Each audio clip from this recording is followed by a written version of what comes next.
Chapter 941. Gang leader Chow sat on a stone roller in front of the empty field.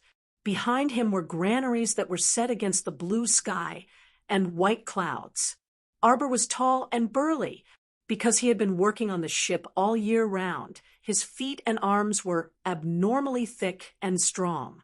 He looked like a tiger sitting on the ground. However, his face was full of hesitation and worry. This kind of weak expression formed a strong contrast with his burly figure. The Chow family was considered an aristocratic family in the shipping industry. It wasn't a noble family in Shandong or a noble family in Guanlong, but an aristocratic family in Jianghu. Since the 5th generation, Qiao Mu had been involved in the transportation business. His descendants had been running boats for a living. On Qiao Mu's left stood his second younger brother, Qiao Lin, and on his right stood his third younger brother. Qiao's senators standing on both sides of him were the elite backbones of the Shun sect. There were 20 young disciples in total. Unlike the worries of the 3 elders, they clenched their fists tightly, and their angry chests heaved up and down like bellows, as if they were suppressing great anger. Qiao Mu was silent for a long time. Then he let out a long breath and said in a deep voice, "I Ching." A bronze-skinned man with big eyes and thick eyebrows stepped forward and cupped his fists. "Here." This person's surname was Zhua, and his full name was Zhua I Ching. He was in his early 30s and was a leading figure among the younger generation of the Smooth sect. Qiao Mu said, "If we can't settle this matter today, our Shun school will be finished. This is the foundation of our Qiao family that has been handed down by our ancestors. I am duty-bound to take responsibility for it. I can only pay the death penalty to my ancestors. After I die, you should join the Flood Dragon Union with your brothers." Zhua I Ching was unable to restrain his anger and said, "How can a sect leader say that? Which brother of our Shun Gate is greedy for life and afraid of death? If worst comes to worst, we'll just fight the Flood Dragon Union. I'll be the first to kill anyone who dares to betray our master." Qiao Mu shook his head and said sadly, "Which one of us doesn't have a family to feed? We have a whole family to support. What are you going to use to fight with them? Can we even fight with them?" It was Qiao, who was incompetent and could not protect the ancestral property. Qiao will bear all the responsibility. You don't need to worry." In a loud voice, Zhua I Ching said, "Ever since the one surnamed Zhua, was born, I have been a member of the Shun men's boat. In life, I am a man of the Smooth Gate. In death, I am a ghost of the Smooth Gate. I can't betray my master and defect to the enemy. The brothers couldn't do it either. Brothers, they want to swallow up our Shun Gate. Do you agree?" "No. Fight it out with them." The 20 burly men spoke in unison, their expressions unusually heroic. Qiao Mu flew into a rage. He glared at Zhua I Ching and said, "I'm still the sect master of the Shun faction. How dare you disobey my orders?" Zhua I Ching was extremely terrified. He hurriedly knelt down and said, "This disciple does not dare to disobey, but this kind of order, this disciple cannot obey." As he spoke of his grievances, the huge man actually prostrated himself on the ground and cried loudly. The reason why Zhua I Ching was so terrified was not because Qiao Mu was strict. In fact, rather than saying that they were from a gang, it would be more accurate to say that they were from the same clan. As soon as they were born, they inherited their father's position and became members of the Shun family. Qiao Mu was their father's brother and their uncle. When they grew up, they went to work on the boat. Only then did they have a clear hierarchy and were bound by the gang rules. The reason why he was so terrified was because the rules of the water gang were very strict. He could not bear the crime of disobeying orders.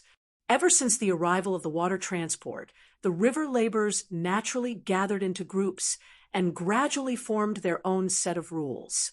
The water transport gangs were always managed according to quasi-military standards. Every year at the end of January, the river laborers would set off from their homes and sail to Yangzhou. After about a month, they would gather at Yangzhou and load the local grain onto the ships. Then, they would continue to load grain from various grain-producing areas. In April, they would pass through the Huai River and enter the Bian River. In June and July, they would reach the mouth of the Yellow River. At this time, the Yellow River was rising. Their ships would wait at the mouth of the river for more than a month.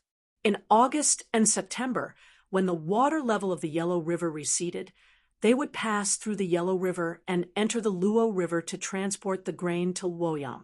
Some of the grain ships would unload at Luoyang, while the others would continue up the river, pass through the dangerous Sanmen Gorge, and enter the Guanzhong waterway. Finally, they would pass through the Wei River to Chang. And in this way, they would be floating on the water for 9 months every year. Only 3 months would they be able to reunite with their families because of the frozen river. In these 9 months, they had been guarding their own ship, carrying boatloads of food through the main transportation artery of the empire, supplying it with blood and nutrients. In the army, if a soldier disobeyed a military order, it might not necessarily affect the fate of the entire army. But on a ship, every sailor had an irreplaceable position. Once they slacked off, the whole ship would be buried with them. Therefore, there had to be some strict rules on the ship. They used gang rules that were close to military rules, and sometimes even stricter than military rules to restrain everyone. In the process of sailing, if any troublemaker dared to disobey an order, he would immediately be tied to a stone and thrown into the river to be executed. Even the families of the deceased would tacitly agree to this rule. If someone reported it, the government would also acquiesce to their rules. They would refuse to accept the case because there was no evidence, and the families of the deceased would be abandoned by the whole Chow gang. They would never be able to carry on this business again. They were a group of people who lived under the law, but also dissociated from the law. They had their own set of stricter laws to restrain themselves. They were stricter in carrying out orders and prohibitions than the army. Over time, they formed a special team with gang traditions and military characteristics. That was why Shui Yiqing was so terrified when Qiao Mu said that he disobeyed orders. Ha ha ha, touching. It's so touching. I seem to have come at the wrong time. Su Xiaolian, why don't we wait a little longer? We can talk after gang leader Qiao finishes dealing with their family affairs. A sarcastic voice suddenly sounded. The speaker was in his early 20s. He was wearing a short-sleeved shirt, long pants, and leather boots. His clothes were thin and narrow, which made him look as slim as a bean sprout. He had thin eyes and light eyebrows, and his face was frivolous. When he walked, he clasped his thighs and swayed his buttocks like a coy woman. It was Wenbin, the young master of the Flood Dragon Gang. Gang leader Wen had 2 sons, both of whom died young. Therefore, he spoiled his youngest son very much. In order to raise him better, he specially dressed him as a girl. As a result, when he grew up, he also smelled of rouge. Beside Wenbin, there was a middle-aged man in a slanted green robe and a net scarf on his head. He had a mustache, which made him look gentle and dignified. Behind them, there were nearly 100 strong men with their trousers and sleeves rolled up. Their muscular arms and calves were exposed, and their faces were ferocious. Looking at their posture, Qiao Mu was shocked. It seemed that the other side didn't want to settle this peacefully. Qiao Mu braced himself to greet the middle-aged man in a green robe with a mustache. He cupped his hands and saluted him, saying, "Su Xiaolian, thank you for coming. The disciples of the 2 gangs are young and impetuous, and there was a little conflict. Now, the harmony has been damaged. Su Xiaolian, You are a person of virtue and prestige. I hope you can come forward to mediate. This Mr. Su was called Su Lin.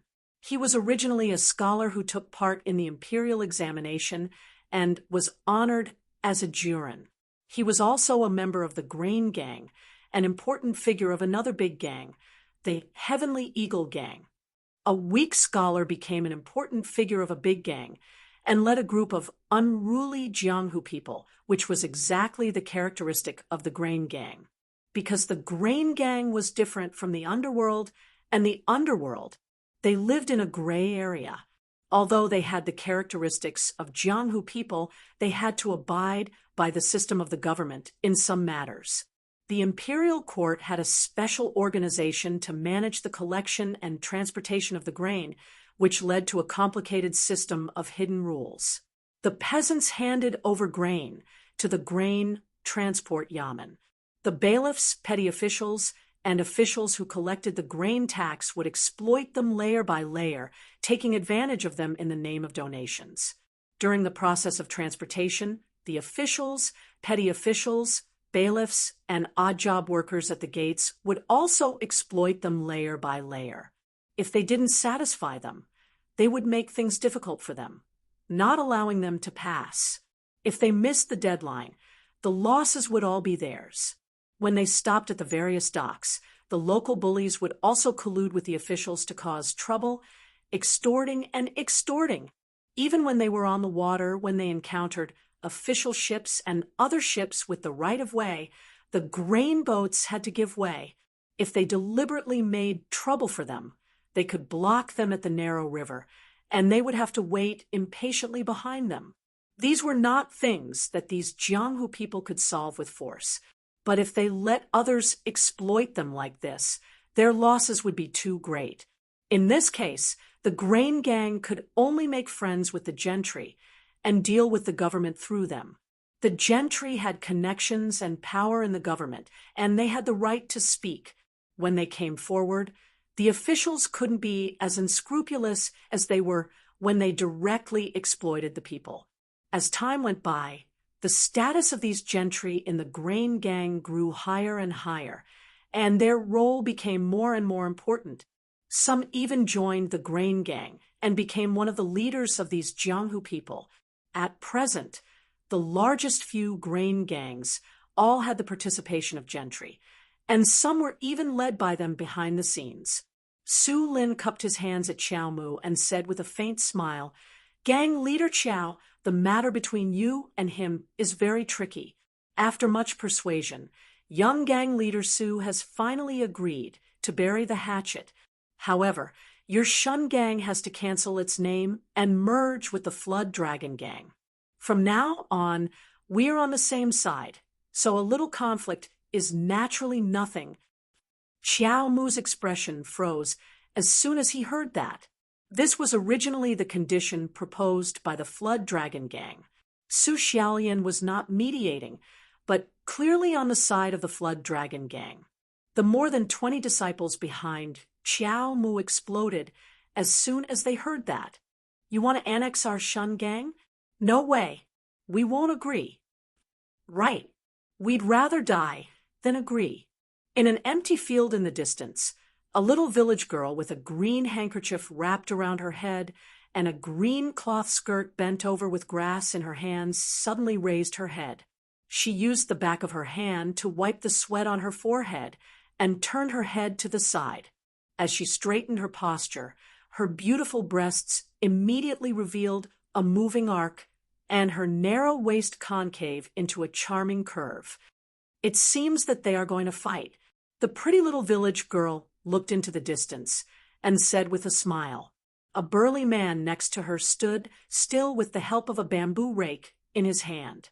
He slightly raised the bamboo hat that was pressed down to his eyebrows, cast a cold glance in that direction with a pair of sharp eyes, and said with a frown, "There are almost 200 people. Little sister, can you handle them?"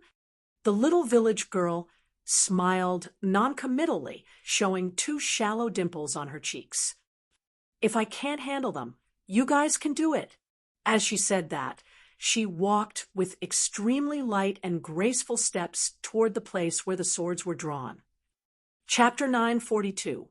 Gang leader Chao's expression gradually changed from dullness to shock, and then to uncontrollable grief and indignation. His face quickly turned red. Glaring at Su Lin like an angry rooster, he said, "Is this the justice your heavenly eagle gang wants to uphold?" Su Lin felt very uncomfortable under Qiao Mu's indignant and disdainful eyes. He said somewhat angrily, "Gang leader Qiao, what kind of justice do you want our heavenly eagle gang to give you? A life for a life, and a debt should be repaid.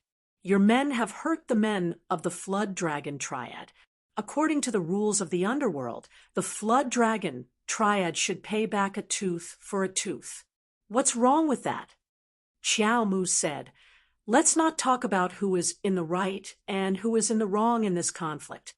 Now we are the ones who have suffered losses. Dozens of men of our Shun faction have been injured by them, and 2 of our brothers have been disabled, while only 4 of them have been slightly injured. Killing people is just a matter of nodding to the ground. Do you want to push people to death?" Su Lin wiped his eyelids and said gloomily, "Gang leader Qiao, you are in your 50s. Have you lived so long in vain? You have been in the underworld for half of your life. Don't you know this? There is not so much reason in the underworld. Whoever has the bigger fist is the reason. You are not convinced. Your Shun faction has more than 200 men, but the Flood Dragon Triad has thousands of brothers. Even if they use their men, they can still crush you to death. What do you have to compete with them? Listen to my kind advice and join the Flood Dragon Triad. In the future, there will be people to take care of you. What's wrong with that?" Qiao Mu smiled bitterly and said, Good. Su Xiaolian, I appreciate your kindness. I also understand the meaning of your heavenly eagle gang. Jianghu, there is no morality in today's Jianghu. I am blind and deserve to end up like this." His words made Su Lin's face turn red and then pale, because Qiao Mu had done the heavenly eagle gang a favor. Back then, the old Grand Master of the Heavenly Eagle faction tried to break into the Sandmen Gorge by force. As a result, his boat was wrecked, and he fell into the water. It was Qiao Mu who dived into the water to rescue him, regardless of his own safety. With his excellent swimming skills, he rescued him. Otherwise, the Heavenly Eagle faction would not have existed today. Now that the old Grand Master of the Heavenly Eagle faction had passed away, his son, Wei Yongtang, was sitting on the throne of the Grand Master. Qiao Mu asked the Heavenly Eagle faction to mediate between them. The Grand Master of the Heavenly Eagle faction could not refuse, so he sent Su Lin, the Deputy Grand Master. However, instead of helping Qiao Mu, Su Lin added insult to injury and became the lobbyist of the Flood Dragon cult. Su Lin flicked his sleeves and said, "Since you, gang, Master Qiao, don't know how to appreciate favors, then my Heavenly Eagle gang was meddlesome. From now on, the Heavenly Eagle gang will no longer be involved in this matter. Leader Qiao, if you have the ability, you can take responsibility by yourself. If you can defeat the Flood Dragon Union, it won't be too late to negotiate with the Heavenly Eagle gang." Qiao Mu let out a sad laugh and did not even want to take another look at him. It seemed that one more look would dirty his eyes. Speaking of the Shun faction, it had enjoyed a glorious time. In the Sui dynasty, the Shun faction had nearly 2,000 ships and tens of thousands of brothers. Later, the world was in chaos. Zhang Zhongjian, the third son of Zhang Jiling, the richest man in Yangzhou, wanted to conquer the world and recruited soldiers everywhere. At that time, Old Master Qiao was an important member of Curly Beard's team. Later, when Curly Beard saw that he had lost the upper hand, he decisively gave up the fight for hegemony and left the country. Old Master Chow did not leave with curly beard because he had a large number of brothers who depended on him. Most of them had families to take care of. When the Tang dynasty was first established, Old Master Chow was worried that the imperial court would not allow the existence of such a huge civilian force that could be transformed into a navy at any time because of his relationship with Curly Beard. Therefore, he split the Shun faction and gave his fleet and tens of thousands of sailors to the 8 Vajras, asking them to set up their own faction. The Shun faction only kept a few people and dozens of ships. It became an insignificant, small faction. In the early days of the Tang dynasty, it was the critical period for all kinds of new forces to fill in the gaps left by the previous dynasty's demise. At this time, the strong became stronger and the weak became weaker. The Shun faction did not advance, but retreated and missed the best period for development. When the Shun faction was passed to his grandson, Chiao Mu, it became a small fish with only 5 broken ships. Today, the few gangs on the grain transport river were almost all split from the Shun faction. But so many years had passed. When the Shun faction was split, Chiao Mu's father was just a baby. Now, even Chiao Mu was getting old. As time went by, the little bit of kinship he had with the Shun faction in the early days had long been ignored. However, in any case, the few biggest gangs today were all members of the Shun faction. Now that the Shun faction had fallen to such an extent, there was no need for people to deliberately make things difficult for it. But there was one thing that made people jealous of the Shun faction, and that was their people.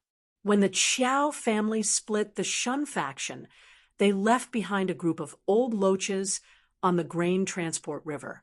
They were the ones who were most familiar with the water conditions and geography along the way from Yangzhou to Chang. And most of those who ran the boats were the sons of their fathers. Their knowledge of the water conditions and geography was all taught by their fathers, brothers, and elders. For those who were not familiar with the river conditions, it was unknown how many times their boats would be destroyed and people would die before they could figure out the key points. Although the Shun faction had declined, it was the only one among all the gangs that dared to pass through the dangerous terrain like the Sandmen Gorge by boat. The other gangs did not have this ability. Take the Flood Dragon cult, for example. They had more than 200 boats, but no more than 20 boats dared to pass through the waters of the Sandmen Gorge. The reason was that they lacked sailors who were familiar with the waters and experienced boatmen. To avoid the boats being destroyed and people dying, their boats could only stop at the wharf in front of the Sandmen Gorge and change to land transportation. How many wagons, mules, and horses would it take to transport the grains by one boat? Not to mention the loss of people and horses, it would take too long. If the Flood Dragon cult could take over the Shun faction, they would immediately have more than 200 sailors who were qualified to sail through the Sandmen Gorge. Because of this, although ordinary small gangs were suppressed, it was only for the sake of fighting over resources. Even if they took the initiative to join, it was still unknown whether the Great Channel Gang would be willing to accept them. Only the Shun faction was an exception. An ordinary man is innocent, but treasuring a jade ring becomes a crime. Although all the big gangs wanted to take over the Shun faction, they couldn't take it by force because of the infamy of deceiving their masters and ancestors. Besides, although Chiao Mu did not have a good life, he was unwilling to join other gangs because of the glory of his ancestors. Nobody could do anything about it until the Flood Dragon cult decided to take over them. When the Shun faction unified the Jianghu, the Flood Dragon cult did not exist yet. They had nothing to do with the Shun faction. The once arrogant Shun faction declined day by day, while the Flood Dragon cult grew stronger and stronger as if they had hit the jackpot. They wanted to go to the next level. Everything else was easy, but good sailors were hard to find. So they set their eyes on the Shun faction. Now was the time when the boats returned to Chang, and one after another. The boatmen rested for 3 months and would go to Yangzhou again at the beginning of the next spring. After 9 months on the water, the boatmen who were free liked to gather together to drink and chat. A few days ago, a few brothers of the Shun faction quarreled with a few boatmen of the Flood Dragon cult in a tavern and then got into a fight. In fact, it was common for these boatmen to fight and make trouble. But this time, they got into big trouble. The young master of the Flood Dragon cult did not let them go. He stopped them and beat them black and blue, then threw them to the door of the Qiao family. Some young and vigorous disciples of the Shun faction could not stand it, so the two sides started a full-scale fight. The Flood Dragon Union had the advantage of numbers. The disciples of the Flood Dragon Union gathered in groups and beat the people of the Shun sect whenever they saw them. After only a few days, dozens of people of the Shun sect had been wounded. 5 or 6 of them were heavily wounded, and 2 of them were probably disabled and could never sail again. Qiao Mu knew that the other side wanted to force him to give in, so he wanted to force the Flood Dragon cult to stop. However, the Life League, the 5 Elements Society, the 3 Rivers Society, the Circle faction, and the Taiping faction, which originated from the Shun faction, did not want to get involved. He had no choice but to go to the Tianying faction. As a result, the Tianying faction stabbed him in the back again. Qiao Mu was filled with grief and indignation, but Wenbin said, "Su Xiaolian, you spoke for him out of kindness. My father agreed to let him go for the sake of you, Su Xiaolian." But what happened in the end? His good intentions were treated with ill intent. The other party didn't appreciate his kindness at all. Instead, it made Su Xiaolian feel bad inside and out. "I think you should stay out of this matter, Su Xiaolian. We, the Flood Dragon cult, and the Shun faction will solve it ourselves." As Wenbin said, he waved his hand. More than 200 brothers immediately swarmed forward. More than 20 people behind, Qiao Mu did not want to be outdone. Although they were facing 10 times the number of enemies, they also rushed up and tightly protected Qiao Mu in the middle. Qiao Mu shouted, "Go away!" The Shun faction is the family property left by the ancestors of the Qiao family. We, the Qiao family, will handle this matter ourselves. It has nothing to do with you, Chua Yiqing said loudly. The Shun faction is the family property of the Grand Master, as well as the family property of all our brothers. My grandfather is a member of the Shun faction, my father is a member of the Shun faction, and I am a member of the Shun faction. When I have a son, he will also be a member of the Shun faction. Now that they have come to bully us, we have to protect our family property, even if we have to risk our lives. Young Master curled the corner of his mouth and snorted coldly. "Why do you talk so much nonsense? It's tiresome. Come on, beat them to death." Qiao Mu said sternly, "Wait." Wenbin looked at him and said, "What? Are you afraid?" Qiao Mu said, "Afraid? The 3 brothers of the Qiao family will die here today. And I won't even frown. I just want to know, how are we going to fight? How many rounds to decide the winner?" Young Master widened his narrow eyes and looked Qiao Mu up and down. Suddenly, he burst into laughter. He pointed at Qiao Mu and laughed so hard that he staggered back and forth. "Ha ha, this is the first time I've seen such a stupid person. Are you sick? Who wants to fight you one-on-one?" Qiao Mu's pupils constricted, and he asked in a deep voice, "What do you mean?" "Young Master," Wen's face darkened, and he said gloomily, "If we win, we will continue to fight until you disappear from the world forever. If we lose, we still have thousands of brothers. Are so many people just for decoration? We still have to continue fighting until you all disappear forever. Do you understand?" Wenbin raised his hand and pointed forward, then ordered, "Fight!" More than 200 members of the Flood Dragon Gang rushed forward and instantly surrounded the people of the Shun faction. As soon as Zhuo Yiqing threw a punch, 7 or 8 fists and 5 or 6 feet rained down on him. His fist had just landed on the face of a fierce-looking Flood Dragon Gang member, and blood spurted out of his red nose when he was drowned by a storm of attacks. Zhuo Yiqing gritted his teeth and wanted to rush at Wenbin, but he was quickly knocked down. Then it was a one-sided fight.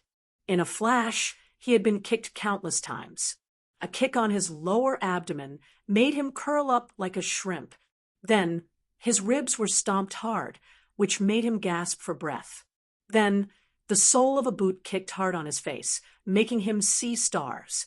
More than 20 people had no chance to resist the enemies, who were almost the same in kung fu, but outnumbered them 10 times. In an instant, they were knocked down to the ground and punched and kicked. Xiao Mu's eyes almost popped out of their sockets. Staring at Wenbin's hateful face, he waved his iron fists and rushed at him. Wenbin hurriedly retreated. Countless thugs swarmed up from both sides and swarmed at Xiao Mu like a tide. Xiao Mu used to be very good at fighting. It was not a problem for him to deal with 8 or 10 strong men alone. But that was when he was in his 30s, when both his physical strength and spirit were at the peak of his life. Now he was in his 50s. Time and hardships had not only dyed his temples white, but also bent his spine and eroded his strength. He was like an old male lion, although when he opened his eyes, they were still filled with a terrifying majesty, but his mane was already sparse, his claws were already dull, and he was immediately drowned by iron fists that covered the sky and covered the earth. A foot kicked hard on his leg. The person who kicked him was very cunning. The tip of the boot was made of iron. Xiao Mu's legs were still very stable, although he kept moving forward, trying to catch up with Wenbin and bite off his prey's throat with his fangs. Every step he took seemed to be rooted to the ground as soon as he landed on the ground. In the turbulent torrents and huge waves of Sanmen Gorge, he could stand steadily on the bow of the boat. Even if the opponent was wearing iron boots, the kick could not break his leg, let alone make him move. His bones were harder than iron, but the iron-like muscles on his legs still turned black and blue in an instant. He had no time to pay attention to them. His pair of big fists, which were like iron bowls, tried hard to fight back against all the enemies he could see. Iron fists collided one after another, and the sounds were like fireworks exploding. In the crackling sound, no one knew how many people's fists were cut open at the moment of collision. However, even if he was a real lion, he could not break through the crazy attack of so many hyenas. The enemies came one after another, more violent than the huge waves of the Yellow River. In the stormy waves, he could steer the boat, steer the rudder, row the oars, and pull the poles. With his knowledge and control of the water, he could bypass the huge waves, avoid the undercurrents, and let his boat fly through the fleeting downstream. But he could not do it here. He had nowhere to hide or retreat. One of Xiao Mu's eyes was purple and swollen, leaving only a slit. His face was full of scars and blood. His body, which was as steady as a mountain despite the wind and waves coming from all directions, began to shake. He gritted his teeth, thinking that he had used all his strength in every punch, and that every punch was as fast as lightning. But in the eyes of the onlookers, his punches were getting slower and slower and weaker and weaker. All of a sudden, a member of the Flood Dragon Triad rushed to his side. He leaped into the air, twisted his elbow, and hit Xiao Mu's ear hard. Xiao Mu immediately felt that everything in front of him was shaking violently.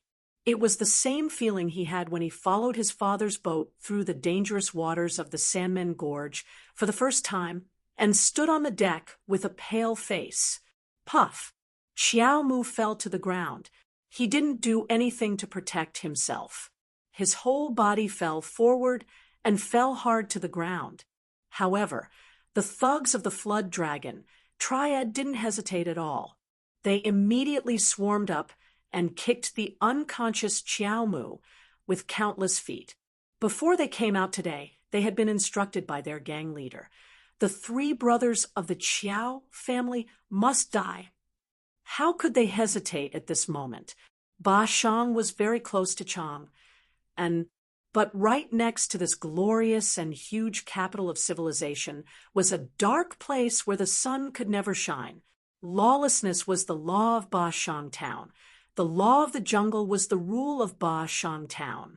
There were tens of thousands of people garrisoned in this town, which was comparable to a small city, but the imperial court had only sent tax officers and tax collectors. There was not a single public security officer. This was because the government believed that letting the weak be prey to the strong was the best rule. Only in this way could Baishang Town form an efficient organization through strong constraints. Only in this way could they protect the interests of the outside world. Only in this way could the problem of feeding Chang'an's population of nearly 1 million be solved. For this purpose, everything here would be solved by the people themselves. This was not the abandoned land. This was a coliseum designated by the government. Jolin was knocked down.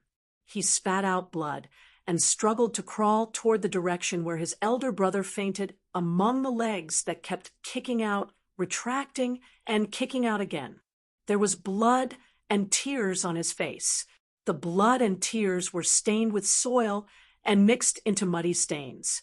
Suddenly, he saw a dark shadow flash by. Having been born and raised in this special environment on Ba, he immediately understood that it was a foot wearing an iron boot. The tip of the heavy boot was aimed at the temple of Chiao Mu, who had fainted on the ground.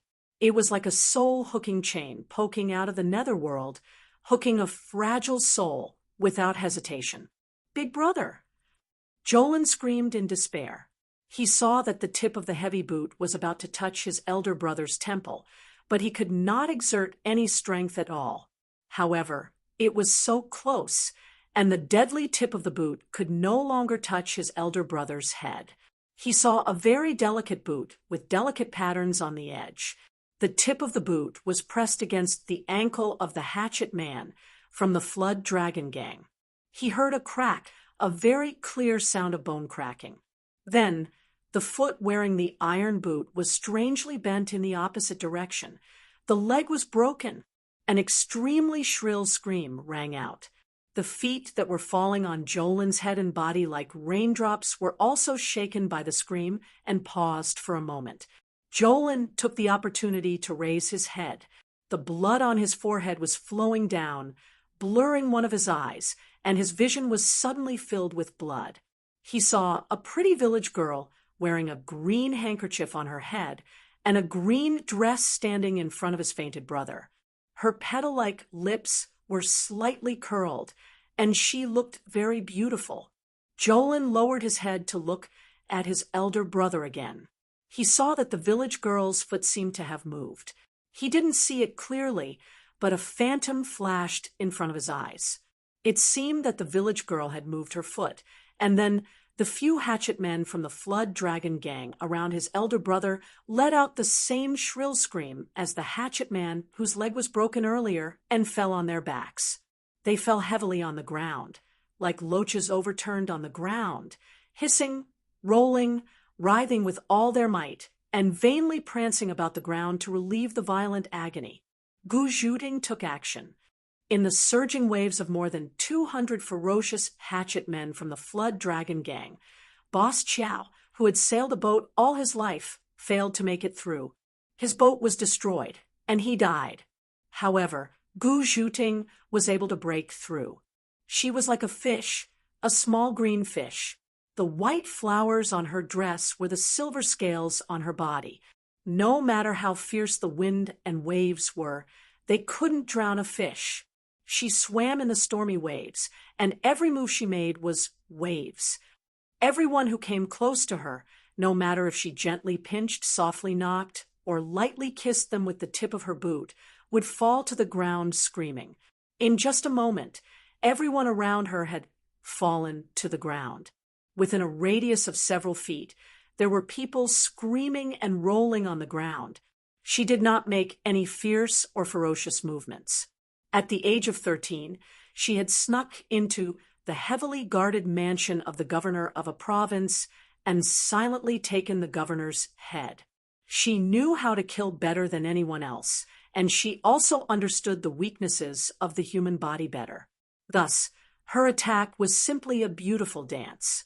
She waved her hand and knocked someone's joints with her fair fingers. Half of the person's body was paralyzed, and he fell to the ground heavily.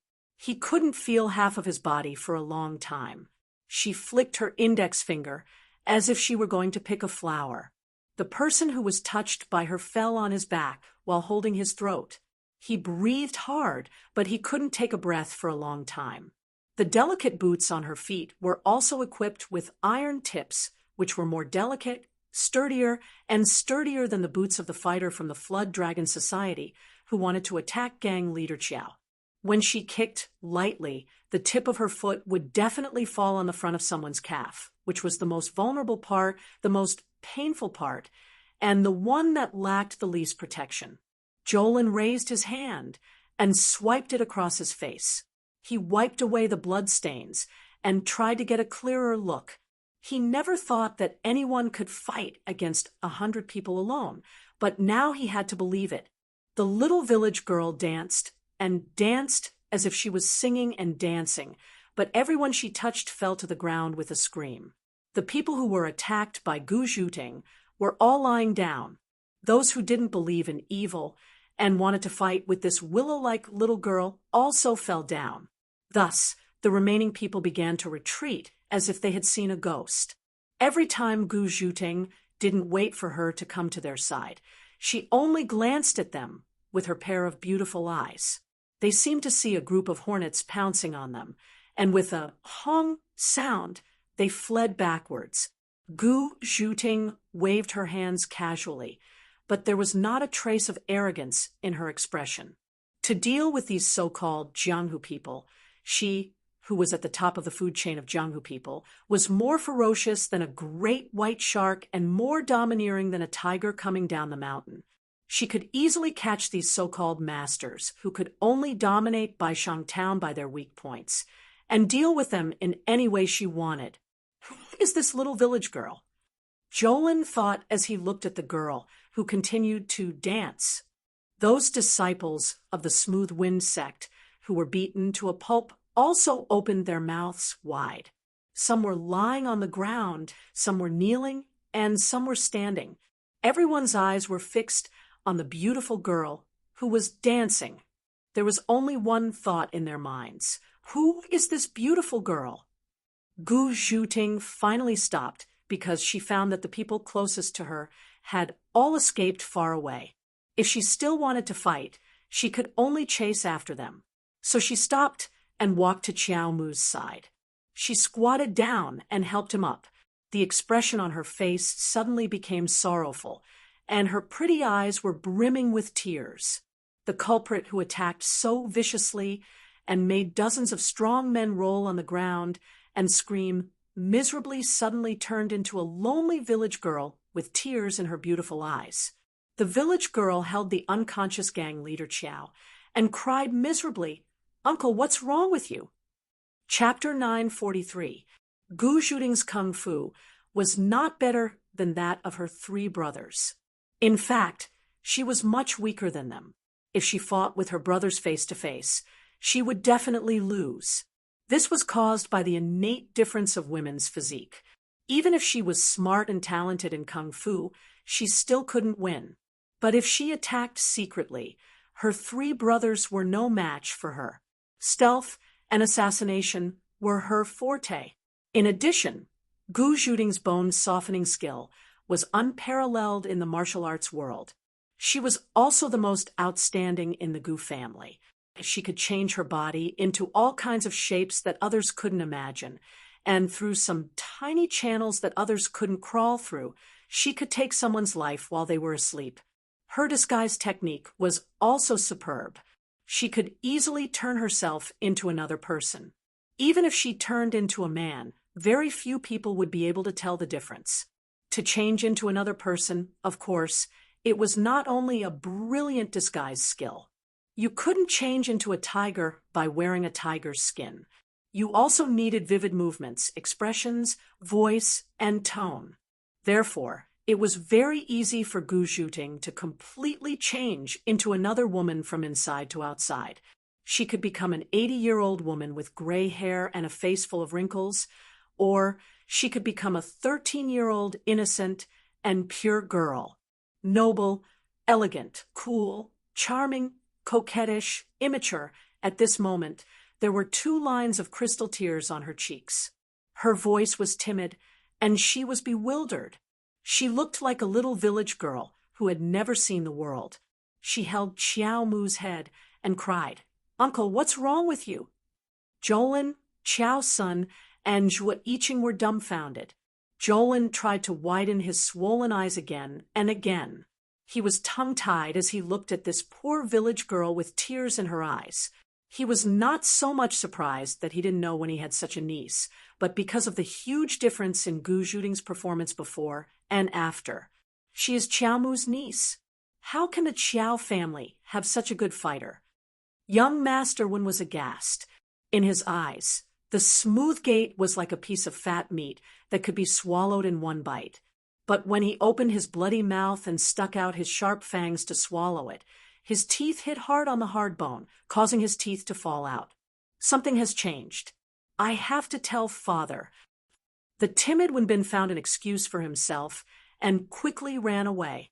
Deputy Sect Leader Su of the Heavenly Eagle faction was also very surprised. A Jianghu master with excellent martial arts might not be a big deal in other places, but in Ba, in this special environment where violence was the only way to survive, he was a powerful force that no one could ignore. Of course, such a force was not the final deciding force in Ba. Although Ba was the world of Jianghu people, the ones who ruled these Jianghu people were officials, eunuchs, and gentry. Many of the leaders of the big gangs were influential gentry in Chang and City. These bumpkins who relied on brute force were always under their control. However, they would not easily bring in the power of the officials. It was easy to invite them in, but hard to send them away. It was not easy to put this place outside of the law. They could do whatever they wanted here, and they could tear off their hypocritical mask and be lawless. But if they really brought in the power of the officials, how many benefits would they have to offer to satisfy those people's greed and make them leave this place willingly? The fact that Shun Men suddenly had a super martial arts master was not enough for them to break the rules of Bashang Town and bring in the power of the officials. In this way, they had to reevaluate the strength of Shun Men. Otherwise, they would have to find a master who could fight 100 people alone to ignore the sudden increase in strength of Shun Men. Su Lin left in a hurry. He wanted to report this matter to the gang leader immediately. When the heroes of Shun Men carried their unconscious gang leader, like heroes who had won a great battle, and walked through the busiest street from the dock to the town, there were still countless disciples of the Flood Dragon gang lying on the ground in front of the granary. They were not unconscious, but they were in the most pain when they were awake. Most of them were not seriously injured to the point of disability, except for the unlucky guy who wore iron boots and tried to attack gang leader Qiao secretly. They did not need a doctor to examine his leg. They could be sure that the unlucky guy's calf had been kicked to pieces. But they could not stand up. That scary little village girl had used just the right amount of strength. Their bones might not have been broken, but they were at least cracked. Without anyone to support them, they could only crawl back. There were also some people who had been hit in the most vulnerable parts of their bodies. They lost the ability to move for a short while. After the people of Shun Men left, their terrified companions quietly rushed back. They supported, carried them away in a panic. When they also walked onto the bustling street, the people in the inns, restaurants, hotels, and shops on both sides of the street finally understood why the people of Shunmen were so arrogant, as if they had won a great battle, even though they had been beaten so badly. 20 people against 200 people, to be able to beat the other party to this state. They were really F***kingmen. Baishang Town was a place where one's fist talked. The people here only respected one kind of people, and that was those whose fists were bigger than theirs. For a moment, as they looked at the heroes of the sect of obedience, everyone's gazes became a little strange. They had never thought that the sect of obedience, which was very amiable and could only rely on the shadow of their ancestors and the faintly discernible relationship of incense offerings in Ba Shang Town, could actually be so outstanding. However, although it was already shocking that they had beaten the other party to this state, everyone could see the severity of their own injuries. What should they do next? There were still 2,000 people in the Flood Dragon Gang. Unless every one of the 200 men of Shunmen had the ability to fight against 10 people alone, they wouldn't be able to do anything. At this time, people only thought that the heroes who had beaten up the thugs of the Flood Dragon Gang were the 20 men of Shunmen. They didn't think that the pitiful, pretty village girl who had been crying beside the unconscious old gang, leader Qiao, was the culprit. But when night fell, not only them, but everyone in Baishang Town knew who the real culprit was. The one who beat up the Flood Dragon Society was just a little village girl. That little village girl was gang leader Qiao's distant niece, who had no idea what kind of relationship he had with gang leader Qiao, but was very lucky. "All right, all of you can leave." Gang leader Qiao frowned and ordered his weeping wife and the group of disciples who had been beaten into pig heads, second brother, third brother, and stay. Gang leader Qiao didn't have any sons, only 3 daughters. His son-in-law were all from the Shunmen. Second brother had been injured when he was young, so he never got married. Third brother had a son who was smart and liked to study.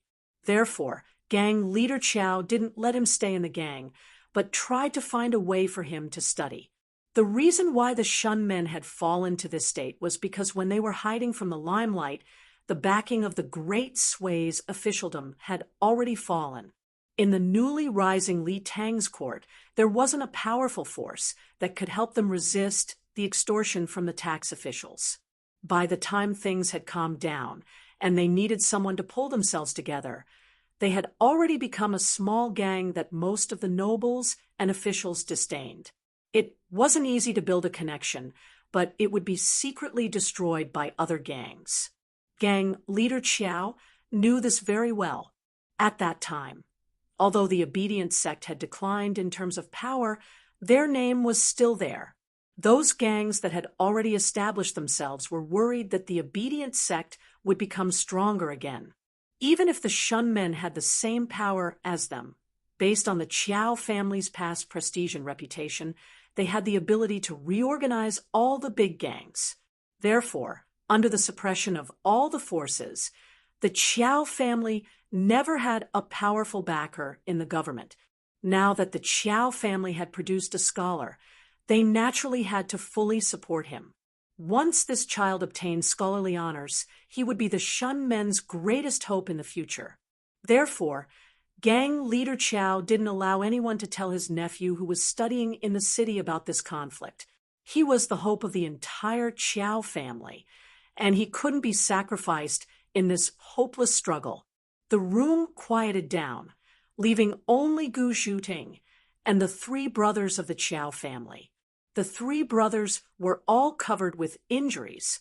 Qiao Mu was lying on the bed, and the other 2 brothers were sitting on a stool. Their bodies were all covered with bandages and medicine. Qiao Mu looked at Gu Zhuting, his face turned cold, and his eyes were full of hostility. He said, "Miss Gu, you helped our Shunmen out of trouble today. Our Shunmen are sincerely grateful, but I want to know, what do you want, Miss Gu?" Qiao Mu certainly knew how many nieces he had, and he was even more clear that his family didn't have such a terrifying niece. But just now he couldn't deny that he needed to give the gang a little confidence, even if it was only temporary, just like a drowning man.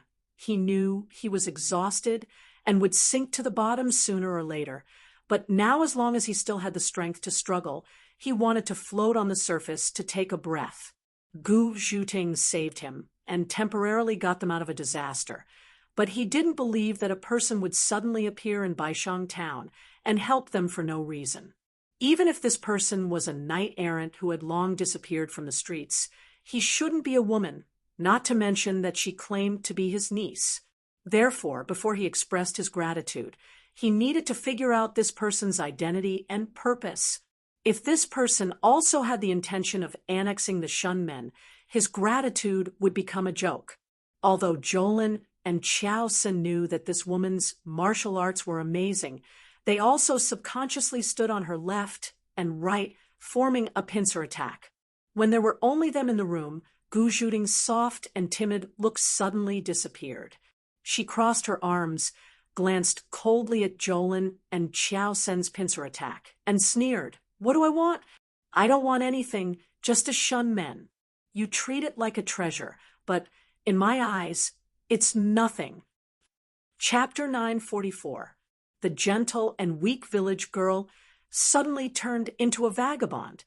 Her expression and tone had the toughness unique to Jianghu people, that kind of clear-cut, unrestrained, cold, and ruthless without any pretense.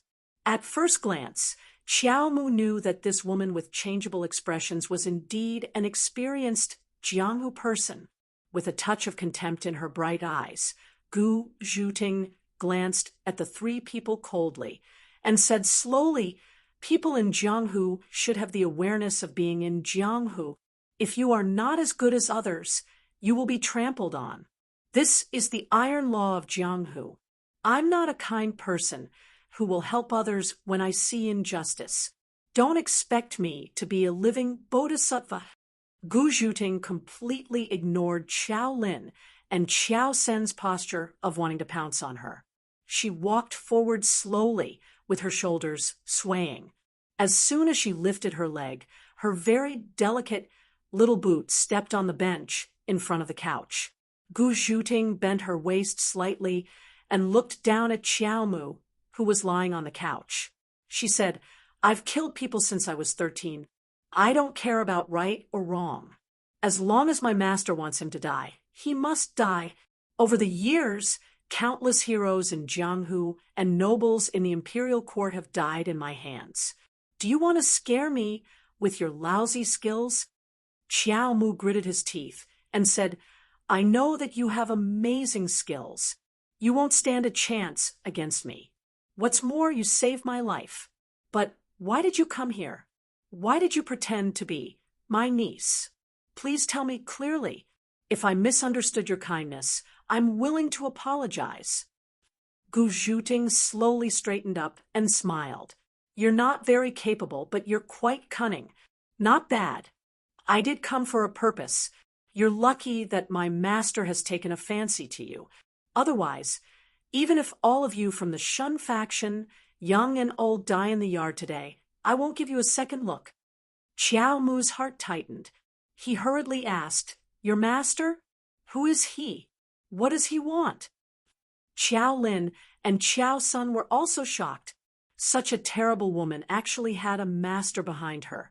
This master only sent one person to defeat the Flood Dragon faction. How terrible was her master? All of a sudden, the three brothers felt a sense of hopelessness and helplessness. They still had the courage to fight against the Flood Dragon gang, but how could they resist this person who had defeated their invincible enemy, the Flood Dragon gang, by sending a timid little woman? Gu Zhuting sneered and said sarcastically, "Gang leader Qiao, you really value the Shun faction more than your life. Don't be nervous. My master doesn't want to swallow your Shun faction, but he wants to help your Shun faction reestablish itself." Gu Zhuting sighed softly and said, "You guys are very lucky. Originally, my master could have supported a slightly larger gang, and that would have saved a lot of effort. But my master accidentally discovered that the Shun Gate was once Third Master's subordinate. As third master's successor, my master couldn't ignore this incense. The three Chow brothers looked at each other, not knowing who this third master was. The era of Curly Beard was too distant for them. When Curly Beard was carefree overseas, the three brothers weren't even born yet. But as the overlord of the water, whose old subordinates did the smooth gate belong to, there was only one Curly Beard. Therefore, this person who was respectfully addressed as third master by their own people and called Curly Beard by outsiders was quickly recalled by them. The three brothers cried out in surprise almost at the same time, saying in unison, "Third Master Zhang? Curly Beard." Gu Shuting smiled lightly. "That's right, it's this third master. Other than him, who else is worthy of being called third master?" The three Chow brothers were stunned. Curly Beard had long since become a legend in their memories. When they were young, they had sat on their grandfather's lap and listened to him tell the story of that strange man. Many years later, when they were already white-haired grandfathers, a man suddenly came and told them that he was the descendant of that legendary strange man. However, if it wasn't for that eccentric Jianghu man who unified the Lulin sect and ascended to the throne of Zongbio Baizi in the era of the flames of war, whose descendant could have such unimaginable martial arts. Almost in an instant, they believed Gu Zhuting's words. Xiao Mu used a great deal of reason to control his shock, but his trembling voice still betrayed the horror in his heart. Your master is the descendant of third master Zhang? What do you want to do?" Gu Zhuting said lightly, "The smooth gate has been in decline for too long, and the Jianghu has been in chaos for too long. My master wants to unite Ba and unify the Jianghu under the banner of the smooth gate." The room suddenly quieted down. After being stunned for a long time, Gang Leader Chao's expression gradually calmed down. He said in a low voice, "You want a rebel?" It was no wonder that he thought so. When Zhang Zhongjin subdued the smooth gate, it was to conquer the world. In the end, he failed and had to go overseas. If the Qiao family hadn't been too close to Zhang Zhongjin, they wouldn't have separated the smooth gate and finally declined to this point. To do great things, one must be prepared for failure. The Qiao family didn't resent Curly Beard because he didn't get the title of king or marquis, but declined day by day. They even admired him. But it didn't mean that they, who had never seen Curly Beard, would be unswervingly loyal to his descendants just because of the name of Curly Beard and continue to rebel. Gu Zhuting said, "Third Master's era has long passed. My master doesn't want to lead you in a rebellion, but he wants to be your Sauko. He wants to help you expand the smooth gate until the smooth gate rises again, swallowing all the big Sauko gangs and restoring its former glory. Restore the smooth gate to its former glory in the hearts of the Qiao family's three brothers. This was something they didn't even dare dream of." But at this moment, Gu Zhuting calmly said it, as if she was talking about a very ordinary matter. For a moment, they felt a kind of absent-minded feeling. What surprised them the most was that Zhang Sanye's successor actually wanted to be their Tsauko. What was its Tsauko? The smooth gate didn't have its Tsauko today, so it was getting worse and worse. Only those powerful large gangs had its Tsauko. The gangs were divided into two parts, Chaoquan and Tsauko. Chaoquan was the main part of the Tsauko gang, those Jianghu men who operated boats and struggled in the wind and waves all practiced Chaoquan. And Tsauko was the literati of the Tsauko gang. These literati were not literati who recited poems and wrote essays to show off their elegance. Instead, they were literati who were officials in the official circles or had connections. The word official meant that they had two mouths. Chao Ko meant that they had to fight for a mouthful of money from the government. Only those who had the backing of powerful officials could resist the layers of exploitation and prosper.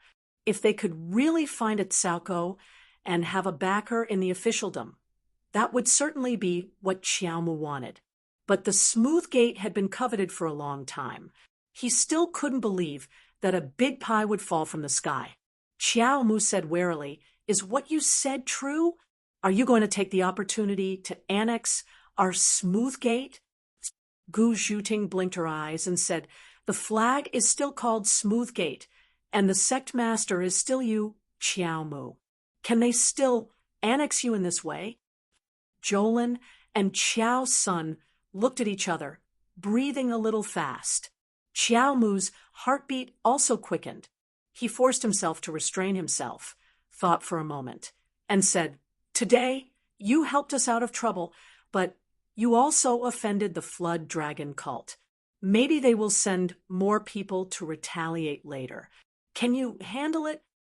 Gu Zhuting smiled and said, "Otherwise, why would we come here? There are a lot of bullies in Ba. The big gangs are big bullies, and the small gangs are small bullies. In this den of bullies, do you think I'm going to win people over by virtue? Since I'm here, I have more powerful force than they do." Xiao Mu narrowed his eyes slightly and said, "Miss, in Ba, powerful force can solve some problems, but it can't solve the fundamental problem. The Flood Dragon cult is backed by the official force in Chang, and we are not bandits and robbers who live in the mountains and have to live under the noses of the officials. As long as we have a patrol inspector and a few constables, no matter how powerful your force is, it will be useless." Gu Zhuting shook her head gently and said with pity, "No wonder the Smooth Gate has fallen into such a situation today. Gang leader Qiao is really not smart enough. As I said just now, my master is going to be your Cao. How can you be a Cao if you don't have some power in the officialdom?" Xiao Mu's eyes finally lit up. He said nervously, "Your master is an official? Can he compare with the backing of the Flood Dragon cult?" Gu Zhuting asked, "Do you know who's backing the Flood Dragon cult?" Xiao Mu was stunned. He shook his head and said, "I don't know. This kind of thing has always been the top secret of the Cao gang. How can others know?" Gu Zhuting smiled, stretched out a slender finger that was as white as green jade, and pointed at the tip of her nose. She said, "I know. The official backing of the Flood Dragon cult is Chu Tianxing, the military counselor of Chang. And when I came here, I already informed the Dugu family of Guanren Lane. They will send someone to knock that military counselor Chu down." Hearing that, gang leader Qiao opened his mouth like a hippopotamus. He cried out involuntarily, "The Dugu family of Guanren Lane. Your master is from the Dugu family?"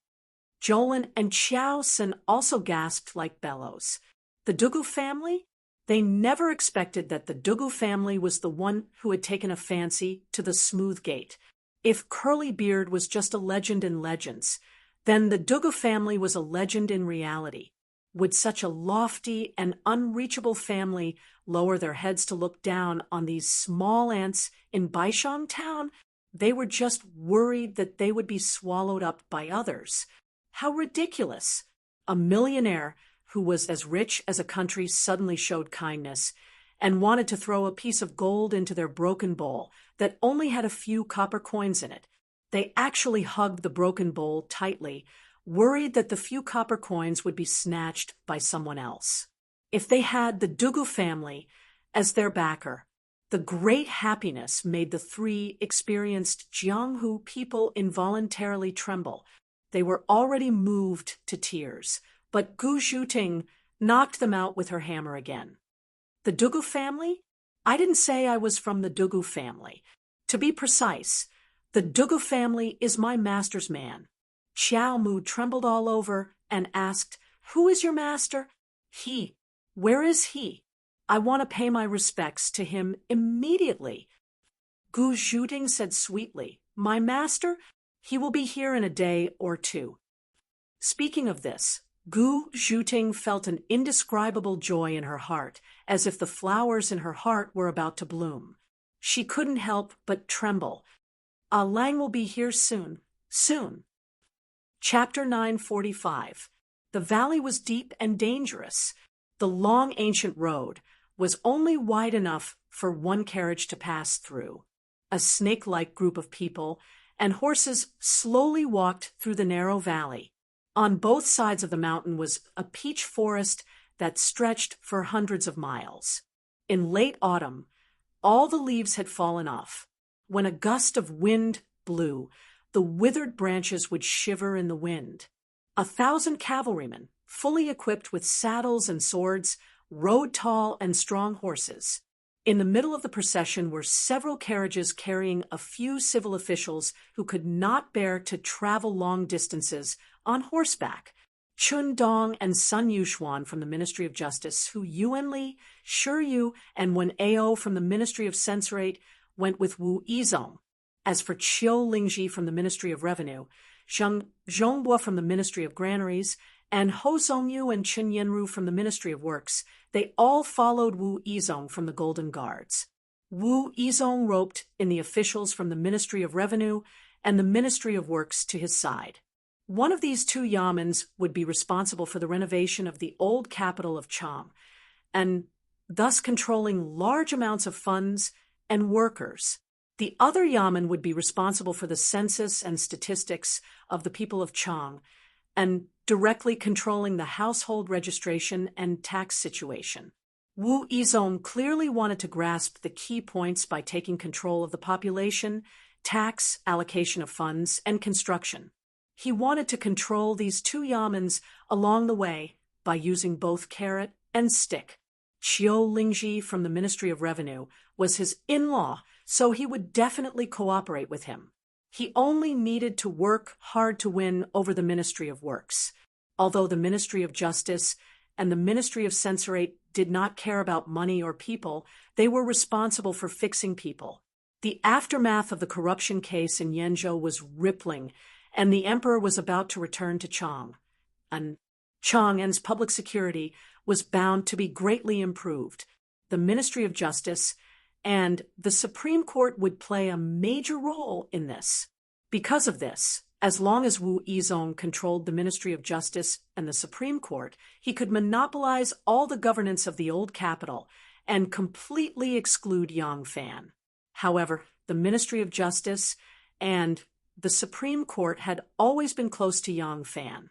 This time, the people from the two yamens clearly rejected his invitation and went with Yang Fan. Perhaps Wu Zetian had already thought of this result when she transferred these people over. She had deliberately transferred these people over to create this kind of situation, balance. In Wu Zetian's heart, the Wu family was still the most trusted and most willing to use. Moreover, the reduction of Wu Yizong's military power was also a disguised form of compensation. Wu Yizong would spare no effort to rope in the officials of the Ministry of Works. The assistant minister of the Ministry of Revenue, Qiu Lingji, was his relative and would definitely cooperate fully. There were many areas in which the Ministry of Revenue and the Ministry of Works would need to work closely together in the future. However, she was also worried that these people would do whatever they wanted and ruin the country's plans. She needed someone to strictly monitor and restrain Wu Yizong's power. So she specially transferred a few officials who were close to Yang Fan from the Ministry of Justice and the Imperial Censorate. When these people left, they must have been instructed by her personally. The Imperial Censor sure sat alone in a carriage and walked behind in a sickly state. He had not shown himself many times along the way and was very depressed. Originally, he and Hu Yuanli were the most popular candidates for the position of Deputy Imperial Censor. Unfortunately, during the trip to Danzhou, he fell into a honey trap and was played by Miss Fang Jian. In the end, he missed a good opportunity. Following Zhang Changzong and Yang Fan's actions in Yenzhou, Hu Yuanli also solved the grain embezzlement case while overseeing Feng Zhou. However, because the evidence had fallen into someone else's hands, he could not do anything. In the end, because of the Yenzhou case, the provincial governor of Danzhou, Li Junfeng, was unable to escape the law but he did not have any credit.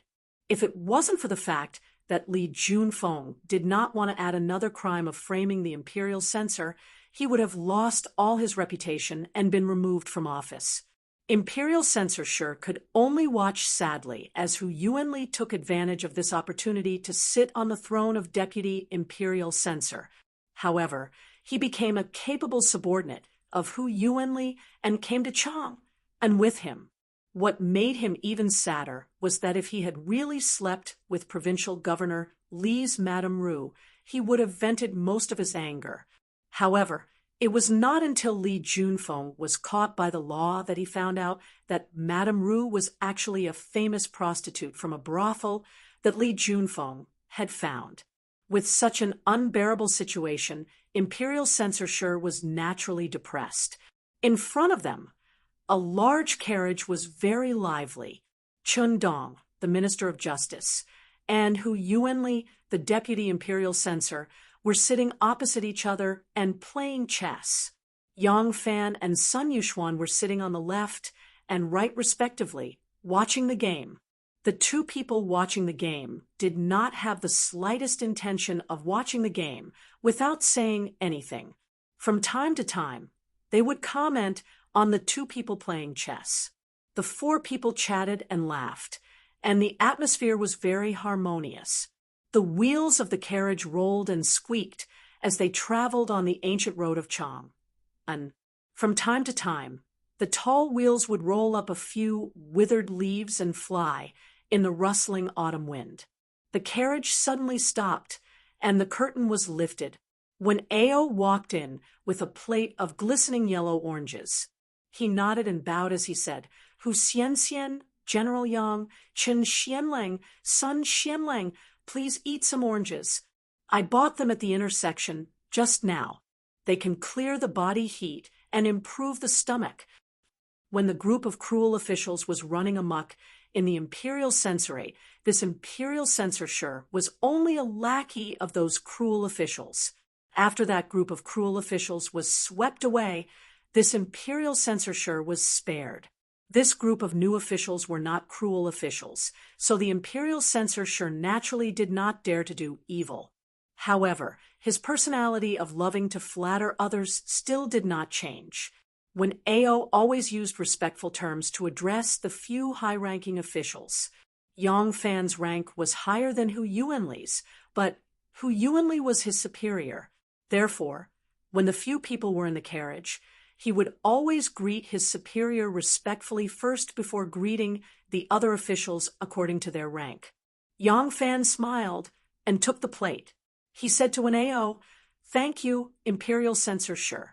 When Ao felt as if his bones were lighter after receiving his thanks, he hurriedly said, "It's my pleasure, my pleasure." The Imperial Censorship stood aside and glanced at the chessboard. He smiled and said, "Oh, Hu Xianxian is really good at chess. I am afraid Chen Xianlang will not be able to turn the tables this time." Chun Dong snorted with a dark face. He looked very unhappy. When Ao laughed awkwardly, he had achieved his goal of flattering Chun Dong. He nodded and bowed and left. As soon as the Imperial Censorship left, Yang Fan laughed and said, "You are bad at chess. Why are you showing your face to the Imperial Censorship? What do you think? I told you not to go straight for the heart at the beginning of the game. But you didn't listen. Now you can't go on, can you?" Chun Dong glanced out of the window and said, "Unhappily, we have passed the Hangu Pass and will reach Cham, and soon. The king of Hanoi has already started recruiting people as soon as he left Luoyang. Why are you still in the mood to point fingers here?" Yang Fan smiled and said, "What is there to be anxious about? The trip to Chang, and is just like the game you played with brother. Who? It doesn't matter who takes the lead. Chess is a game of encirclement. The key to victory lies in the encirclement and the encirclement. We are still at the stage of setting up the game.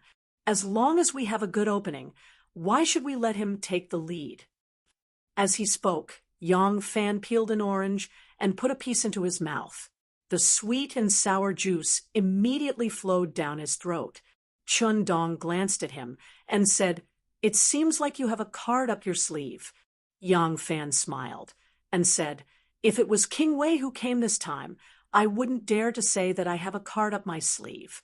Even if it was King Liang, I wouldn't dare to say that I have 100% certainty.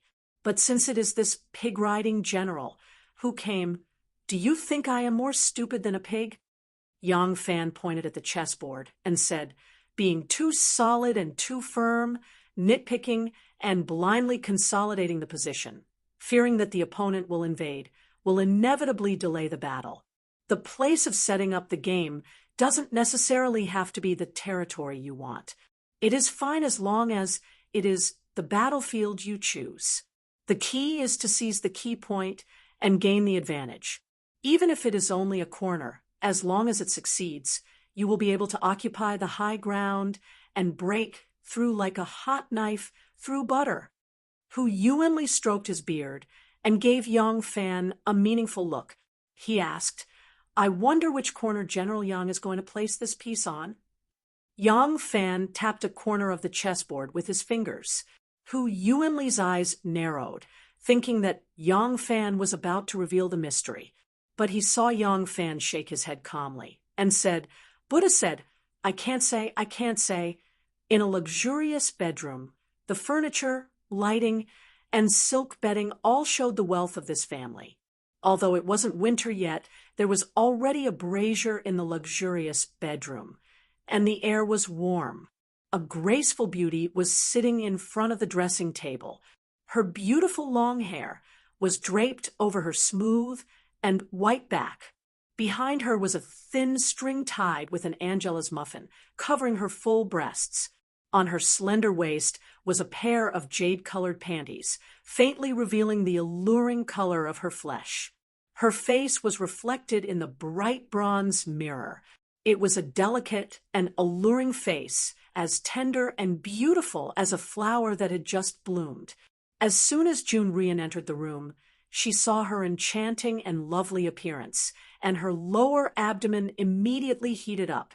Jun Ruyan was in her early 30s and was a former supervisor of the Imperial College. She was one of the 3 deputy leaders of the Flood Dragon Union, mainly in charge of accounting and dealing with the government. This woman was his second wife, who he had only married for half a month. Although she came from a small family, she was extremely beautiful and gentle. He loved her very much. Just now, Jun Ruyan went to meet with the gang leader to discuss how to deal with the peerless master of the Shun Gate. He planned to go to the city early the next morning and ask Adjunct Chu if there were any influential families involved. As long as there were no officials involved, it didn't matter how good that woman was at fighting. Not to mention that there were 3,000 members of the Flood Dragon Union. She couldn't fight against 3,000 people no matter how good she was at fighting. As long as there were no officials involved, that woman would fall into the trap no matter how good she was at fighting. "Lang Jun, you're back?" His wife saw the figure walking over from the mirror. She happened to turn around with a smile, but Jun Ruyan hugged her and threw her onto the bed. "Lang Jun, you're only thinking about doing that shameful thing as soon as you're back." The woman's eyes sparkled as she spoke shyly. Jun Ruyan had already jumped forward while laughing. With this leap, the warm and fragrant jade did not fully embrace him, but his entire body was suspended in midair. A big hand suddenly appeared and grabbed his belt. Jun Ruyan was a 7-foot-tall man. When he jumped forward again, the man grabbed him and held him in the air. This arm strength was really amazing. Then she heard a boorish man's voice with a hint of ridicule and sarcasm as he said, "I'm sorry to disturb President Jun's good mood. President Jun, do you have time to talk to me first?" Jun Ruyan turned her head in horror and saw an extremely strong man standing firmly on the ground. His outstretched arm was still grasping her belt, and his pair of big, sharp eyes were bright and full of expression. The 3 brothers of the Gu family acted at the same time on this night. In a corner outside Chang and City, they laid the first piece of this game for Yang Fan. Chapter 946. Li He slowly walked back to his mansion and entered the guest hall. He sat down and thought about what happened today. Just as he was thinking, his daughter-in-law, Miao Qing, suddenly stumbled in. When she saw Li He, she shouted, "Gong Gong, you're back! You're back!" Although Li He was a Jianghu person, his family had always been very strict. Seeing his daughter-in-law only wearing Yanju casual clothes and her wet hair draped over her shoulders, he was very displeased. He frowned and reprimanded, "How can you be like this? That's not proper." Before he finished, his daughter-in-law burst into tears. "Grandfather, Jinyu is gone. Jinyu is gone." Li He was so scared that his whole body trembled and his face turned pale. He hurriedly asked, "Gone? How did he go missing? Tell me clearly." Li He only had one son. He fell into the water and died while crossing the Sanmen Gorge in the autumn of the year before last. Now he only had his precious grandson, Li Jinyu, who was the only bloodline of the Li family. Li He was now in his early 60s. Although he had many wives and concubines, it would be difficult for him to have a son. Carrying on the family line, continuing the family line, and wearing mourning clothes for him after 100 years, all depended on this baby. This precious grandson was the flesh of Li He's heart. He was now the second deputy leader of the Jiao Dragon Society. In fact, he was the first deputy leader. He handed over the power for retirement because of his precious grandson. He used to be in charge of Chao Quan. Every year, at the beginning of the year, he would go to Yangzhou and then return to Chang, and from Yangzhou, he would be outside for a whole 9 months. Thousands of brothers in the society were under his command. His position was second only to Leader One, and his real power was enough to compete with Leader One. It was because he wanted to see his precious grandson, often that he gave up his position. Now that he heard that his grandson was gone, Li He's blood rushed to the top of his head, and his hair stood up. He raised his hand and slapped his daughter-in-law, causing her to stumble and fall to the side. Li He's cheeks trembled, and he shouted fiercely, "How can Jinyu be missing? Tell me now." When the daughter-in-law saw that her father-in-law's eyes had turned red, and he looked like he wanted to eat someone, she was so scared that she didn't dare to cry. She knelt on the ground and trembled as she replied, "Jinyu was sleepy, but he refused to sleep and kept saying that he wanted to wait for you to come back. I coaxed him for a long time before he fell asleep." The daughter-in-law placed him on the Kong bed and asked the wet nurse to look after him. She then went to take a bath. When the daughter-in-law returned to the bedroom, she saw that the wet nurse had fainted on the floor. "Jinyu, he was gone." Boo-hoo. Li He was in so much pain that his heart felt like it was being cut by a knife. He was someone who had been in the pugilistic world all his life.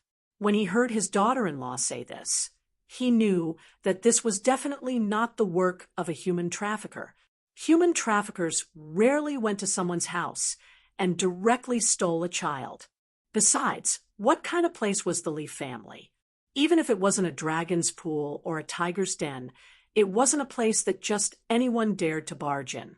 To be able to go to the Li family's house and beat the wet nurse unconscious, then take a child away without anyone knowing, how could he be a thief? Li He knew that the other party's target was definitely not the child, but him. However, he didn't know what the other party's goal was. If they wanted money, it wouldn't matter even if he gave up all his family's wealth as long as he could protect his eldest grandson. What he was afraid of was that the other party came for revenge. If that was the case, then his precious grandson would be in danger. After spending his entire life in the pugilistic world, Li He's hands were also stained with dozens of lives. Li He was so anxious that his chest was burning as if he was about to spit out a mouthful of blood. At this moment, a guard from the house ran in and reported loudly, "Master He, little Lang Jun, little Lang Jun." Li He pounced over like a ferocious tiger and grabbed his collar. He asked with a trembling voice, "What happened to Jinyu?" The man pointed outside and said while panting, Someone came back with little Lang Jun."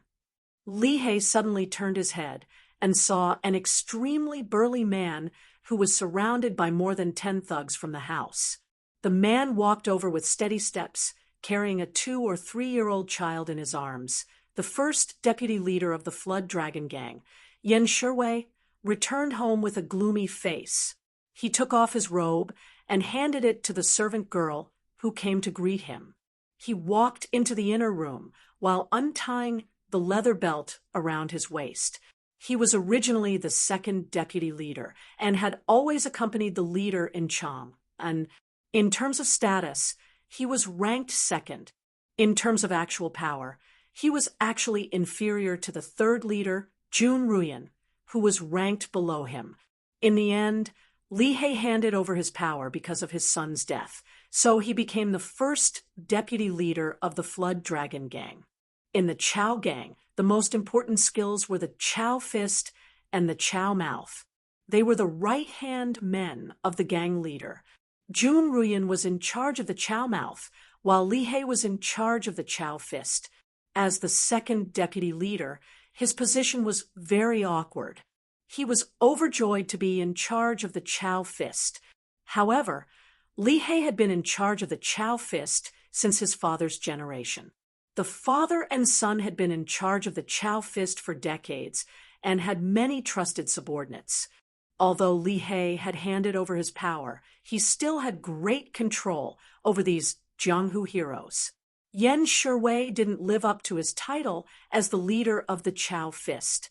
After more than a year of hard work, he finally grasped a certain level of strength and recruited 200 to 300 people as his trusted subordinates.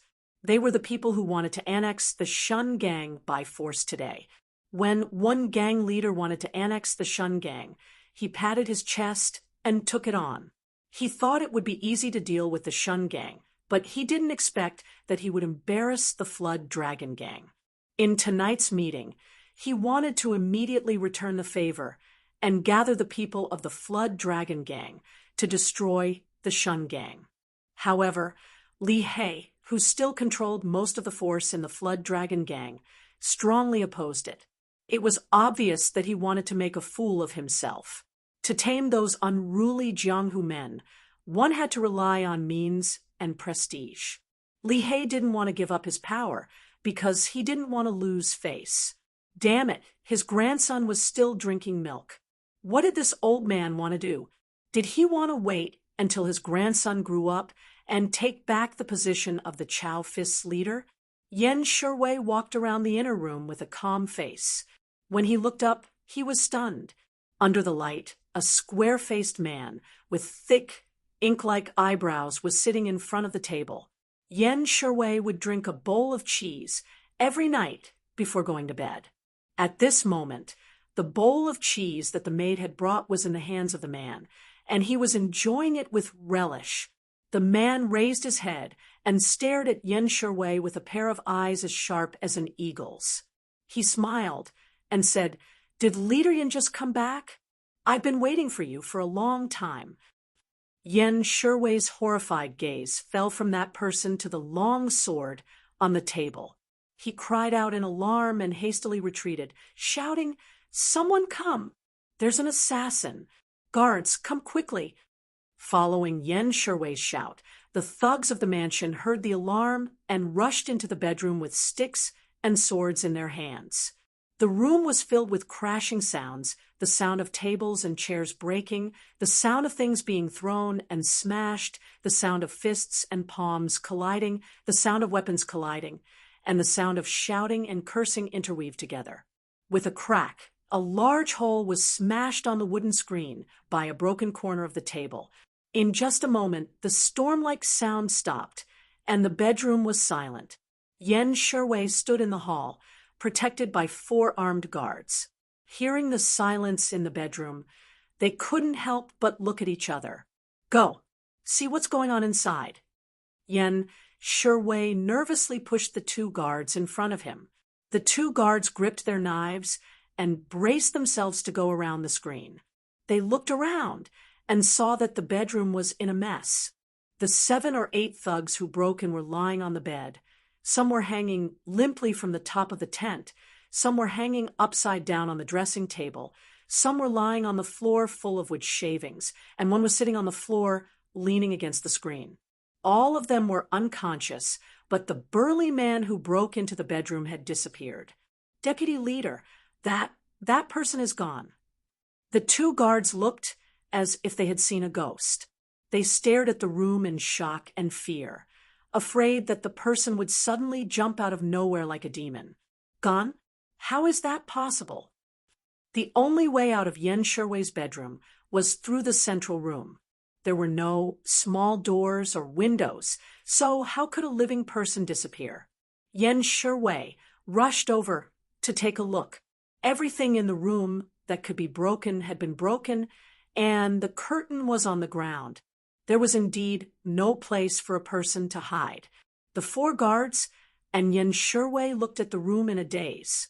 Yen Sherway suddenly shivered and cried out involuntarily. Could it be some kind of demon?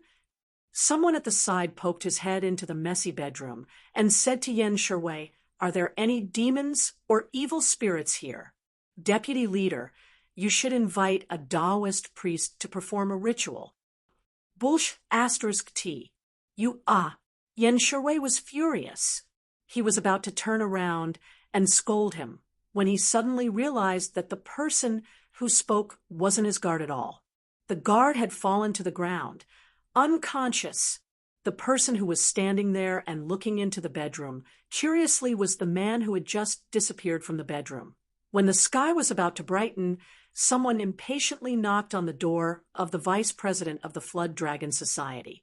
About half an hour later, Jun Ruyan hurriedly walked out of the house with dozens of hired thugs and rushed to Vice President Wen's house.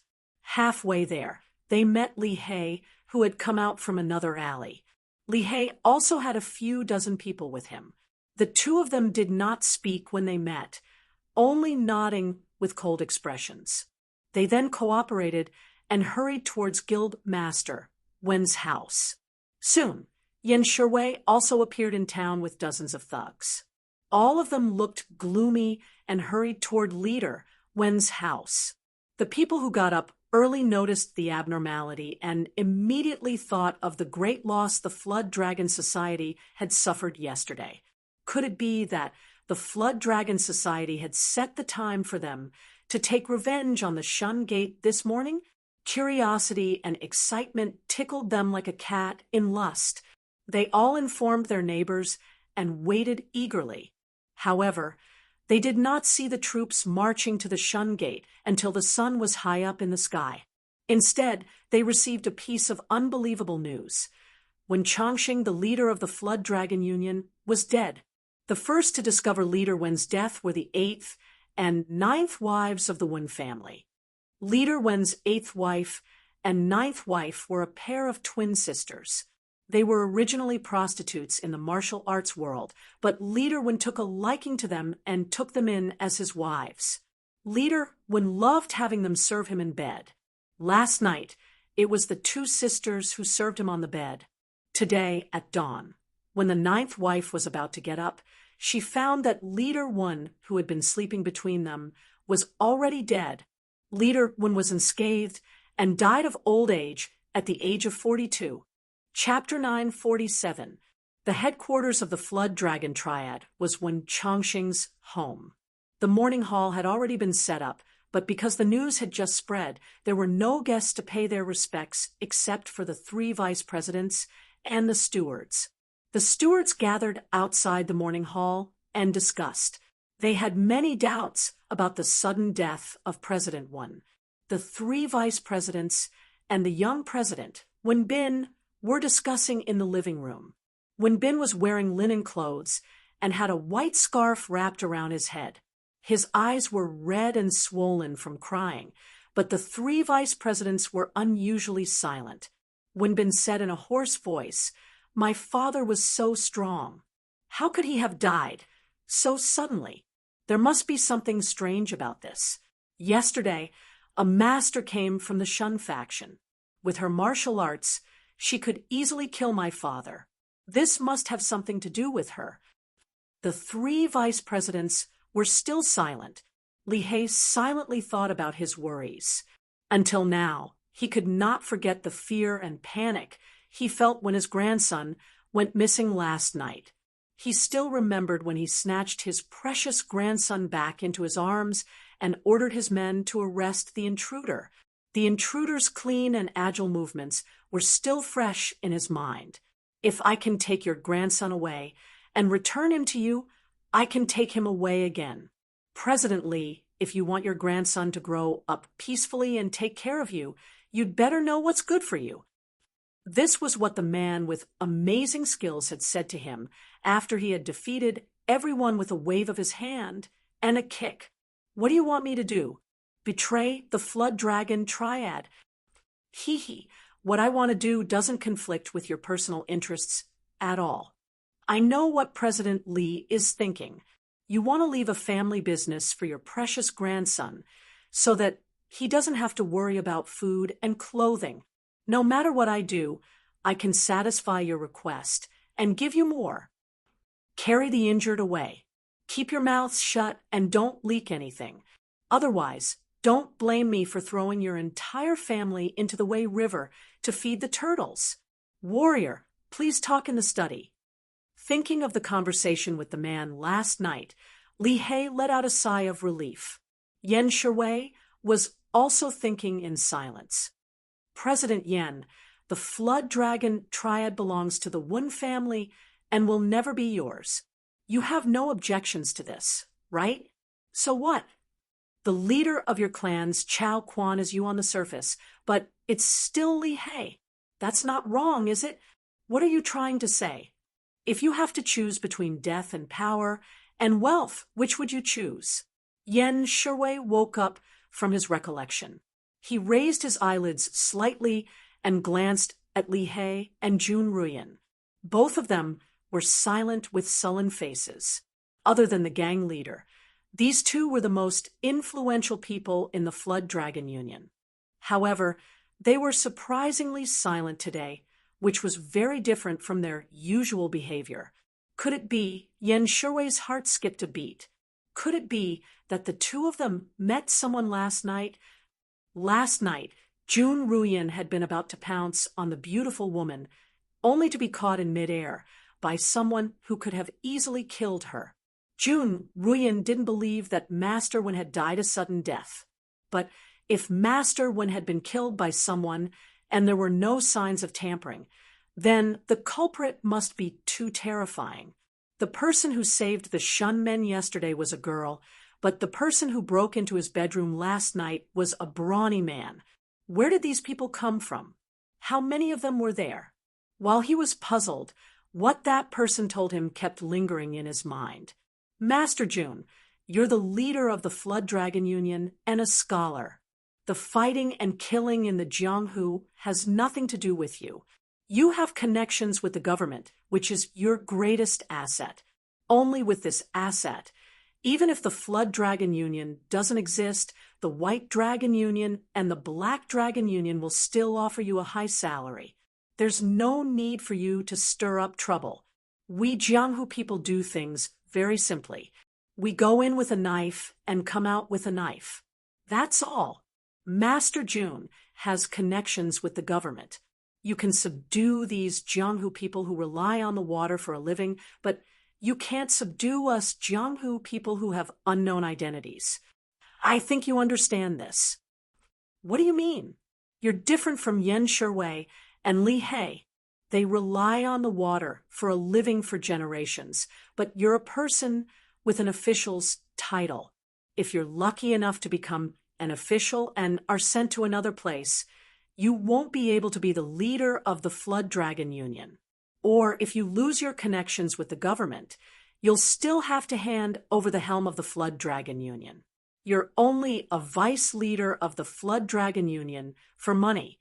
as long as you're willing to cooperate with us. We also need you. We Jianghu people can't deal with the government. We still have to rely on you, Jun Xiaolian. What do you want me to do? You don't need to do anything now. Tomorrow, you can even go to the city according to your previous agreement and listen to what Adjunct Chu has to say. We'll talk after you've made up your mind. Is that okay? Wenbin spoke angrily for a long time. Only his voice reverberated in the spacious hall. He finally felt the uneasy peace. He looked at the three vice leaders with some bewilderment. Master He, Uncle Jun, Uncle Yen, what do you say? Yen Sherwei was the leader of the Flood Dragon Union and ranked first among the three vice leaders. However, he was called last by Wenbin. He immediately felt uncomfortable. He said, "Don't be agitated, my good nephew. There's still no clear explanation for the death of our leader. If we act rashly against the Shun Union, we'll be in the wrong." In the wrong? Wenbin was tongue-tied. In this world, the fist is the law. When did the Flood Dragon Union ever reason with others except when facing gangs that are stronger than them? Now, the leader of the Flood Dragon Union, Yen Sherwei, actually said that they're in the wrong. What surprised him even more was that Li He, who had always been at odds with Yen Sherwei, actually agreed with him. That's right. What leader Yen said makes a lot of sense. Young leader, you don't have to be so hasty. If this is really the work of the Shun Union, we have to seek justice. But before that, we have to find out more about them. Wenbin finally realized that something was wrong. He panicked and turned to Jun Ruyan. "Uncle Jun, what do you say?" The corner of Jun Ruyan's mouth twitched slightly. She said calmly, "My good nephew, you should go outside and arrange the funeral first. The most important thing now is to take care of the gang leader's funeral. I'll go to the city to see Adjunct Chu later and find out how powerful the Shun Union is." Wenbin was furious. He clenched his fists and was about to object when Li He and Yen Sherwei both stood up. "Vice Leader Jun is right. Let's do that." Then, without waiting for Wenbin's reply, the three of them turned and walked out in unison. Wenbin stared blankly at their backs, a chill creeping into his heart. The first mate's white silk hung on the walls of the living room, fluttering in the wind. Wenbin was the only one left in the living room. Looking at his pale face, it seemed that he was the one who should be the one in charge of the funeral. How could this be? How could this be? What are those three old fellows trying to do? Could it be? A frightening thought suddenly welled up in his mind, but he immediately dismissed it. Impossible. It couldn't be that they coveted his position as gang leader. The special system of the Chao gang ensured its stability, making it difficult for others to usurp its position. Firstly, the Chao gang wasn't the only gang. There were other Chao gangs. You could be rude to outsiders, but internally, if you dared to disregard seniority and betray your master, you would be rejected by all the gangs. Unless you had the power to stand above all the other gangs and didn't need to care about them. But ever since the last years of the Sui dynasty, no Chao gang had been able to dominate the martial world. Moreover, the Chao gang was divided into civil and military. The Chao gang and the Chao gang were inseparable and mutually restricted each other. There was only one gang leader, and the Chao gang were second only to the gang leader, who would support the other to the position without any benefits for themselves. Thus, the Chao gang and the Chao gang could never work together. Moreover, the Wen family not only had great influence within the gang, but also outside. The daughter of the Heavenly Eagle Gang's leader had just been betrothed to him, and the Heavenly Eagle Gang wasn't any weaker than the Flood Dragon Gang. With the help of such a powerful father-in-law who could overturn the gang. Thinking of this, Wenbin calmed himself down and slowly walked out. Jun Ruyan returned to the city today to ask Chu Tianxing about the Chao gang's background. At the same time, she had to report the death. Of course, she had to report the major changes to the Flood Dragon Gang to Adjunct Chu Tianxing. As for offering condolences, Adjunct Chu wouldn't go. The disciples of the Chao gang were different from the underworld and the forest gangs. In the eyes of the underworld and the forest gangs, the emperor was nothing but a fart. The business they did made them enemies of the court, but the Chao gang was different. Their rice bowls were in the hands of the government. They could do whatever they wanted in the relatively closed circle of the Chao gang. But in the eyes of the government, they were soft persimmons that could be squeezed as they pleased. When passing by Qixia Gate, Jun Ruyan reined in his horse. Putting aside his identity as a member of the Chao gang, he was also a scholar with scholarly honors. No gatekeeper dared to make things difficult for him when he passed through the city gates. However, there was a large group of soldiers entering the city, so he could only stop and wait. The endless stream of soldiers seemed to have traveled a long way to get here. From the war horses, weapons, and uniforms, they didn't seem like ordinary garrisons. As Jun Ruyan watched, many officials in Yamen uniforms appeared in the procession. Behind them, there were several carriages with official banners on them. The imperial censor, the director of the Ministry of Justice, sitting in the carriage, who Yuanli stroked his beard and smiled. Ha! No one from the Chang and government came to welcome us. General Yang, this show of strength has made us look bad. Yang Fan smiled. Since the Lord of Hanoi has arrived in Chang, and first, you should have expected this. If they don't give us a welcome, we'll do it ourselves. Ha! Tonight at Pinkong Square, I'll treat you. How about it? Hu Yuanli's eyes lit up. Pinkong Square? Great. I've long heard of Pinkong Square. I heard that it's no worse than Luoyang's Tung Square. There are many enchanting and charming golden cats there. Chun Dong, who was dozing off, suddenly perked up. He coughed and said, "Golden cats? General Yang, I can't refuse your good intentions. I must go and see for myself." Ha ha, you're such an introverted slut. They talked and laughed as they drove into the city. Jun Ruyan immediately stood by the side of the road, completely unaware that the disturbance on Ba was caused by the young man in the carriage. This disturbance was destined to sweep through the whole of Chang, and this was just the beginning.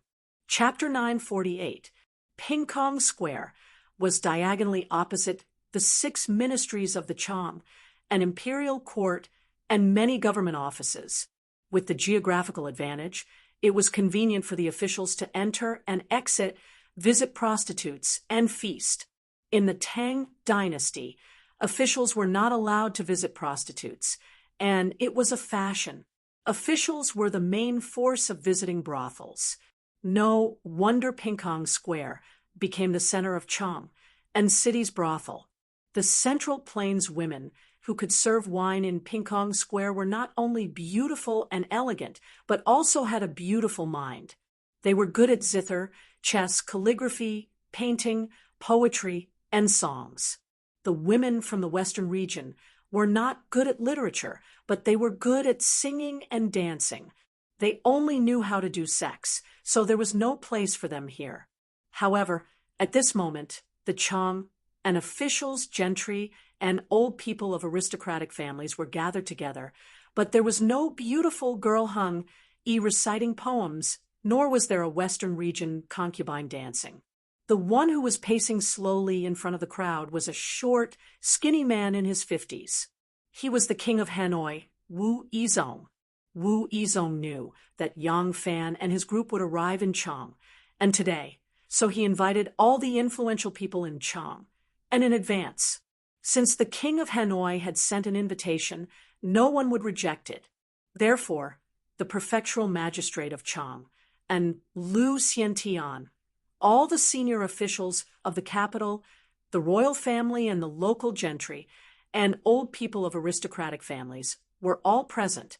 The sage may come back to Chang, and for a while next year, So I will go first. The palace needs to be repaired. The roads need to be leveled and widened. The rivers need to be dredged. And there can't be any problems with the transportation. I will be accompanied by all the civil and military officials and tens of thousands of elite soldiers. I can't afford to have a lack of food supply. Wu Yizong purposely wanted to embarrass Yang Fan and the officials from the Ministry of Justice and the censorate, delaying these people from welcoming him. But this kind of discord, it was good enough that everyone was aware of it. Naturally, he could not say it out loud, so he found an excuse for himself. Thus, the banquet turned into a lecture. The Ministry of Revenue and the Ministry of Works have both sent people over to assist me in reorganizing the old capital, the local officials of Chang, and the generals of the garrison, the members of the royal family, the gentry, and the elders of the rich and powerful families. Please cooperate with me. If anyone is incompetent or tries to drag me down during this process, I will tell you the ugly truth. Don't blame me for being ruthless then. Ha ha, a hall full of beauties, it's dazzling. Nanny Hu, your silk flower shop really lives up to its reputation. I think it can be considered the #1 shop in Ping Kong Lane. Come, come, come, quickly invite the ladies to dance a Huxian for us. Huxian has to be performed by Hu Ji to be considered authentic. Just as Wu Yizong finished speaking, a burst of laughter came from the other side. Turning his head, Wu Yizong couldn't help but widen his eyes. Separated by a low wall was the adjacent silk flower shop. It was also on the second floor and was also the largest room. The windows were wide open, and the people inside looked to be sitting on the side, not facing this side. The window was also drawn with an almost transparent curtain. Several people were sitting inside, and their faces could be seen clearly at a glance.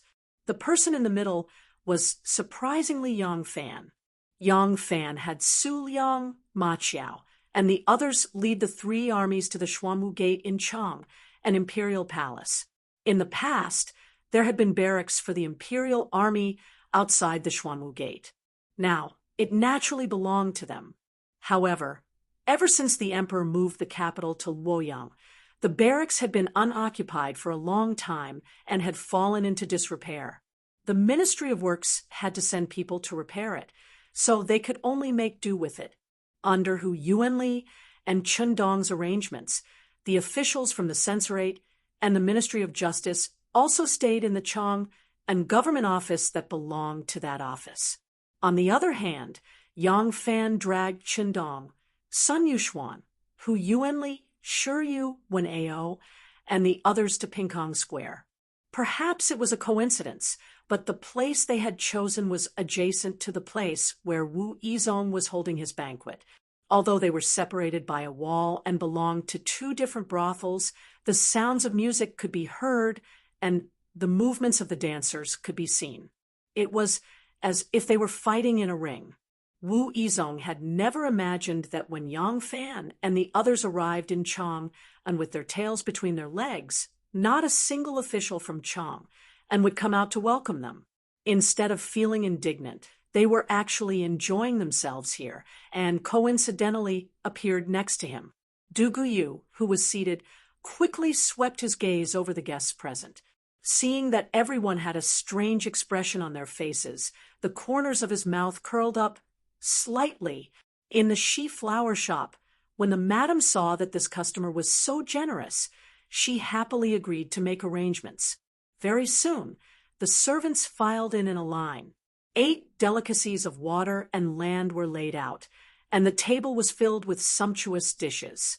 Immediately after, 8 blonde, blue-eyed, snow-white, high-nosed women spread out and prepared to dance. These Hu girls were all dressed in light tunics, wearing colorful beaded hats, and had great patterned, long belts draped over their shoulders, revealing their enchanting, slender waists.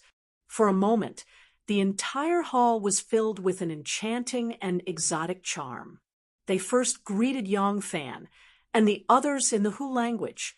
Their voices were like that of an oriole, and it was unknown what they were saying, but their voices were extremely euphemistic and pleasant to the ears. Following that, the musicians who had already taken their seats in the two rooms began to play, and the 8 Hu girls danced to the cheerful and powerful music. They raised their eyebrows and moved their eyes on the flowered carpet. Their beaded hats slanted in red sweat. They leaned to the east and fell to the west in drunkenness, their boots frail before the lamp. Their circling and hurrying steps were all in response, their hands on their hips like the moon. Hu Xian's music was lively and vigorous. It was originally more suitable for men to dance, but when the women danced, there was a kind of valiant and heroic bearing amidst their vigor.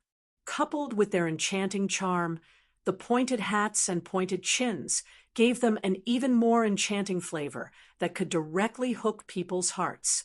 From beginning to end, Yang Fan did not even glance over the wall, as if he did not know that Wu Yizong was just a wall away from the opposite brothel. Even Hu Yuanli, Chen Dong, and the others only cared about stroking their beards and watching the dance, chatting cheerfully and wittily. None of them looked over. Since the team had already stood, there was no need to think about turning back. To be able to reach their current positions, they were also people who had toiled in officialdom for half their lives.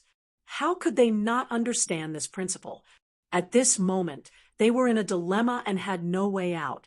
Instead, they had even lost their strength of character and integrity. Moreover, deliberately delaying the Chang and officials and preventing them from welcoming the 1,000 cavalrymen, the censorate, and the Ministry of Justice, although it was a disgrace to them. As a dignified prince, such a move was too narrow-minded. How could these people not be angry in their hearts? Wu Yizong stared blankly for a long time before fiercely turning back. His footsteps became heavier, and his tone also contained a kind of uncontrollable anger. I will be in charge of the Chang and palace, streets, roads, and transportation together with Assistant Minister Chiu of the Ministry of Revenue and Assistant Minister Ho of the Ministry of Works. Everyone, ha ha ha, good. Good dancing, good singing, good speaking. Beauty, you have worked hard. I will reward you with a cup. A burst of loud laughter interrupted Wu Yizong's words. Wu Yizong coldly turned back and saw Yang Fan raising his cup, waving and laughing at a Hu girl. This Hu Ji was dancing, but when did she ever sing, and when did she ever say it? If the two seats were completely unrelated, it would be fine for Yang Fan to say so. Now that the two hosts were clearly showing signs of conflict, Yang Fan's words seemed to be mocking Wu Yizong. Wasn't Wu Yizong trying his best to step forward, wave his arms, and reprimand loudly? Wu Yizong's face turned green and red, but he could only listen to what Yang Fan said. Yang Fan did not give him a chance to talk. If he angrily went forward to talk, what crime would he be charged with? Moreover, after the last encounter in the tenderness workshop, Wu Yizong knew that Yang Fan would not care about his life when he was angry, so he was indeed not afraid of him. At that time, not only would he not be able to do anything to Yang Fan, but it would also play into his heart. Since you are all here, and since you have met, shouldn't you welcome me? At that time, he, the dignified king of Hanoi, would also become a guest to welcome him and raise Yang Fan's status for no reason. After the Hu Xian ended, the music changed to soft silk music. Two beautiful Hu girls sang and danced in front of the hall. The two girls were bright and enchanting, and their faces were full of smiles. They danced calmly, and their steps were light, like willow branches swaying in the wind. The other 6 beautiful Hu girls changed their clothes and scattered to the seats. They sat in front of Yang Fan, Chen Dong, and the others respectively, holding a giant cup and gently urging them to drink. Yang Fan, Sun Yuxuan, and sure you were still fine. Their behavior was a bit more reserved, but Chen Dong and Hu Yuanli, the 2 old perverts who had just encountered such delicacies of the land and sea, how could they still control themselves? they had already let the beauty Hu Ji sit on their knees, not afraid of crushing their old arms and legs. Their hands even reached into the girl's full, snow-white chest. They drank the wine, but they had to drink it with the beauty's leather cup. They ate the food, but they had to ask the beauty to feed them with chopsticks. That kind of sensual energy formed a strong contrast with the people on the other side of the wall who had not even touched their food or wine, who only cared about listening to Wu Yizong's boastful lecture, which formed a strong contrast. Even when Ao, the imperial judge, was a little restrained in the beginning, but when he saw the ugly behavior of the others, he threw caution to the wind. He was just a small imperial judge. How could the king of Hanoi know him? If he did not stand on the side now, he would be the first to die.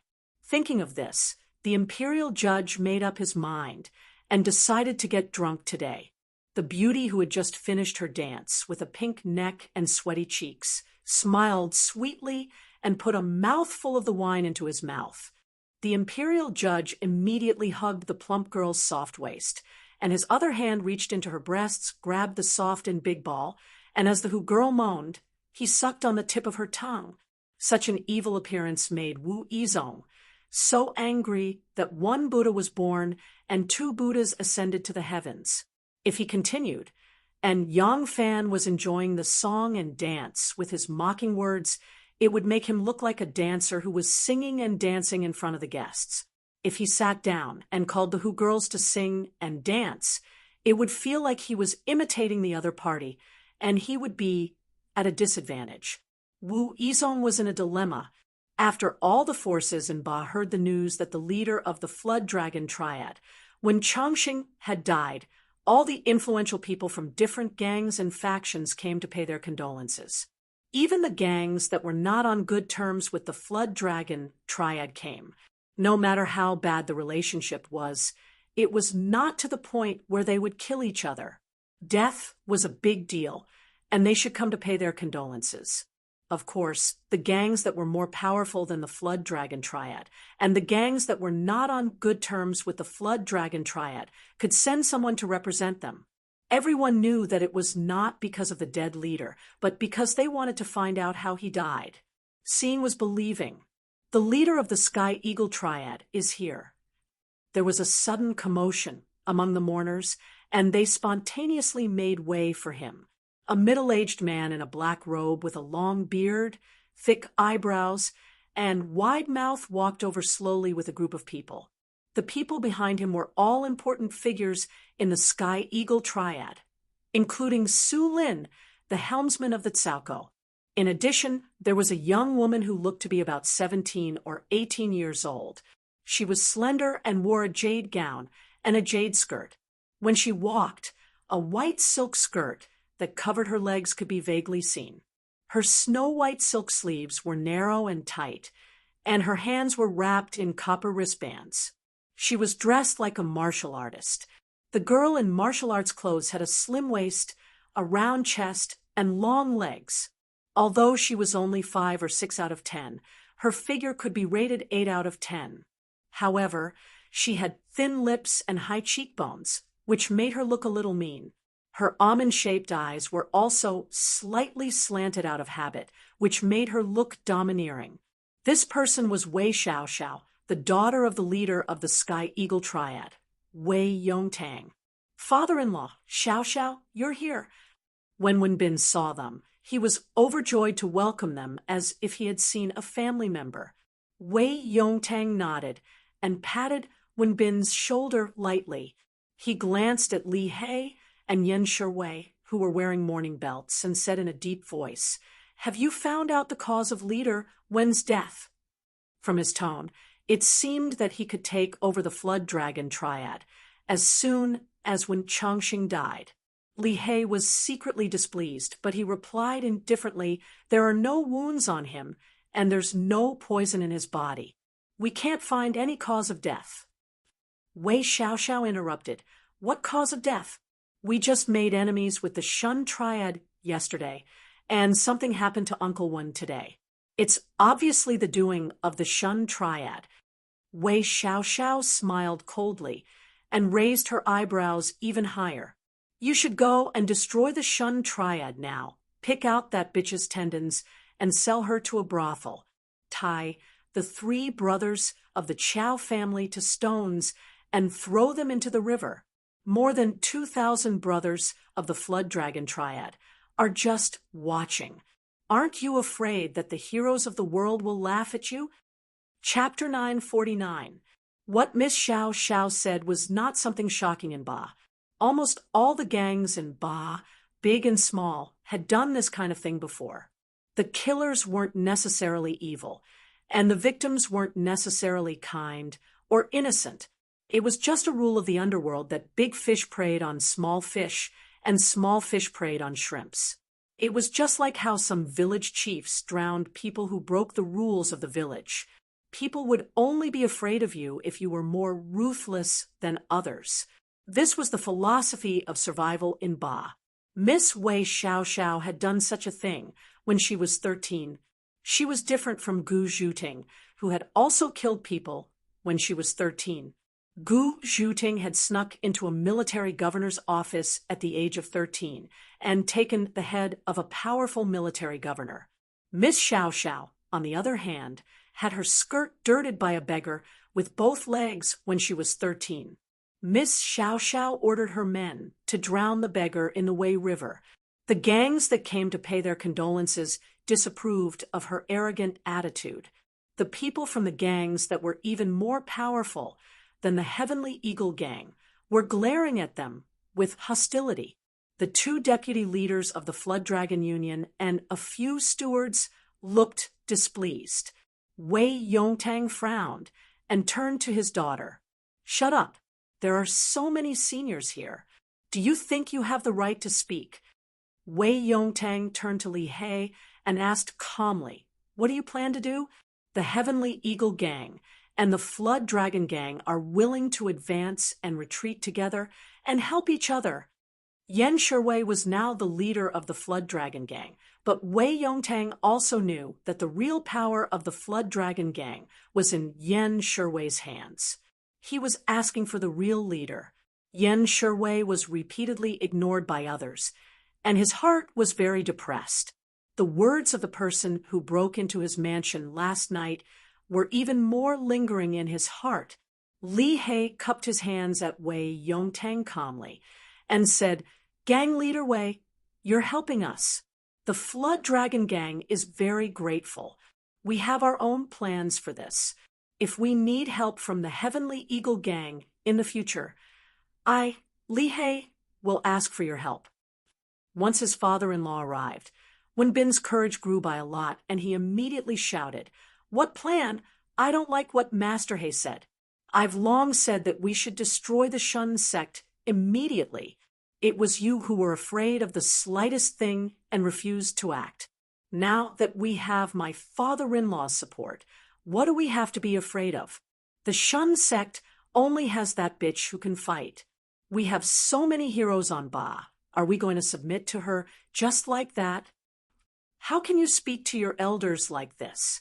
Wei Yongtang put on the airs of an elder and reprimanded Wen Bin. Originally, he had intended to form a strong alliance with the Water Dragon Triad. Now that when Changxing was dead, his desire to form a marriage alliance became even stronger. He knew very well what kind of person his son-in-law was. Wen Bin was strong on the outside but weak on the inside. Other than being able to speak flowery words in front of women, he had no other ability, as long as his daughter married him. Although the Flood Dragon Triad still had the name of the Flood Dragon Triad, it would actually belong to the Heavenly Eagle Triad. At that time, the 2 triad would be united, and he would be able to become a first-class triad in one fell swoop. He would be able to stand on equal footing with the Life League, 5 Elements Triad, 3 Rivers Triad, Circle Sect, and Peace Triad. Wei Yongtang reprimanded his son-in-law and said to Li He with a smile, "What Master He said makes sense.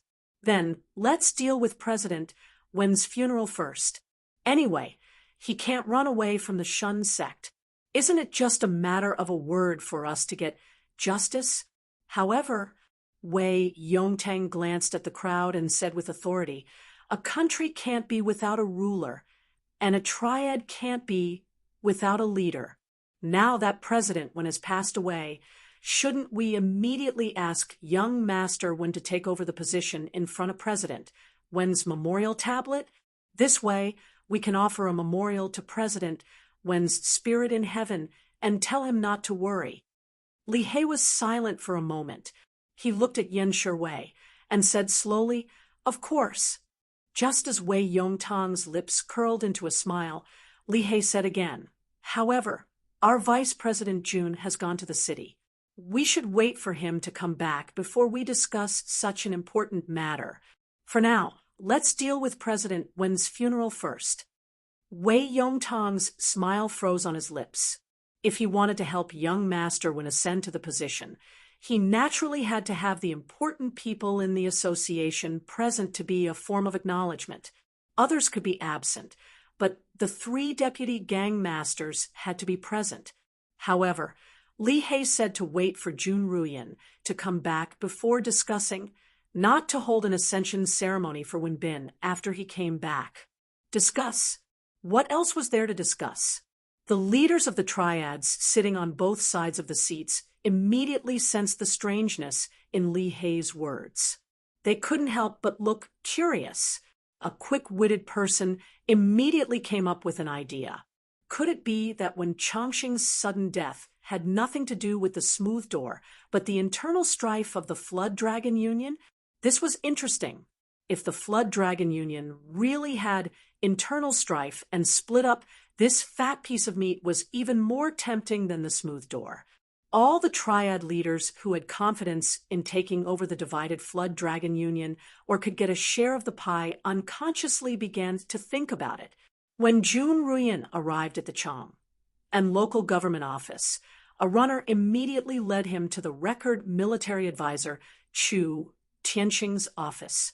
Jun Ruyan had an official rank and often went in and out of the local government office. He had bribed everyone and would even give him red packets during the new year. Therefore, no one would make things difficult for him when he went in and out of the place. The record military advisor of the Chang and local government office was a person of high status and power. In the supervision system of the Tang dynasty, the central supervision system included the censorate, and the feudal officials. The local supervision system was made up of the inspector and the record military advisor. The record military advisor was in charge of the masses, Chao Wenbo, and he was in charge of good and evil. It was a combination of the political and legal committee and the disciplinary committee. Chu Tianqing, who was in charge of the judicial discipline in Chang, and was slightly plump with white hair, light eyebrows, narrow eyes, bald sideburns, and Buddha-like lips. He looked like an extremely loyal elder. He did not look like a military officer, but more like a good-tempered Confucian classics instructor in the Imperial College.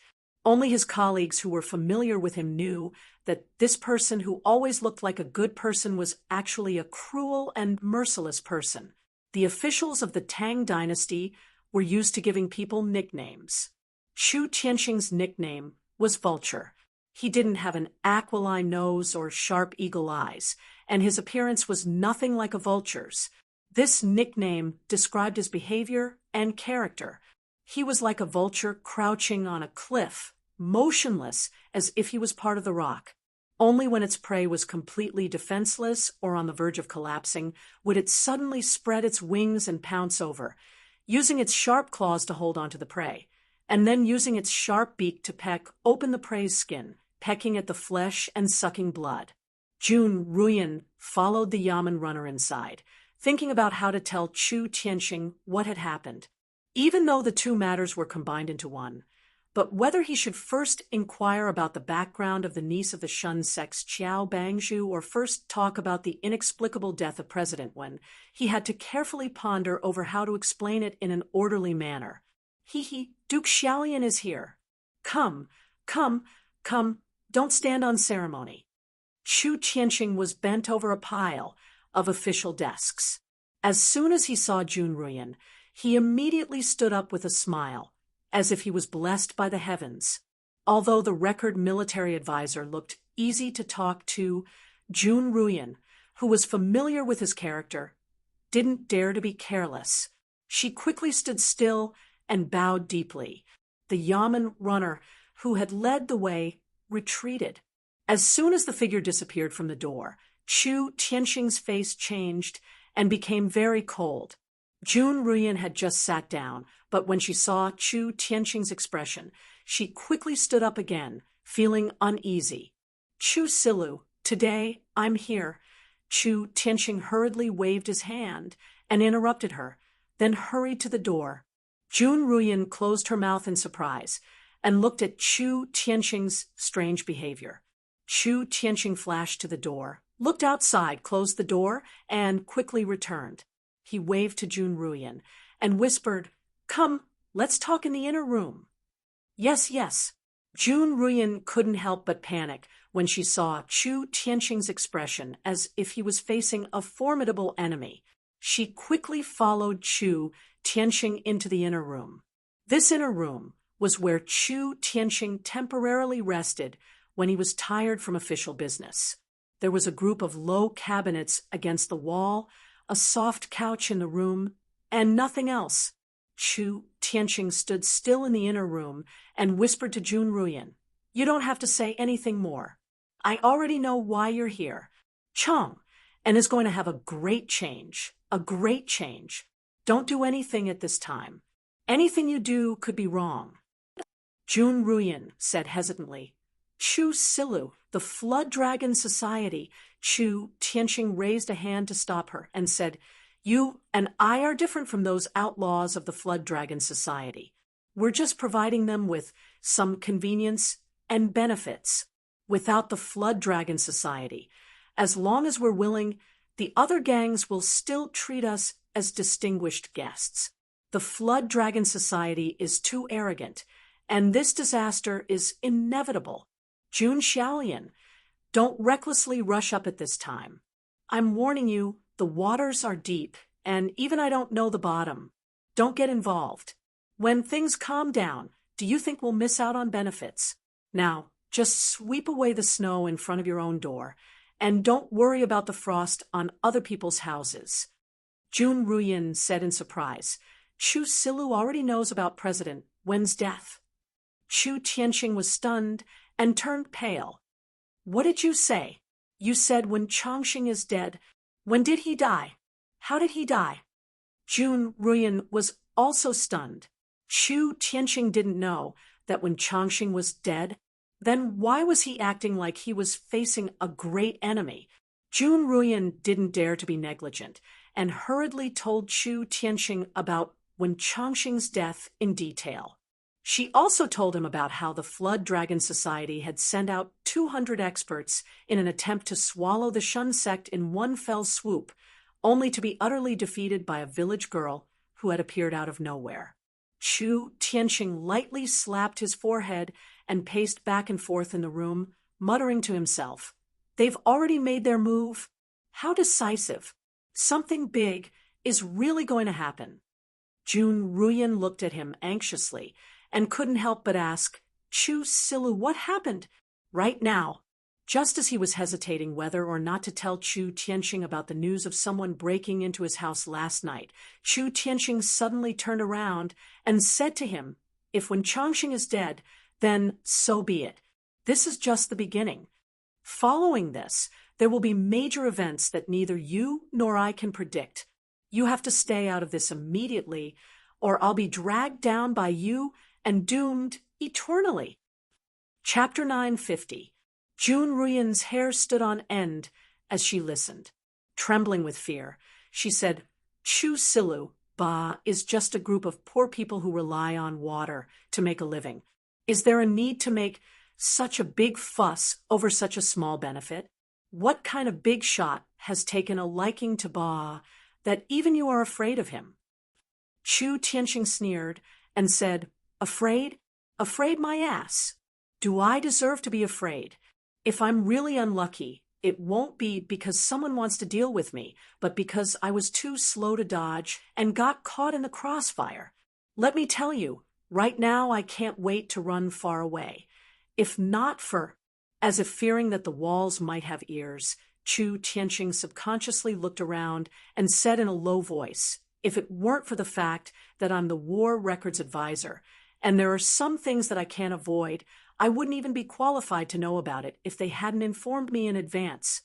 Jun Ruyan knew Chu Tianqing's character very well. He was not the kind of person who would make a fuss over nothing.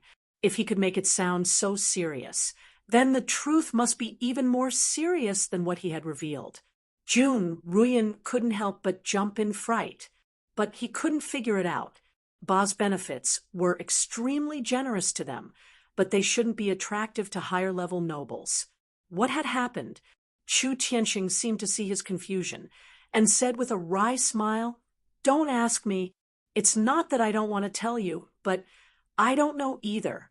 I don't know what kind of big shot has taken a liking to Ba, nor do I know what his goal is, nor do I know what kind of means he wants to use." Chu Tianqing sighed and said, "In the eyes of an ant, a blade of grass is a tree, a rock is a mountain that's impossible to climb, and a small stream is an ocean that's impossible to cross. In its field of vision, how can it see what a real tree looks like and how tall a real mountain is?" Jun Ruyan was dumbfounded. In his eyes, the captain of the Chong and department was already crouching on a high cliff, looking down on all living things like a vulture, but he described himself as an ant walking in the crevices of a rock. An inexplicable chill suddenly struck his heart. Jun Ruyan said in a trembling voice, "Chu Silu, then what should I do now?" Chu Tianqing said fiercely, "If it weren't for the fact that we're in the same boat, I wouldn't have revealed anything to you. Even if you've heard it, you have to bury it in your stomach and never say a word to anyone. Otherwise, before others can grind you into fine powder, I'll take your little life first." Jun Ruyan shuddered and said repeatedly, I know, then Chu Tianqing said word by word, "I'm leaving the Flood Dragon Union. From now on, I won't be seeing any guests. This is the only way to avoid disaster." Jun Ruyan's heart skipped a beat, but when she thought of the generous income she got from the Flood Dragon Union every month, she was reluctant to part with it. She said hesitantly, "Then, when can we?" Chu Tianqing said in a stern voice, "Bastard, are you willing to sacrifice your life over your wealth? If the situation had calmed down, would I not have told you? If I can't even protect myself in this storm, what else do you expect? Get lost and go home immediately. Even if the sky falls and the earth collapses, you won't care." Chu Silu, who held a high position in the Chong and local government, was actually most worried about whether he could survive this unknown storm. Jun Ruyan couldn't imagine what kind of storm this would be, but he finally understood one thing. If Chu Silu was just an ant in this storm, then he was not even a fart. Jun Ruyan agreed repeatedly and stumbled out, only one thought lingering in his mind: avoid the door and don't see any guests. Only by doing this can I avoid disaster. In the Shihua house, red dresses fluttered, wide sleeves fluttered, and the music became decadent. After 3 rounds of wine, all the guests became unrestrained. Wu Yizong's admonition on the opposite building became a great joke amidst the music and dancing. Wu Yizong had already hurriedly ended the banquet with an ashen face. At this moment, the opposite building was empty, and Chundong and the others were even more unrestrained. Sitting next to Shiger was a golden-haired girl with a high bun. She had a pair of sapphire blue eyes and a jade-like nose bridge. Her 2 voluptuous peaks were especially eye-catching under her half-open shirt, which looked like piles of snow. However, Censor sure sat there, as if he didn't see such a bright and dazzling beauty next to him. He was in very low spirits. Yang Fan smiled and raised his cup to him, saying, "Brother Shir, please have a drink." Shir, you was deep in thought, When he heard this, he quickly raised his cup and squeezed out a smile, half-heartedly returning a toast to Yang Fan. Yang Fan smiled and said, "What, brother sure isn't satisfied with this beauty next to you?" Shiryu hurriedly waved his hand and said, "No, no, no, Erlang, don't think too much. It's just that I'm a little tired after such a long journey." Yang Fan laughed and said, "Brother sure is in the prime of his life. Look at Hu Yuan and Brother Chen. These two old men are in high spirits. They haven't even said they're tired, so why are you tired?" At this moment, Chun Dong was buried in the full bosom of a beauty that could suffocate a man to death. He was kissing two red grapes, making the beauty giggle endlessly. Hu Yuanli, on the other hand, was already 80% drunk. His eyes were blank, and he sat there swaying like an urn that couldn't be tipped over.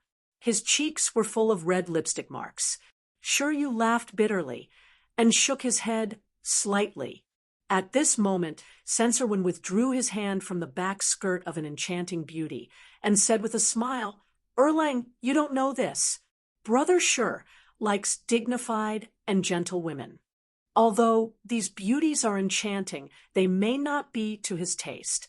Shiryu frowned, but Yang Fan smiled and said, "What's so difficult about that? It's not like the Shihua house is full of prostitutes. Beauties, hurry up and help our brother Sure choose a dignified, gentle, and talented woman who is proficient in poetry." Beside Yang Fan was a woman wearing a silk gown as thin as a cicada's wing. She was one of the beauties who was dancing on the stage. After the dance, she changed her clothes and came to serve Yang Fan. This beauty had an oval face, blonde hair, blue eyes, and a pretty face. She looked like she was only 16 or 17 years old. Her smile was very sweet, but in terms of figure, no 17 or 18 years old girl from the Central Plains could compare to her. She was wearing a colorful, tight-fitting bra that wrapped around her full bosom. Her snow-white skin was translucent, and her cleavage was deep. If she was a girl from the Central Plains, she would have to be a mature woman in her early 30s. Otherwise, it would be impossible for her to have such a soul-stirring hot body. This little beauty understood Chinese. As soon as Yang Fan finished talking, he lightly slapped her on the buttocks. The little beauty giggled and gracefully stood up. In just a moment, the little beauty returned with a woman wearing a silk gown with narrow sleeves and a long skirt. She had a colorful embroidered silk draped over her shoulders. This woman's appearance was not very outstanding, but she had a scholarly air about her. She did not look like a prostitute, but more like a lady from a respectable family. She was in her 20s, and in the famous brothel of Pinkong Lane, she was considered old. The little beauty of the woman was holding onto the woman's arm and pointed at Shiryu's back. She giggled and returned to Yang Fan's side. She sat next to him, grabbed his arm, and placed it on her trembling bosom. Shiryu frowned slightly. He still refused. "No, no, no. I appreciate your kindness, but I am really not in the mood today. Ah, stop right there." While Felicitous Rain was talking, he suddenly let out a loud roar, scaring Chun Dong, who was lying between the two jade peaks and sniffing around like a puppy. He raised his head abruptly. Hu Yuanli and Sun Yuxuan also staggered and stared at Felicitous Rain with their eyes wide open. Shiryu leaped up from his seat and quickly pounced forward. He grabbed the elegant woman who was covering her face, and trying to leave, he pulled away the hands that were covering her face. His face immediately twisted. He gritted his teeth and roared, "It's you! It's you! It's you! It's really you!" The woman panicked. She quickly shook her head and said, "It's not me! It's not me! Dear customer, you have mistaken me for someone else?" Shiryu's expression was ferocious. He said, "Mistaken me for someone else? I will recognize you even if you turn into ashes. Miss Jian, You have deceived me so much. You have deceived me so much. Yang Fan looked at them with an amused expression. The little Huji, who was clinging to him like a little bird, giggled and said, "This dear customer seems to know our sister Dian Dian." Yang Fan smiled and said, "She is called Dian Dian? Dian as in Saidian, or Dian as in Chidian?" The little Huji giggled and said, "Yes, yes, it is Dian as in Chidian. Sister Dian Dian's skill in bed is very good." But she glanced at Yang Fan with a pair of enchanting blue eyes.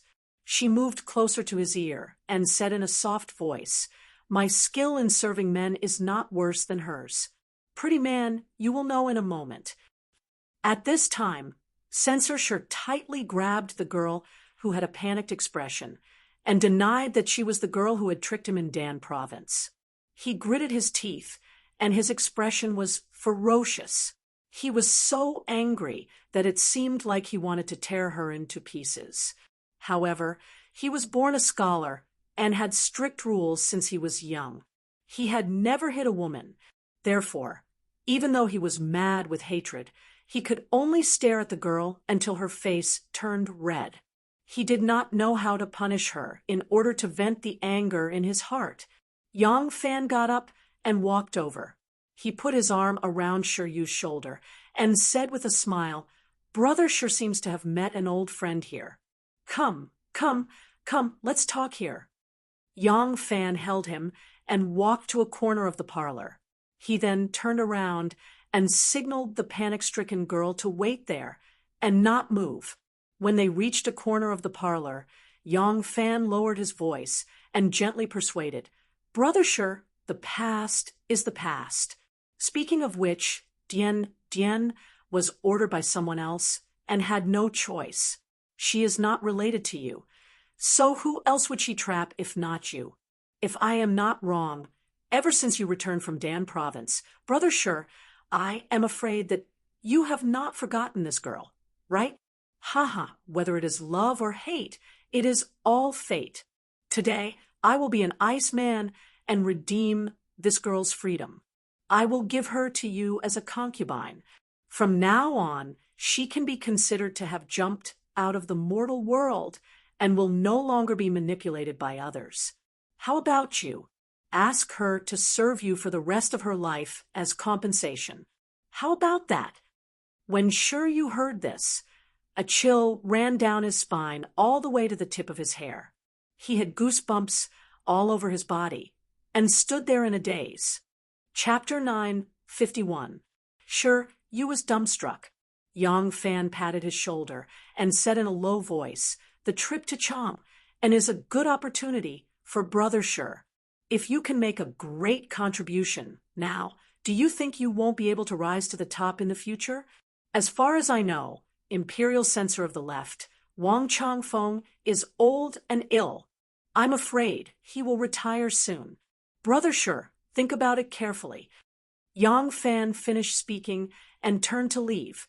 Shiryu stood there in a daze for a long time, not knowing what to do. Back then, he had rushed to Danzhou in high spirits with the intention of solving a major case and competing for the position of Imperial Censor of the Right. Who would have thought that he would be seduced by Lady Ming Jian, who pretended to be a merchant's wife? As a result, he fell into the hands of Danzhou's provincial governor Li Junfeng. He didn't dare to investigate the Danzhou case anymore. When the Yenzhou case implicated Danzhou, Li Junfeng still fell into the net of the law. However, the scandal of Imperial Censor Shiryu hadn't been exposed.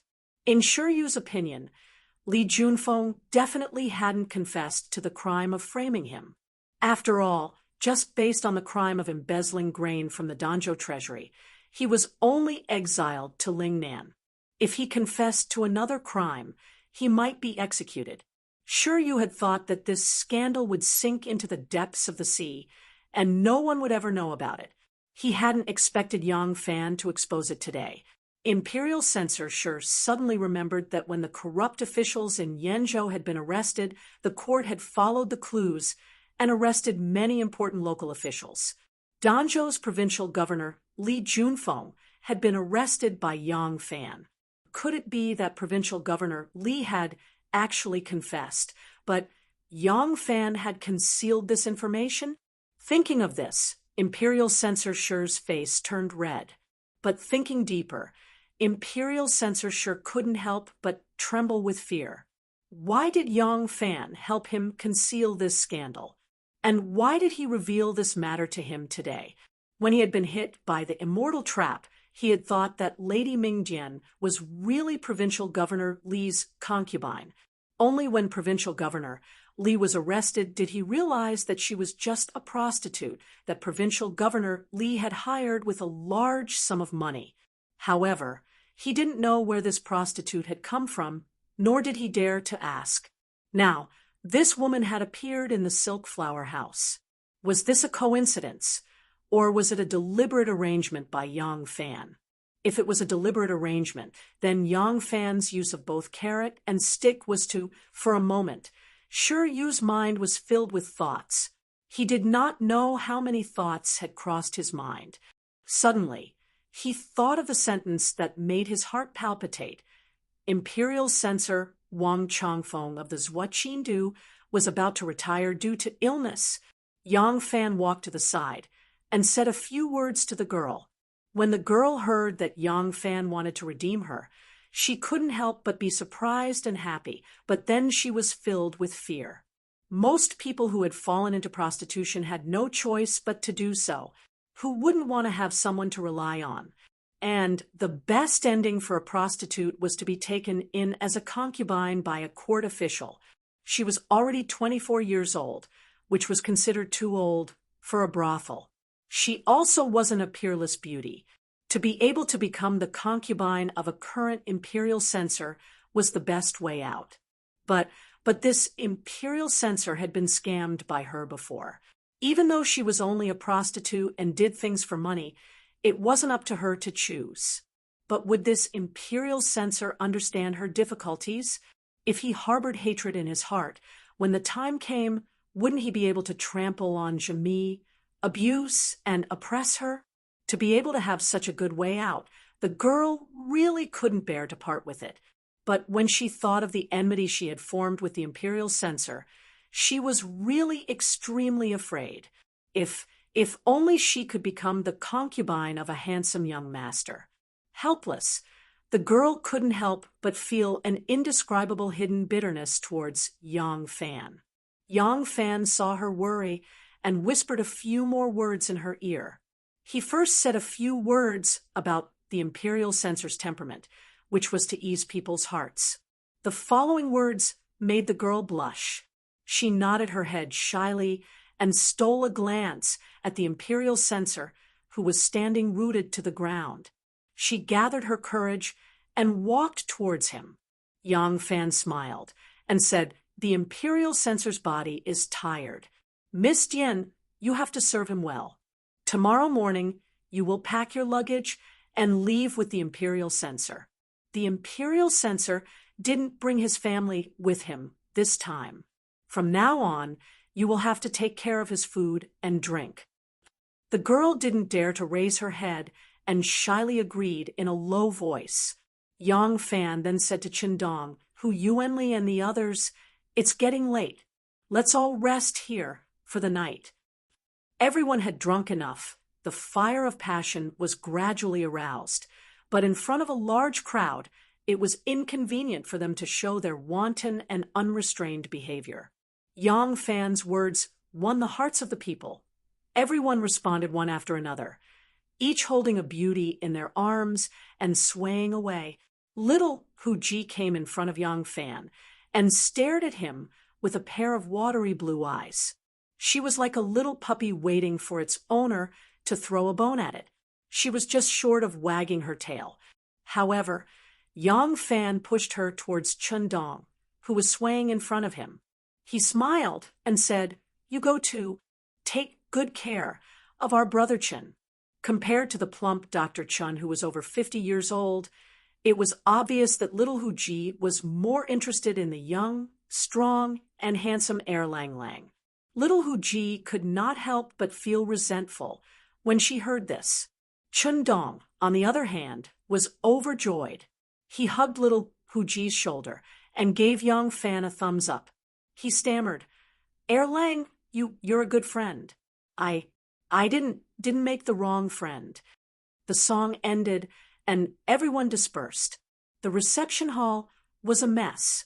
A few people, including the imperial censor, left with one or two attractive girls in their arms.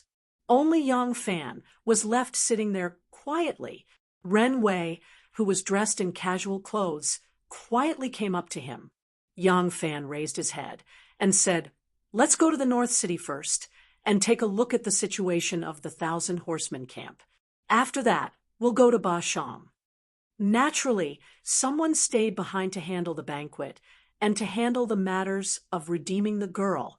Young Fan, on the other hand, left the Shihua house with a few trusted imperial guards and galloped towards the North City. The girl's boudoir was just like her.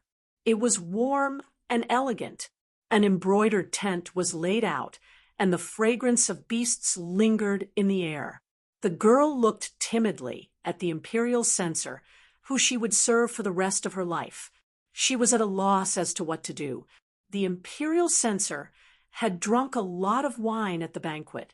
His face was flushed, looking at the woman in front of him, whom he hated and loved and could never forget. The imperial censor gritted his teeth and roared, Strip! The young lady was startled and quickly pulled off her clothes, quickly stripping herself into a naked little lamb. Her two hands did not know whether to cover the top or the bottom. Just as she was panicking, the imperial censor was burning with lust. He hugged her and threw himself onto the bed, turning all the grievances in his heart into action. Back when she was dressed as a merchant's wife, she had to pretend to be reserved and dignified.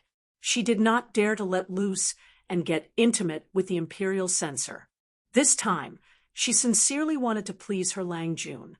Naturally, she gave it her all and served the imperial censor until he was on cloud 9. Her gums chattered, and she moaned. It looked like the two of them were going to die together to settle their scores. The Tang dynasty had a palace in both the east and west. The north gate of the palace was called the Xuanwu Gate. However, Luoyang only had one Xuanwu Gate, but Chang had two. One of the two Xuanwu gates in Chang and was the north gate of the palace, and the other was the north gate of the Daming Palace. Before the year of Jingguan, the imperial family continued to expand along the west side of the palace and built the Grand Daming Palace. Its size was not inferior to the palace. Just the Daming Palace alone was equivalent to 4.5 times the size of the Forbidden City of the Qing dynasty. One could imagine how vast it was. The north gate of the Daming Palace was called the Xuanwu Gate. The Xuanwu Gate of the palace and the Xuanwu Gate of the Daming Palace both led directly to the inner court of the palace. Therefore, these two Xuanwu gates were the most important gates in the palace and had to be guarded by the 1,000 Horsemen Battalion. Now that the entire imperial family was in Luoyang, there was no need for strict security in the palace. The task of guarding the 1,000 Horsemen Battalion was relatively easy. Yang Fan told Su Liang and the others to take the opportunity to take people to familiarize themselves with the roads and rooms in the palace. In addition, they had to choose a site for the camp. The original site of the imperial army was located in the most critical part of the north side of the palace. It blocked the main road to the north of the palace. However, at that time, there was only 100 horsemen. They only guarded the Xuanwu Gate of the palace. The other defense was handed over to the other troops of the Northern Yamen Imperial Army, according to Yang Fan. Now that the 1,000 Horsemen Battalion had enough manpower, the entire north side of the palace must be under their absolute control. Therefore, the scope of the military camp had to be expanded. With the moat outside the north side of the city as the boundary, the entire north side was under the control of the 1,000 Horsemen Battalion. In this way, if any imperial army wanted to enter the palace from the north side, they had to pass through the defense of the 1,000 Horsemen Battalion. Therefore, they had to be one step ahead to delimit the scope of the barracks and send troops to guard it. It was expected that Wu Yizong would not dare to argue with them in such a sensitive place. Yang Fan rode his horse and patrolled outside the north side of the city. He confirmed the scope that Su Liang, Ma Qiao, and the others had already delimited. He told a few trusted subordinates some things to pay attention to, and then left quietly. Only Sima, Xuliang, and a few Lang generals knew that Yang Fan was not in the camp. Although they knew that Yang Fan had left the military camp, they did not know where he went. Even Yang Fan's sworn brother, Ma Qiao, did not know. This place had become the defense of the 1,000 Horsemen Battalion. Naturally, others could not find out whether Yang Fan was here or not. When Yang Fan came back, he was dressed in casual clothes. At this time, he left quietly without even changing his clothes. He quietly went to Shangba. The Xuanwu Gate was to the north of the palace. The palace was to the north of the entire Chang and city, but Shangba was to the southeast of Chang and city. If Yang Fan wanted to go to Shangba, he would have to cross the entire Chang and city. At this time, Jun Ruyan was causing another uproar in Bahang town. Although the Flood Dragon Society did not say why Jun Ruyan went to Chang and city today, everyone knew that he was the branch leader of the Chao gang. Since the Flood Dragon Society was in such a big trouble, he would definitely return to the city to explain the current situation to the officials who supported the Flood Dragon Society. He might also want to know more about the Shun Gate. However, Jun Ruyan did not return. Only 2 of his trusted bodyguards came back with a piece of news. Vice President Jun suffered a stroke. According to the 2 bodyguards, when Vice President Jun returned from the city, he suddenly fell unconscious from a stroke when he was about to leave the city gate. Therefore, he was sent to the old mansion in the city to be treated by a doctor. Before the vice president of the Flood Dragon Society, the chief steward, and the guests who came to pay their respects could digest this news, the 2 bodyguards brought the eldest lady of the Jun family back to the city. With such a big thing happening to Jun Ruyan, it was normal for his wife to return to the city to take care of him. But later, everyone realized that Jun Ruyan's people had emptied the Jun family's house in Shangba. They did not keep a single valuable item and moved it all back to the city.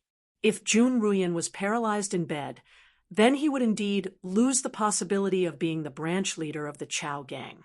The Jun family would have to move out of Bahang town sooner or later, but was there a need to be so impatient?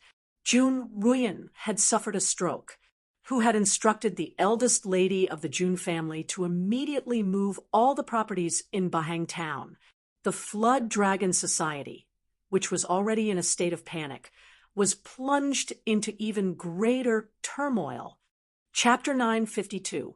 When Li He and Yen Shiwei heard the news, they immediately rushed to the city. They met the Jun family's carriage on the way, but they didn't even greet them and rushed to the Jun family's residence first. Jun Ruyan was indeed paralyzed in bed, his mouth crooked and eyes slanted, and saliva dripped from the corner of his mouth. They couldn't ask a word because he couldn't say anything other than moaning. Jun Ruyan was also a ruthless person. Since Chu Silu said, "Avoid the door and don't meet outsiders. This is the only way to avoid disaster." He simply carried it out more thoroughly and became a disabled person who couldn't speak or move. Even if someone came to see him, they wouldn't be able to dig a word out of his mouth. Unfortunately, Jun Ruyan only knew a little about the symptoms after a stroke. He had never seen a stroke patient with his own eyes. Li He and Yen Shiwei, on the other hand, were knowledgeable. Although Jun Ruyan tried his best to act, he was not a good actor. Li He and Yen Shiwei could still see some clues from his eyes and the unnatural expression that he tried to twist. They were all experienced people and didn't point out that Jun Ruyan was pretending to be crazy. It was obvious that Jun Ruyan wouldn't admit it, so there was no need to do so. After a while, the Jun family's wife, Miao Qing, also hurried back. When she saw her husband was paralyzed from the stroke, she immediately collapsed in front of the bed and cried. She had only married Jun Ruyan for a month, and this happened. If Jun Ruyan didn't recover, he would be a widow for the rest of his life. How could she not be sad? Yen Sherwei and Li He looked at the Jun family's wife, who was crying so hard that she almost fainted. They could see that the Jun family's wife wasn't acting. That was to say, Jun Ruyan had pretended to have a stroke. Up until now, even his lover was kept in the dark and didn't dare to reveal the truth to his wife. What had happened? The two comforted her and got up to leave the Jun family's residence. Out of the long alley, Li He stood on the street for a long time without saying a word. Strangely, Yen Sherwei sat on the horse next to him and didn't move. After a long time, Yen Sherwei sighed softly and said, "Master He, I'm afraid the decades of peace on Ba River are coming to an end." Li He smiled faintly and said, "Has Ba River ever been peaceful?" Yen Sherwei said, "With wind and waves, it is called Jianghu. If it wasn't peaceful, it would depend on how big the waves were. In the past, the waves could overturn other people's small boats, but they couldn't overturn our big boats. To us, that was peaceful. Now, I'm afraid there's going to be a huge storm that can capsize the Flood Dragon Society."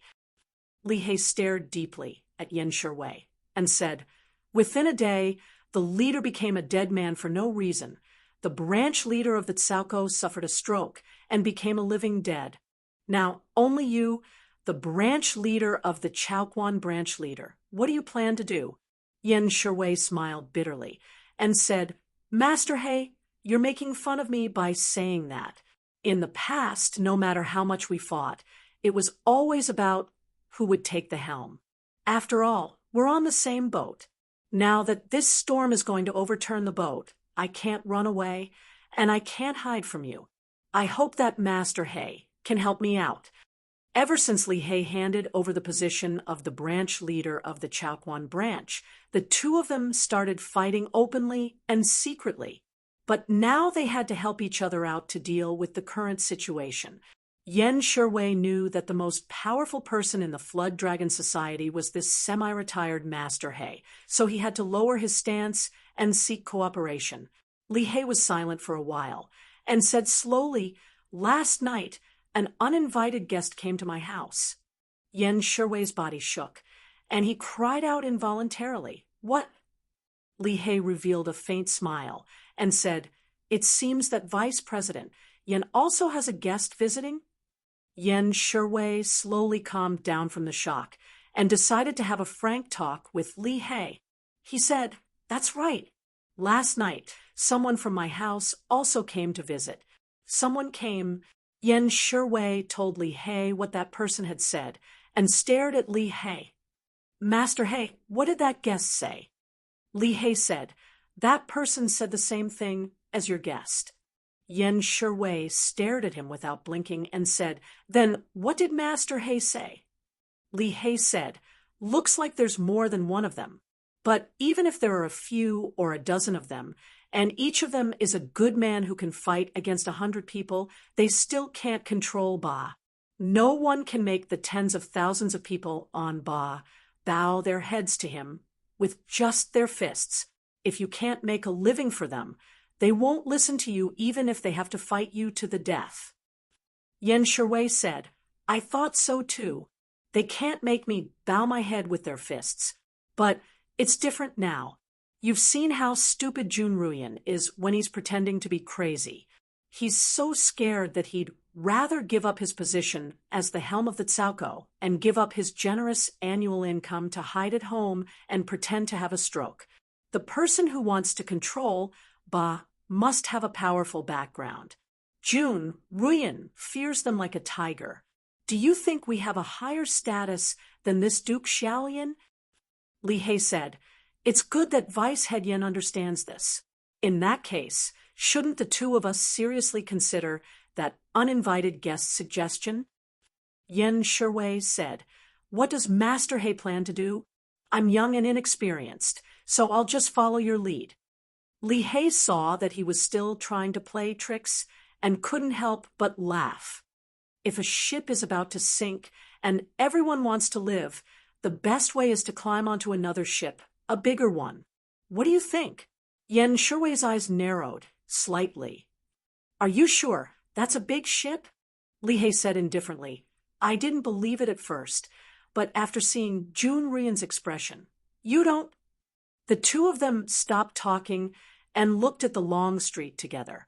As the sun set, the dark red light bathed the ancient city of Chang, and which was as orderly as a chessboard. Standing on the long street, they were like two insignificant chess pieces on this huge chessboard. Advancing or retreating was insignificant to the chess players, but for these two chess pieces, it was a matter of life and death. The setting sun mixed the shadows of the man and the horse into a very strange shape, dragging on for a very long time. Li He stood there silently, recalling what the guest had said to him last night. He didn't quite believe it at the time, but now he had to take it out again and carefully ponder over it. "Master He, I'm telling you today because I'm not afraid that you'll leak it. But remember, if you leak a single word from your mouth, don't even think about hearing your grandson call you grandpa for the rest of your life. Speak. Our goal is to consolidate the current water gang and rebuild the situation of the water gang during the end of the Sui dynasty." "Ha. That's just wishful thinking. It's simply impossible. Do you think you can subdue the Flood Dragon Gang with your martial arts? Not just us. There are the Life League, the Five Elemental Guild, the Three Rivers Gang, the Circle Sect, and the Peace Gang that are stronger than us. These first-class gangs are rich and powerful. They have money and people if you want to use force. Even if they don't have masters who can compete with you, they can spend a lot of money to invite eccentric Jianghu people who can compete with you. What's more, if they invite the official forces behind them, unless you rebel, a patrol officer, and a team of constables can make you piss your pants. Ha! You don't have to worry about whether we have the ability or not. You should be clear that if all the major waterway gangs on Bashang can be united, it will be beneficial to everyone except for the gang leaders, society leaders, and sect leaders who have inherited their positions of power and authority. After the unification, you can gather all the skilled sailors to transport the important, urgently needed, and heavy goods that are inconvenient to transport by land by ship, and other goods that are difficult to transport by water can be transported by land by land. This way, everyone's lives will be much better than they are now. There will be less competition and exclusion between gangs. Everyone will be united. Even if there are no ports, the officials along the way won't dare to extort or make things difficult for you. Otherwise, if the transport of grain is affected, the whole of Chang will be affected. This matter will be of great personal benefit to you. Once the water gangs are united, we will follow the original rules of the Shun sect and set up 8 elders and 36 stewards. You should know that after the gangs are united, a steward will be more powerful than a helmsman. Most importantly, at that time, you won't have to worry about your family business being taken away by others because of your grandson's young age. Right now, in the big water gangs, aside from the stable position of gang master, if the helmsmen don't have capable descendants to inherit their positions, they will inevitably have their power taken away by others after a bloody struggle. But once they are united, even if your grandson is young, he can firmly hold on to the rice bowl you left him. It won't be taken away by others, because when he is young, his affairs can be handled by other stewards, and it won't affect the affairs of the water gangs. On the other hand, if anyone has designs on your grandson, the 8 elders and 36 stewards will support you, because no one can guarantee that there won't be orphans and widows in their branch one day. Helping you today is helping them tomorrow. Thinking of this, Li He suddenly raised his head and shook the reins of his horse. He said to Yen Shuwei, "I, Li He, am old. I only have this precious grandson. I don't want anything else but to leave a family business for my grandson so that he can eat and wear warm clothes. I'll work for whoever gives me food. What do you say?" Yen Shuwei rolled his eyes and said through gritted teeth, "Then shall we go meet them tonight?" Li He nodded, whipped his horse, and galloped away. Yen Shuwei stared at his receding figure for a long time. It was only when Li He's figure was about to disappear at the end of the long street that Yen Shuwei ruthlessly lashed his whip and led his men away. Over the past day, the Shun gang had received too many surprises or scares. Last night, they were still on tenterhooks worrying about the revenge of the Flood Dragon Triad. But this morning, they received the news of the death of Wen Changxing, the leader of the Flood Dragon Triad. When the one family held a funeral, Qiao Mu anxiously waited for the people of the Flood Dragon Triad to break in openly and kill his whole family. This kind of thing had happened before. 12 years ago, there was a leader of a small gang who didn't listen to the Flood Dragon Triad because of his outstanding martial arts skills and unruly character.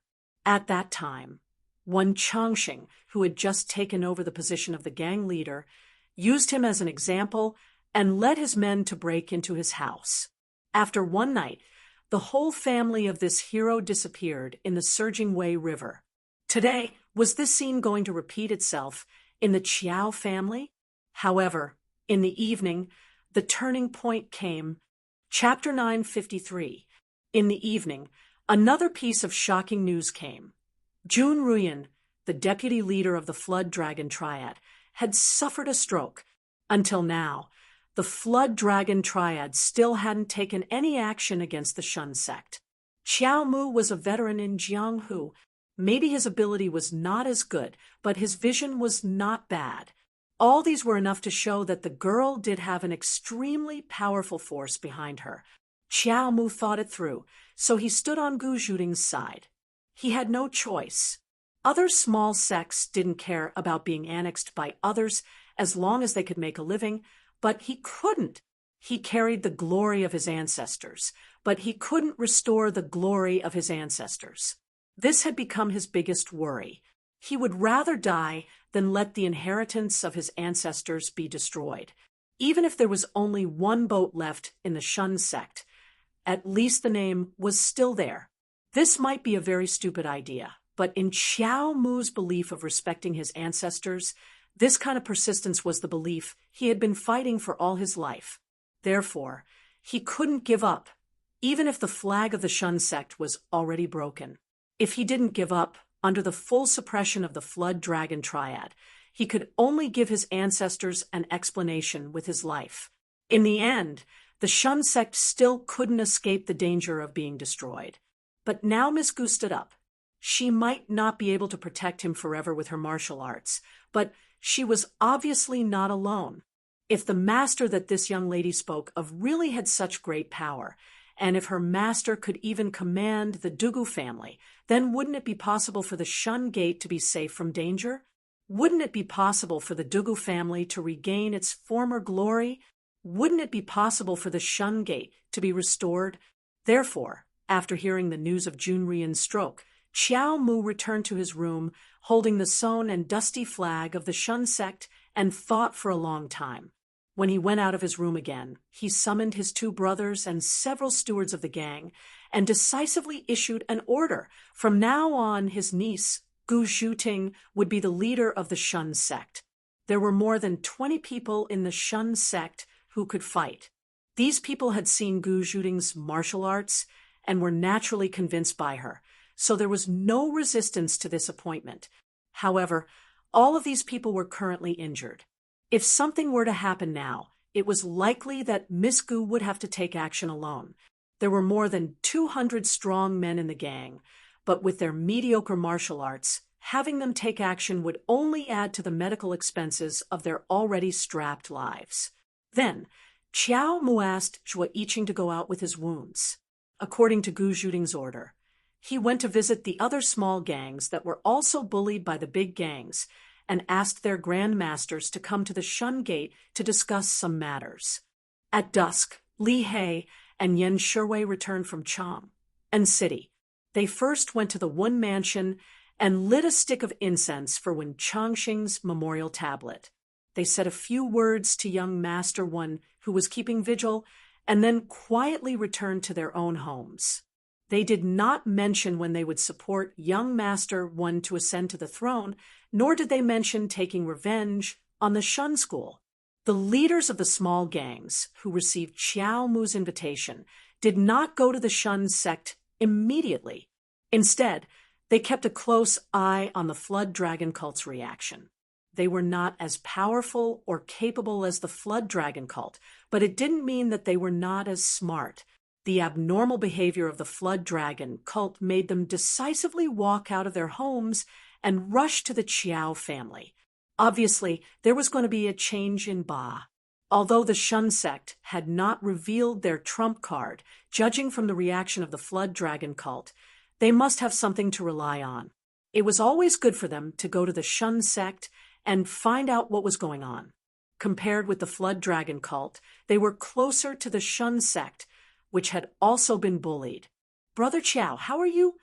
When the leaders of the small gangs arrived at the Qiao family, they pretended to ask about Qiao Mu's injury, but their eyes kept glancing at Gu Zhuting. Although they had long known that it was this woman who made the Flood Dragon cult suffer a great loss. The leader of the Flood Dragon cult died. Suddenly, the helmsman of the Cao suffered a stroke, the helmsman of the Chaoquan school, and another deputy leader of the Chaoquan school didn't dare to say anything because of her. But when they saw her with their own eyes, they still couldn't believe that she was such a delicate and timid woman. Her waist wasn't even as thick as my thigh. After Qiao Mu introduced Gu Zhuting one by one, he said to the leaders, "This is my niece. Her surname is Gu. From now on, she is the helmsman of the Chaoquan school of the Shun sect. I'm injured and need to recuperate for a while, so she is now in charge of all the affairs of the Shun sect. Today, I invited you here because I have something to discuss with you. Zhuting, tell your uncles about it." Gu Zhuting nodded and neatly cupped her hands to the crowd. Then she said in a clear voice, "Seniors, in terms of seniority and age, I, a junior, have no place to speak in the Shun sect. Since my uncle has put this burden on my shoulders, and my brothers trust me, I have no choice but to take this responsibility. I'm young and inexperienced. If I've said something wrong, please forgive me." Han Yuantang of the Iron Helm Gang said, "In Jianghu, those who are capable come first. Miss Gu, don't stand on ceremony. Our muscles and bones are rusty, but our old eyes are still sharp. We know what happened on Ba in the past 2 days. If we really compare, we are old loaches in a shallow ditch, while you are a dragon girl in a big river. If you have anything to say, just say it. Okay." Gu Zhuting said straightforwardly, "You are all like our Shun sect. You are all bullied by those big gangs and sects, and you all seek a way to survive through the fingers of others. Now that I'm the helmsman of the Chaoquan school of the Shun sect, I have to think about the Shun sect. I wonder if we all stick together, will others still treat us as pushovers? Seniors, each of you has 5 or 6 boats and 100 brothers. If we stick together, we will have 30 or 40 boats and 800 or 900 brothers. At that time, let alone others, at least gangs like the Flood Dragon cult will not dare to bully us casually." Han Yuantang frowned and interrupted Gu Zhuting. "Miss Gu, you must have never been in the transportation business, haven't you? Some things are not as simple as you say." Gu Zhuting smiled and said, "Please enlighten me, senior." Han Yuantang said, "If it's just to stick together, Do you think we will wait until now?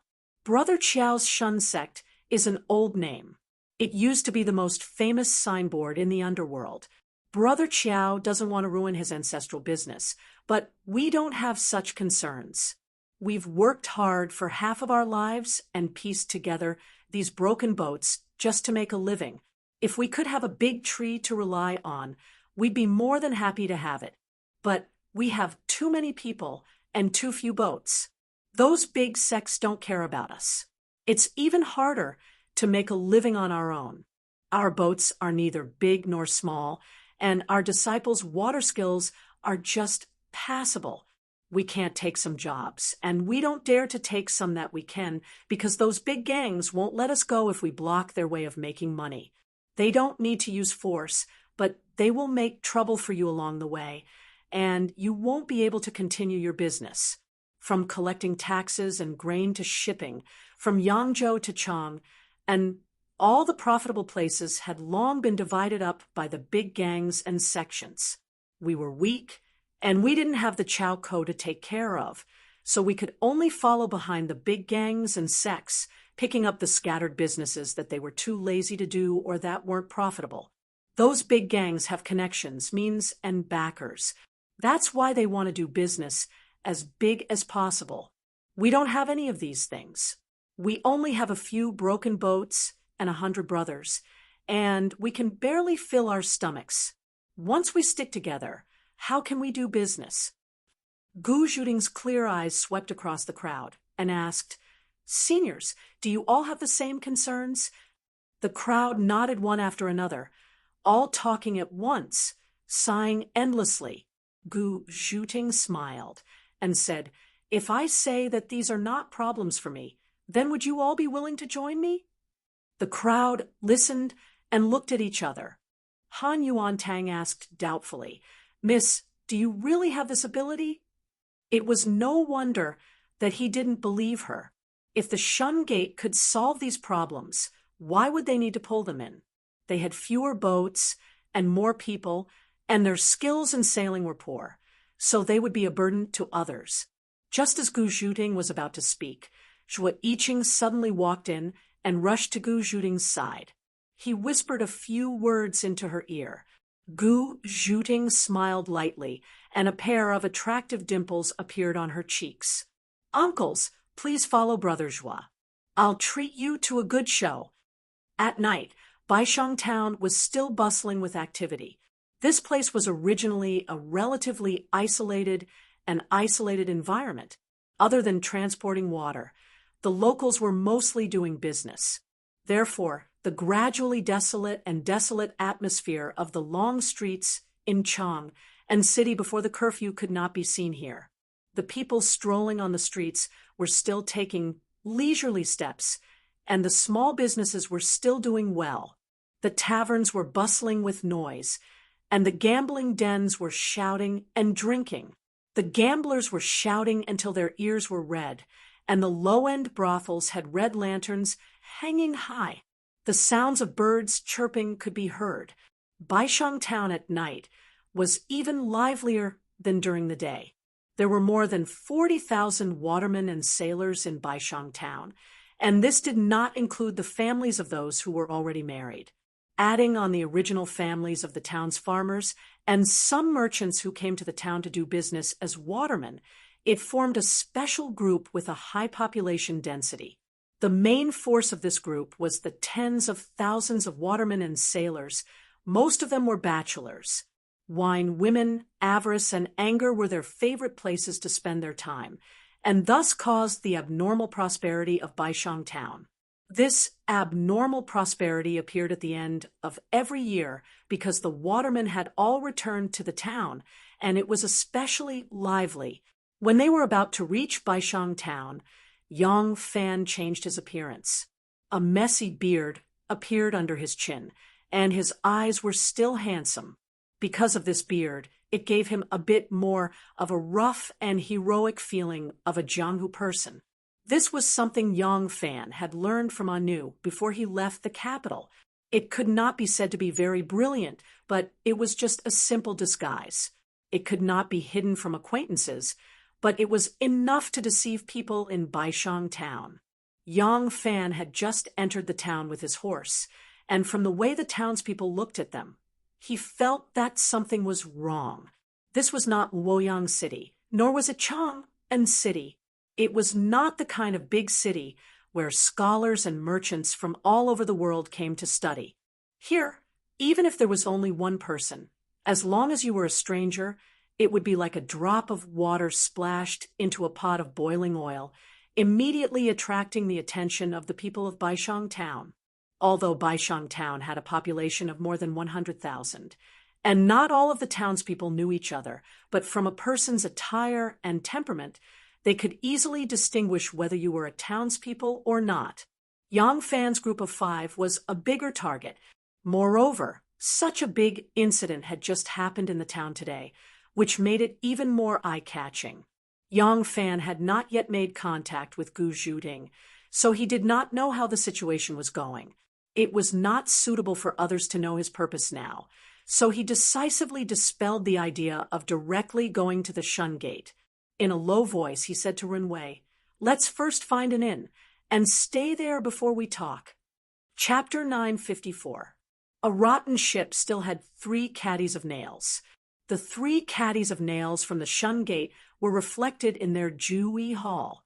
All these years, the Shun Gate was Wang Xiaoer's new year.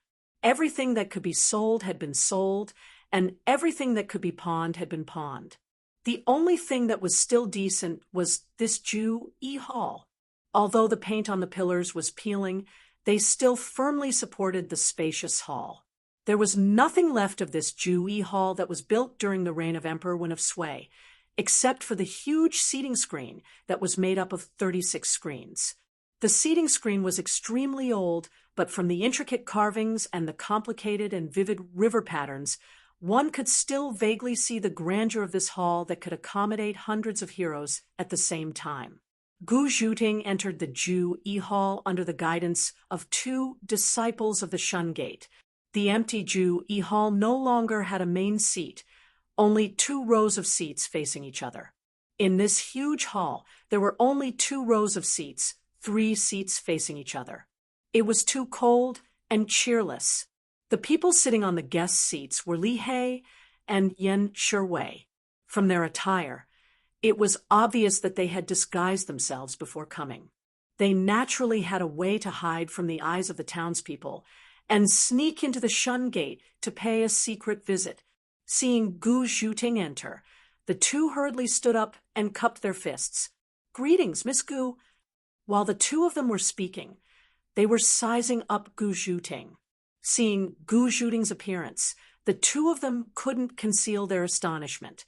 Perhaps in their opinion, this woman who could fight 100 enemies, even though she was a woman, should be 2 zhang tall. Her arms should be able to run like a horse, and her fists should be able to stand like a man. They didn't expect her to be such a delicate beauty. Although she had a strong figure, light steps, and a hint of heroic spirit, her appearance was obviously very different from the heroine who could defeat 100 people of the Flood Dragon Gang in their hearts. "Greetings, Master He, Master Yen. 2 seniors, please take a seat." Gu Zhuting invited the 2 to take a seat and sat opposite them. She said with a smile, "I thought the 2 seniors would only come tomorrow. I didn't expect you to come tonight. Please forgive me for not going out to welcome you." Yen Shiwei thought she was teasing him and could only smile awkwardly. Li He suddenly thought of something and said, "Tomorrow? Could it be that something is going to happen tonight?"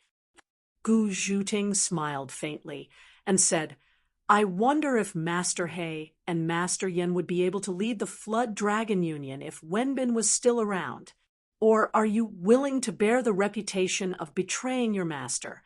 If you can't or aren't willing, then I'll do it on your behalf and save you the trouble." Li He and Yen Shiwei looked at each other in shock. Could it be that the young master will also pass away tonight? Thinking of this possibility, even a veteran like Li He felt his scalp tingle. Gu Zhuting's bright eyes swept over them as she spoke in an indifferent manner. Ha, these are all insignificant matters. Let's not talk about them.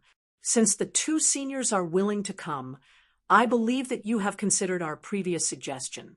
May I know what the two seniors have decided? Li He calmed himself down and said slowly, Miss Gu, if we agree, the 2,000 brothers of the Flood Dragon Gang will be on your boat, and we will have to rely on you to feed us in the future. Don't you think you should tell us the truth? Otherwise, if anything goes wrong, we won't be able to explain it to our brothers. Since Master He and Master Yan are so straightforward, I should be honest with you. Gu Zhuting straightened her slender waist and stood up nimbly. She clapped her hands 3 times and said loudly, Invite Mr. Dugu to meet the guests. After noticing the vigilant gazes of the townspeople, Yang Fan immediately slowed down his pace. He wanted to find an inn to stay in first. There were lights everywhere in the market, and people were walking to and fro. Sheds, stalls, and shops crowded the streets.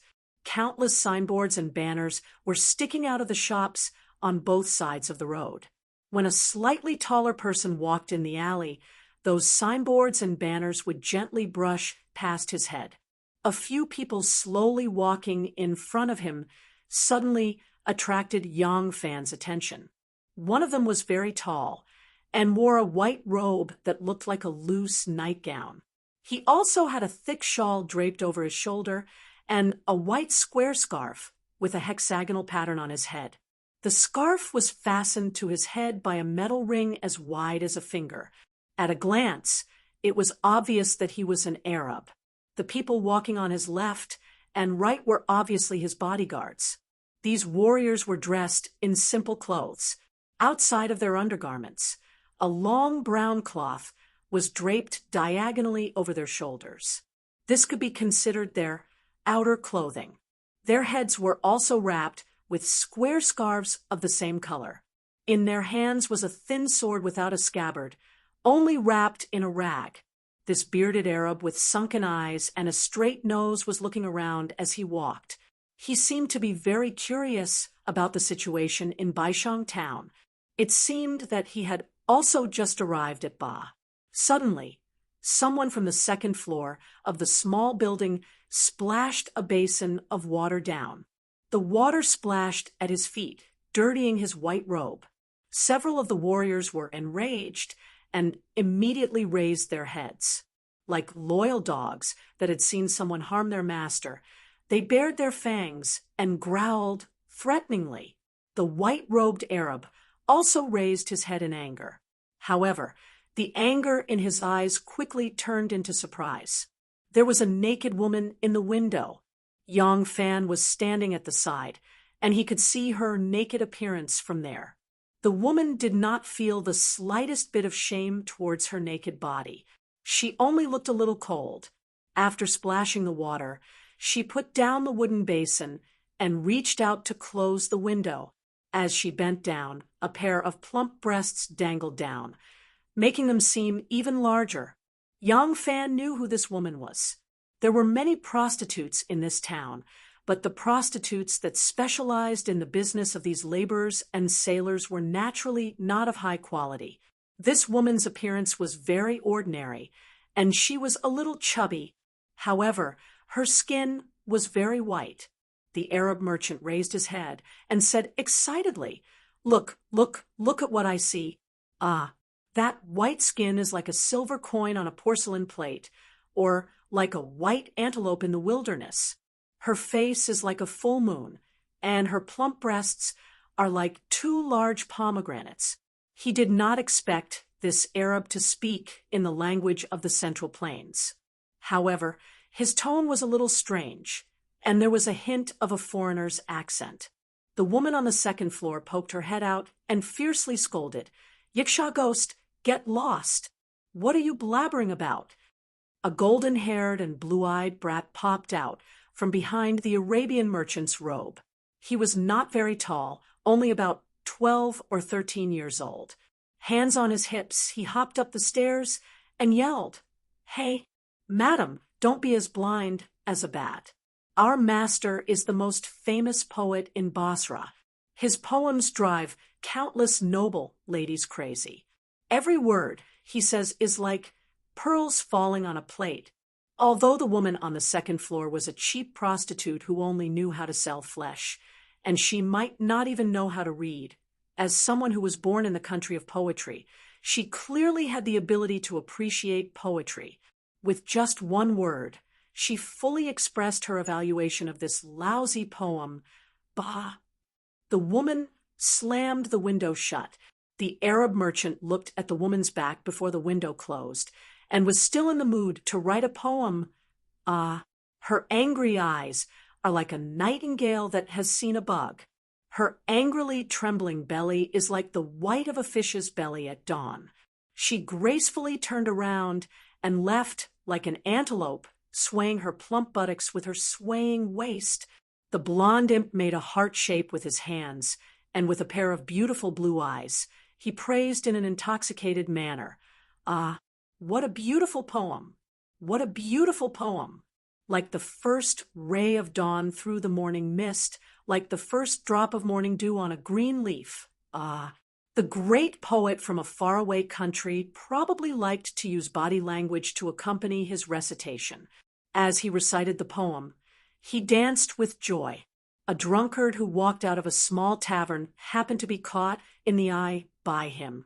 The drunkard was enraged and raised his hand to slap the poet. He scolded, "Do you not have eyes?" The great poet retreated awkwardly and angrily said to the drunkard, "You dare to humiliate me? You dare to humiliate the Honorable Abdul Shahman bin Aziz bin Hakam. Only a donkey is used to being humiliated. An honorable sir, a free man, even a camel will not swallow this insult." The drunkard was about to walk away when he was amused by the poet's words. He stared at the Arab with a pair of bloodshot eyes and said, You demon, what nonsense are you spouting? What do you want to do?" The poet adjusted his headband in annoyance and sternly said, "A wolf will howl at a man without the protection of a dog, but when facing a strong man like a lion, there is only respect. I, the Honorable Mr. Abdul Shahman bin Aziz bin Hakam, for the sake of defending my dignity, want a duel with you. Go to hell." As soon as the poet said this, his warriors immediately lowered their shoulders and arched their waists, assuming an attacking posture. At the same time, they bared their snow-white teeth and growled threateningly from their throats. Their hands also tightly gripped the cylindrical and slender hilts of their swords. "Yo-ho, you want to duel with me?" The drunkard was overjoyed. He looked left and right, cupped his hands over his mouth, and shouted, "There's a demon looking for trouble with our Three Rivers gang. Brothers, charge!" Whoosh! Countless people swarmed out from the taverns, shops, and streets. Even the peddlers who had set up stalls by the roadside jumped out, tightly blocking the two ends of the street. The warriors with their long cloths did not show the slightest fear. They continued to bare their white teeth and widen their fierce eyes. However, the great poet seemed to be shocked by the situation. His angry expression quickly calmed down, and he said in a reserved tone, "Those who forgive will be forgiven by Allah. I will not lower myself to the level of a barbarian like you. Let's go, Abbas." The poet called out to his golden-haired attendant and turned to leave, but the entire street was blocked by the people of the Three Rivers gang. There was no way out. The drunkard stood on the side with his arms crossed and a cold smile on his face. The Arab poet's sudden change from arrogance to deference was truly frightening. Yang Fan suppressed his laughter and stepped forward, saying, "Brothers of the same gang should help each other. However, there is no need to make such a big fuss over a small dispute. Bullying foreigners is not a good reputation." Chapter 955. The drunkard glared at Yang Fan and said, "Who do you think you are? This is the Three River Gang's business. When did it become?" Before he could finish, he was pulled away by a strong man in his 30s. It seemed that this man had a high status in the Three River Gang. As soon as he appeared, the people of the Three River Gang immediately stopped making noise. When the drunkard turned around and saw that it was him, he immediately shut his mouth. The man looked up and down at Yang Fan. When he saw that Yang Fan was standing alone in the middle of the heavy encirclement, his expression was calm and without fear. A strange light flashed in his eyes. Ever since the Flood Dragon Gang had been in trouble, all the gangs on Ba were in a state of panic. This man was not from Ba, and yet he was so calm in the middle of the encirclement. This made the steward feel a bit of fear. He looked at Yang Fan and said with a fake smile, "This brother is right. It's just a quarrel. It's not good to make a big fuss. Everyone disperse. Disperse." As soon as the man spoke, the people of the Three River Gang immediately dispersed. The other gangs saw that the two sides were not fighting, so they also dispersed. As they walked, they looked back and whispered to each other. Obviously, they were all guessing at Yang Fan's identity. The steward of the Three River Gang looked deeply at Yang Fan and turned to leave. The poet heaved a sigh of relief. Placing his hand on his chest, he bowed gracefully to Yang Fan and said with a smile, "It's a pleasure to meet you, elegant and graceful Mr. Dongfang. I'm Abdullah Shaman bin Aziz bin Hakam. May I know your name, Mr. Dongfang?" Yang Fan smiled and said, "My surname is Mui. You are Mr. Mr. something?" The great poet smiled knowingly and said, "My friends call me Abdullah. Mr. Mu can also call me that." Yang Fan nodded and said, "Mr. Abdullah, in a foreign land, you should be careful in everything you do. Don't easily provoke trouble. You should know that the local people always look out for the local people. Well, you do what you need to do. I will leave now." No. Mr. Mu, I like you very much. You are willing to help me, and you have lofty morals. You have helped me, so I should repay you. Please allow me to entertain this esteemed friend of yours with delicious delicacies to express Abdullah's gratitude. The blonde Kittabas jumped out and helped his master. Being generous and hospitable is my master's ancestral tradition. Yang Fan shook his head and smiled. "Thank you, Mr. Abdullah. There is no need for a meal. I just arrived in Ba and was looking for an inn to stay. I have just arrived. I just arrived." Abdullah gladly replied, "What a coincidence! I have also just arrived at the town and have just settled down. The inn I am staying at is the best inn in this town. Mr. Mu, why don't you stay at the same inn as me? Come. I am honored to lead the way for you." Abdullah did not allow any explanation and pulled Yang Fan away. As he walked, he boasted, "Fortunately, Mr. Mu helped me out of the predicament. Otherwise, if I had really injured someone in a fit of anger, the authorities would have come looking for trouble with me. You should know that I am smart and brave. I have outstanding swordsmanship." The golden-haired imp, Abbas, jumped out again and boasted, "My master has killed 10,000 enemies, burned their tents, snatched their camels and women, and won a lot of gold. My master has 1,000 scars on his body, and they are all scars from battles. The blood that my master has shed is more than the water of the Wei River in front." Rinwei and the others followed behind with their horses and looked at each other in dismay. Yang Fan looked at Abdullah and said with some surprise, "So Mr. Abdullah is a brave warrior?" In fact, he wanted to ask if this great poet was a bandit or a bandit. From the stories that his servant had boasted about, this great poet seemed like a bandit from the western desert. Abdullah modestly waved his hand and said, No. I am a merchant, a wealthy merchant." The golden-haired kid, Abbas, immediately continued, "My master is a merchant who sells everything, an invincible warrior, a world-famous poet." And Abdullah smiled and said, All right, you talkative little fellow, "Be quiet. I want to chat with the respected Mr. Mu." Yang Fan did not know that the poetry of Dashi had a special type of praising poetry. Regardless of whether it was praising others or praising themselves, they would use the most exaggerated words and tone without blushing. Usually, there would be an eloquent slave who was favored by the poet to help them. This was a habit that the well-educated nobles of Dashi had developed since they were young. It was not that he wanted to blow his own trumpet in front of Yang Fan. However, because his tone was too exaggerated, it sounded like an old friend deliberately boasting in front of him. Yang Fan did not feel the slightest bit disgusted. Yang Fan asked as they walked, "What kind of business does Mr. Abdullah do?" Abbas immediately jumped out and interrupted, "My master is willing to sell anything." Abdullah glared at him and said to Yang Fan with a smile, "I mainly deal in all kinds of spices, precious jewels, beautiful blankets, and slaves from various countries. The ones I sell to the East are mainly female slaves.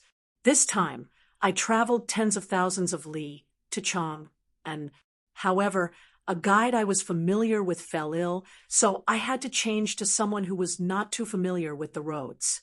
In the end, he led us on a wrong path, and we went to Taiyuan. Only when we got there did we realize that we had gone the wrong way. We could only hurry back here and take a boat to get here. I have many camels and slaves, so it is more convenient to live here than in the city." Abdullah was a very talkative person. Yang Fan only asked one question, and he talked for a long time. Besides explaining that he was originally going to Chang and why he was here, he also explained his identity. He was a traveling merchant. The Abbasid Caliphate was very developed. The Abbasid Caliphate's merchants were divided into three types: peddlers, sitting merchants, and traveling merchants. The peddlers bought goods from the workshops and brought them to the regular markets to be traded. The sitting merchants were usually based in a certain city. They were wealthy enough to rival a country and were known as Taji. However, their business was not limited to their own city. When they did business with foreign countries, they would use traveling merchants. Traveling merchants were sent by sitting merchants to bring large amounts of goods or money to foreign countries to do business.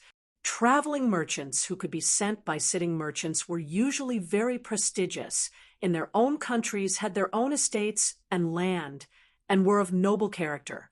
Otherwise, if a traveling merchant took the goods of a sitting merchant and never returned, that sitting merchant would suffer a great loss.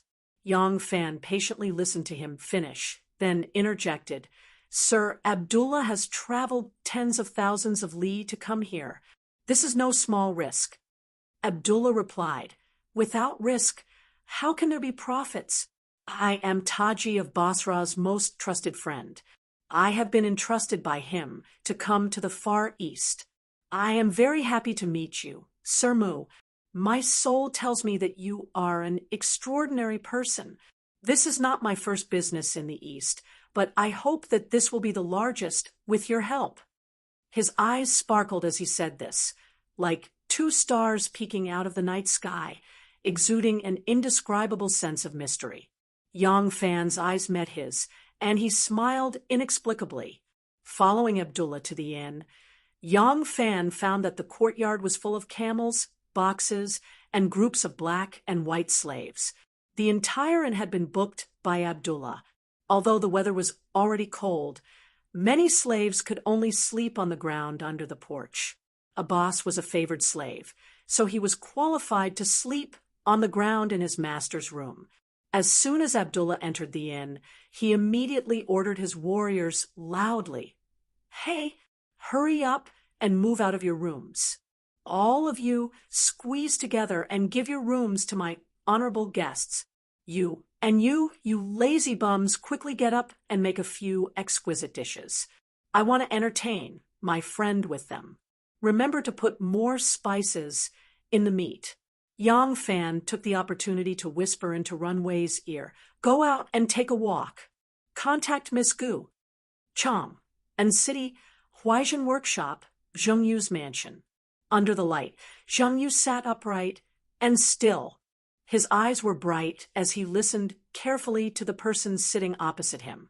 If the young masters of the aristocratic families who were close to him saw Zheng Yu's eyes at this moment, they would never believe that this was the person they were familiar with. Zheng Yu had always been known as a bookworm among them, and he was often ridiculed for this.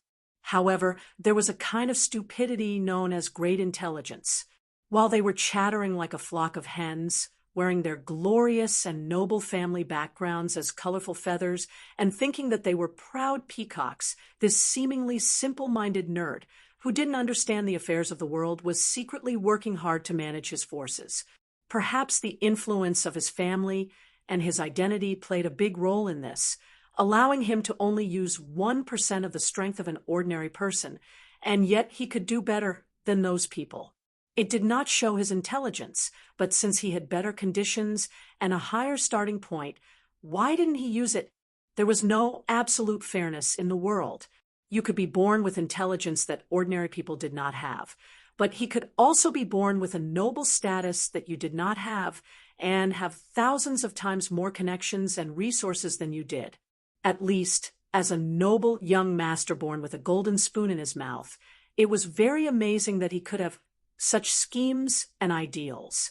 When young Master Zheng had kidnapped the pregnant Xiao Man, the aristocratic families had tried to put him under house arrest to ease the conflict between the two sides. At that time, it was Zheng Yu who had secretly sent young Master Zheng out of Chang, and because he owed young Master Zheng a favor. At that time, Chang was the world of Xianzong. What kind of favor did he owe young Master Zheng? His many years of work had finally paid off. When the connections that the aristocratic families had worked so hard to build in Guangzhou were torn apart, and some officials that had been supported by the aristocratic families were implicated, they were either imprisoned, executed, transferred, or removed from office. He did not need to keep up the pretense. He began to reveal his sharpness and his strength. Those aristocratic young masters who used to laugh at him for his stupidity suddenly realized that they were the ones who were stupid to the extreme. Zheng Yu was slightly proud of this. The saying, "If you don't cry, you will amaze the world with a single brilliant feat. If you don't fly, you will soar into the sky with a single leap." This was probably his true portrayal. The person responsible for mediating the conflict between the Xianzong and hidden sects in Luoyang was Qinghe Chui Lin, the person in Chang, and to prevent the conflict between the Xianzong and hidden sects was him, Xingyang Zheng Yu.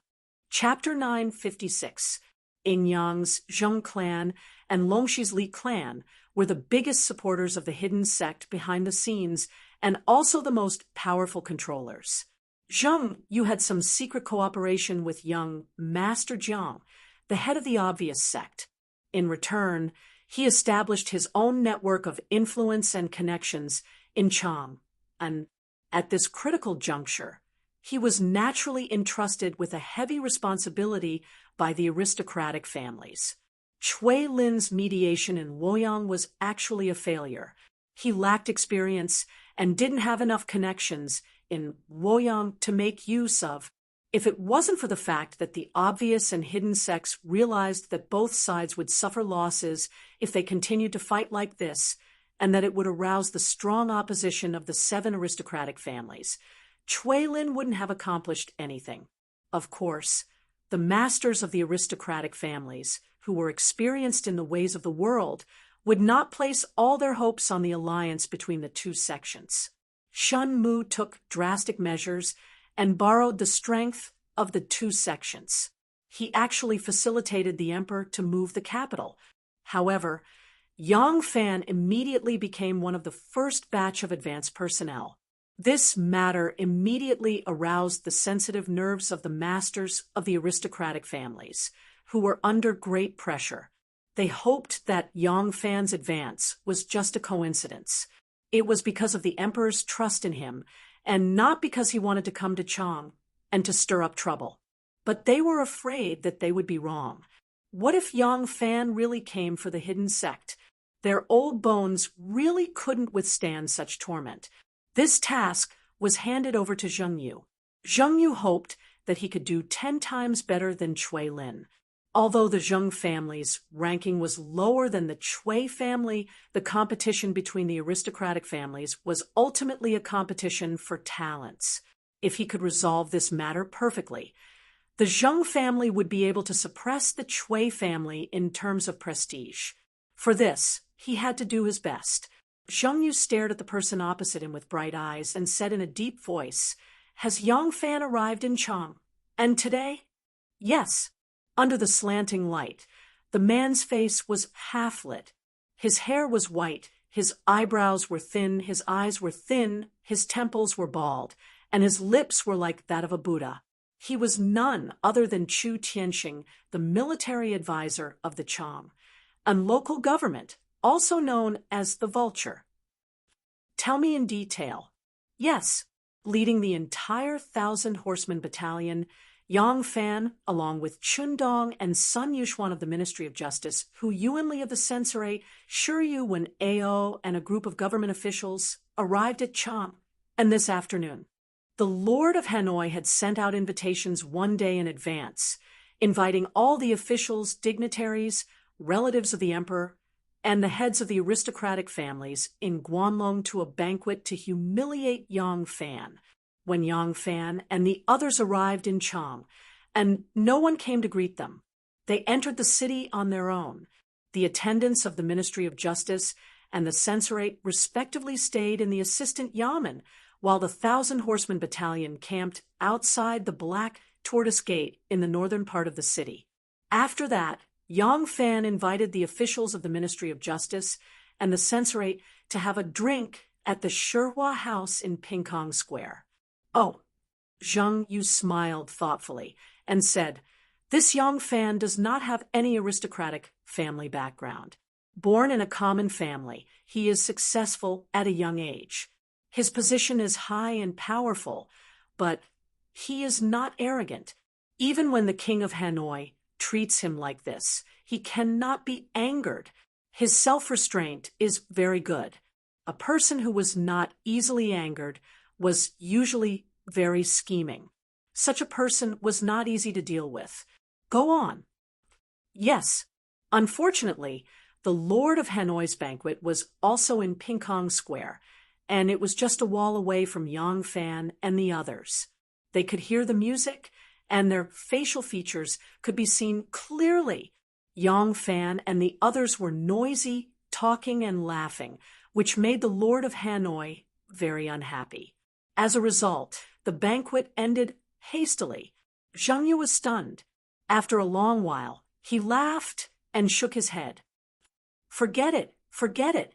I praised him just now, but I overestimated him.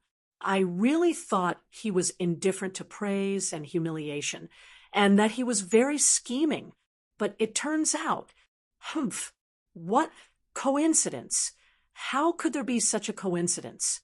This Yang Fan obviously found out where the Lord of Hanoi was, and deliberately went to show off in front of him." Chu Tianxing smiled bitterly and said, "Young master is right, but this is the only reason we should be careful. The mission that old mistress gave to young master is to pay close attention and not let the obvious and hidden sects cause any more trouble. With Yang Fan's extreme character, he doesn't care about the severity of the situation, and he will definitely take revenge. It will be fine if the hidden sect doesn't provoke him. But if the hidden sect does something inappropriate, it is imaginable how Yang Fan will react." Zheng Yu frowned and asked, "Is Shunmu back?" Chu Tianxing replied, "Not yet. This time, the Yen province, the Dan province, and the Feng province had incidents one after another. All the major clans were implicated, and some of the officials related to the hidden sect were imprisoned. Shunmu is still in Luoyang, running around for them, hoping to rescue them. It isn't easy to support an official, as long as those people aren't beheaded. Even if they are exiled to Lingnan, they will have a chance to make a comeback in the future. Once they make a comeback, They will be useful people. How can Shen Mu bear to give them up? Zhang Yu felt relieved and nodded. That's good. The hidden sect only follows Shen Mu's lead. Before Shen Mu returns, the hidden sect won't act rashly. At least, they won't make any big moves. Chu Tianxing reminded, isn't young master worried that Yang Fan will stir up trouble? Zhang Yu shook his head and said, it isn't possible. From Yang Fan's usual character, if someone dares to bully him, he will oppose them with equal harshness. However, he rarely initiates trouble. If it wasn't for the fact that Shen Mu intentionally hid his tracks and was obviously targeting Xianzong, Yang Fan wouldn't have retaliated. If he had such intentions, he would have made his move while Shen Mu was still in Xinlua. Right now, the Lord of Hanoi, Wu Yizong, has rushed to Chang, and it is obvious that he intends to fight with Yang Fan for power in the officialdom. He wants to use the 1 year before the emperor to subdue the various factions in Chang and for the Wu clan to use. In such a situation, unless the hidden sect stirred up trouble first, Yang Fan wouldn't easily start a war on both sides. Chu Tianxing spoke with admiration. Young master is right. Zhang Yu smiled reservedly, nodded, and said, continue. Chu Tianxing said, after the Lord of Hanoi and the others left, Yang Fan and the others continued to drink. After they were drunk, the officials of the Ministry of Justice and the imperial censors stayed at the Silk Flower Pavilion. The imperial censor took a fancy to a lady, and Yang Fan redeemed that lady and gave her to Siyu as a concubine. After that, Yang Fan returned to the barracks. Zhang Yu was slightly surprised and asked, he didn't stay at the brothel? No. Zhang Yu rubbed his chin and muttered, he doesn't drink and isn't lustful. It is said that a gentleman is self-disciplined. Gifting beauties is a habit of the wealthy. However, he is generous and hospitable, which is clearly a habit of the pugilistic world. He doesn't know how to endure in the officialdom and can't control himself at the slightest provocation. He will immediately retaliate, which is no different from a pugilistic world person who will draw his sword at the slightest disagreement. This should be his true nature. This person is a pugilistic world person in his bones. This kind of person is amenable to coaxing but not coercion, and is more interested in fame than profit. He won't be very ambitious. In reality, he is very easy to deal with. As long as Shen Mu doesn't make trouble, he won't cause any more trouble. After he returned to the barracks, did he do anything else? No. Chu Tianxing's thick Buddhist lips curved slightly, like Buddha looking at the monkey sun jumping around in his palm. He said with slight disdain, before the well is filled, the general does not speak of thirst. Before the food is cooked, the general does not speak of hunger.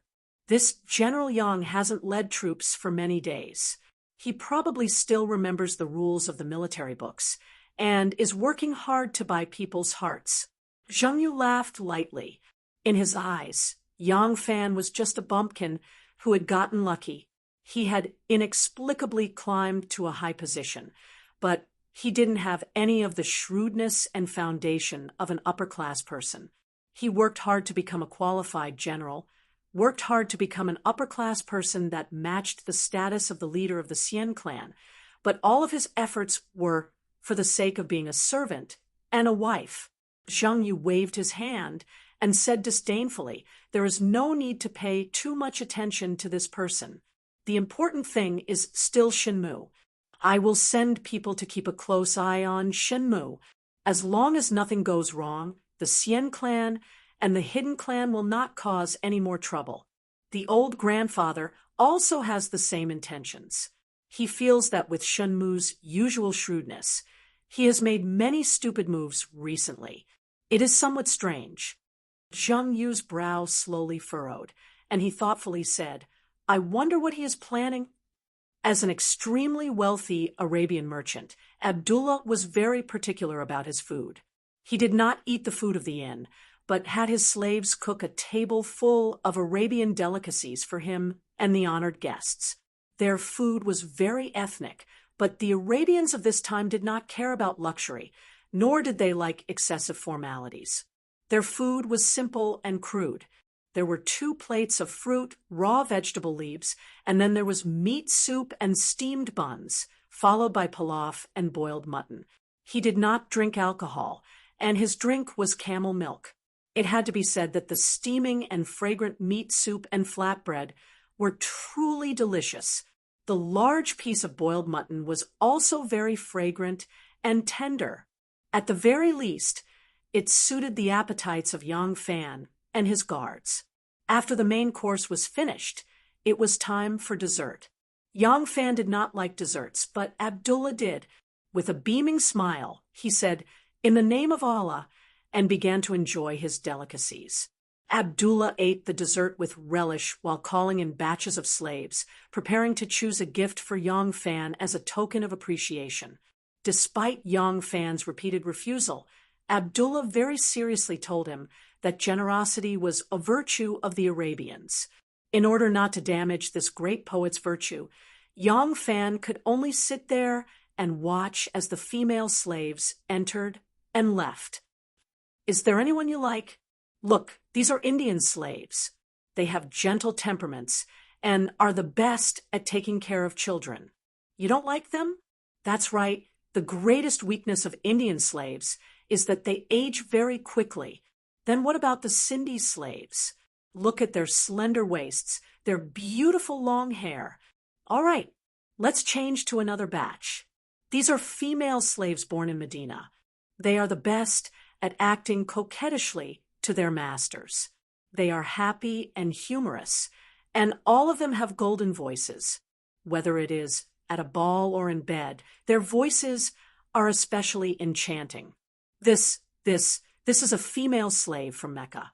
Look at her petite figure, those alluring eyes that seem to open and close."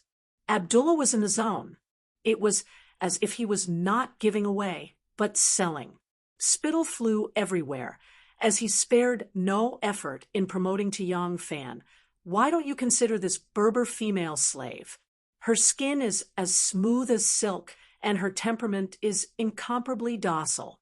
She has a good background, a charming appearance, and a gentle temperament. For the sake of courtesy, Yang Fan resisted a yawn, and his eyes filled with tears." Chapter 957. Abdullah was not discouraged and continued to recommend to Yang Fan, "Then what about this Roman beauty? Look at her rosy white skin, her soft flaxen hair, her big sapphire-like eyes, and her millstone-like buttocks. She's very fertile. You've never ridden a Roman woman before, right? You should ride her fiercely. She is so tasty." When the last batch of female slaves also left, Abdullah finally closed his mouth.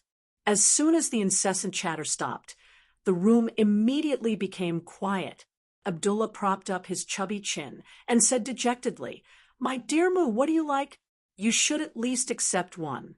This is the gratitude of your most sincere friend, Abdullah." As Abdullah spoke, he suddenly saw Yang Fan looking at the door, and the corner of his mouth suddenly revealed a trace of a smile. Abdullah immediately turned his head to look at the door, but the door was empty, except for Yang Fan's 2 guards standing outside like javelins. There was nothing else. Yang Fan retracted his gaze and said to Abdullah with a smile, "I just saw a lot of blankets in your goods. Maybe you can give me one as a gift." Abdullah was overjoyed. "Okay, I will give you 50. Hey, that is the best wool carpet. 2 of them can be exchanged for a female slave." Yang Fan shook his head and said, No, 1 is enough. The friendship between friends is not determined by the amount of money. Do you want me to change my career to selling blankets?" Abdullah laughed heartily and immediately called for someone to fetch him the most luxurious blanket. When Abdullah handed the soft, smooth, feather-like blanket to Yang Fan's hands, he winked at him and said, "My dear Moo, there are so many beautiful female slaves, but you really don't like any of them. Or Your wife is too powerful. Yang Fan couldn't help but laugh. He patted his shoulder and said, You are really smart, Abdullah, so I won't bother you. A blanket is better. The weather is cold, so it will be very warm to sleep on it. Abdullah shook his head. The bodies of beautiful female slaves are smoother and softer. 2 beautiful female slaves will make you sleep warmer than a blanket. There is a proverb in my hometown. Female slaves can be bought and sold freely, but free women are the shackles around men's necks. You shouldn't get married so early. Look at me. I am a happy bachelor. Yang Fan replied, That's right, that's right. It's a pity that I didn't meet a good friend like you before I got married and heard your priceless advice. Quickly go back and rest. It's already very late. Let's chat again tomorrow. Yang Fan smiled and pushed Abdullah out of the door. Abdullah mumbled as he walked away. Yang Fan turned and went back to the room, but he didn't close the door. A moment later, a slender figure suddenly flashed into the room, and the door was closed by her. The woman was wearing a green short dress and had a graceful figure. She stood under the light and glanced at Yang Fan with a pair of bright and charming eyes. She said with a smile that was not a smile, Lang should have accepted his kindness just now. Yang Fan smiled and said, Yes, I originally wanted to accept it. It would be great to leave 2 beautiful female slaves to warm my bed, but I suddenly saw you. How can those women be as beautiful as shouting? The woman's face immediately turned red. She bit her lips and lowered her head shyly, but she didn't say anything to object. Her charming shyness made Yang Fan's heart palpitate. When a mature and beautiful woman smiled shyly, that kind of charm was really irresistible. Yang Fan coughed, and his throat tightened. How's the matter of the Shun gang going? Gu Zhuting immediately put on a joyful smile and said happily, Li He and Yan Shiwei have agreed to join the Shun gang. I promised them that if the Shun gang can unify the Chao gang before the beginning of February next year, they will be one of the 36 stewards. If they can't do it, they can lead the people of the Flood Dragon Union to establish their own gang. Good, the situation has been opened up so quickly. With the Flood Dragon Union in our hands, we will have the ability to attack the first-class gangs. Yang Fan asked Gu Zhuting to sit down, picked up the half jar of camel milk, and poured a cup for her. Gu Zhuting thought that Yang Fan was thirsty at first, but when she saw that he was pouring it for her, she was rather flattered and stood up. She took the cup with both hands and said, Not only the Flood Dragon Union, but also 7 small gangs have agreed to join. They have fewer ships and fewer people, but together they are not a small force.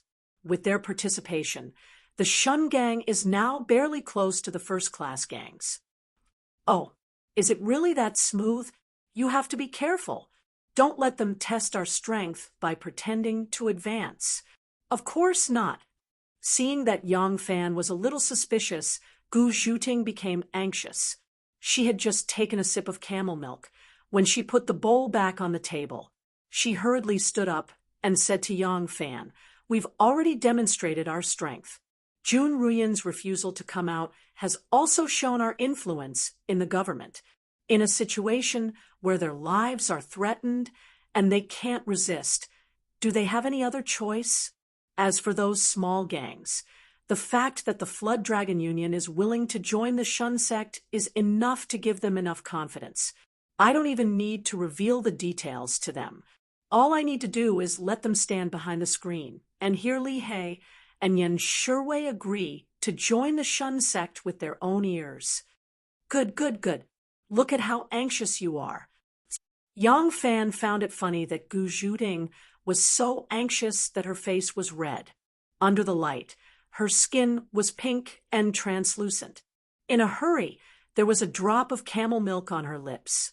The milky camel milk and the bright red lips. An evil scene suddenly appeared in Yang Fan's mind. His lower abdomen was a little hot. When he stretched out his trembling fingers and pressed Gu Zhuting's soft lips, he saw her cute eyes that were like that of a frightened deer. He didn't even have time to wipe away the drop of camel milk before he kissed her lips. Gu Zhuting only had time to let out a soft cry. As a result, not only did she lose her first kiss, but she also lost control of her little tongue, which was hooked by the tip of Yang Fan's tongue. It was only a kiss, but Gu Zhuting turned into noodles, and her whole body softened.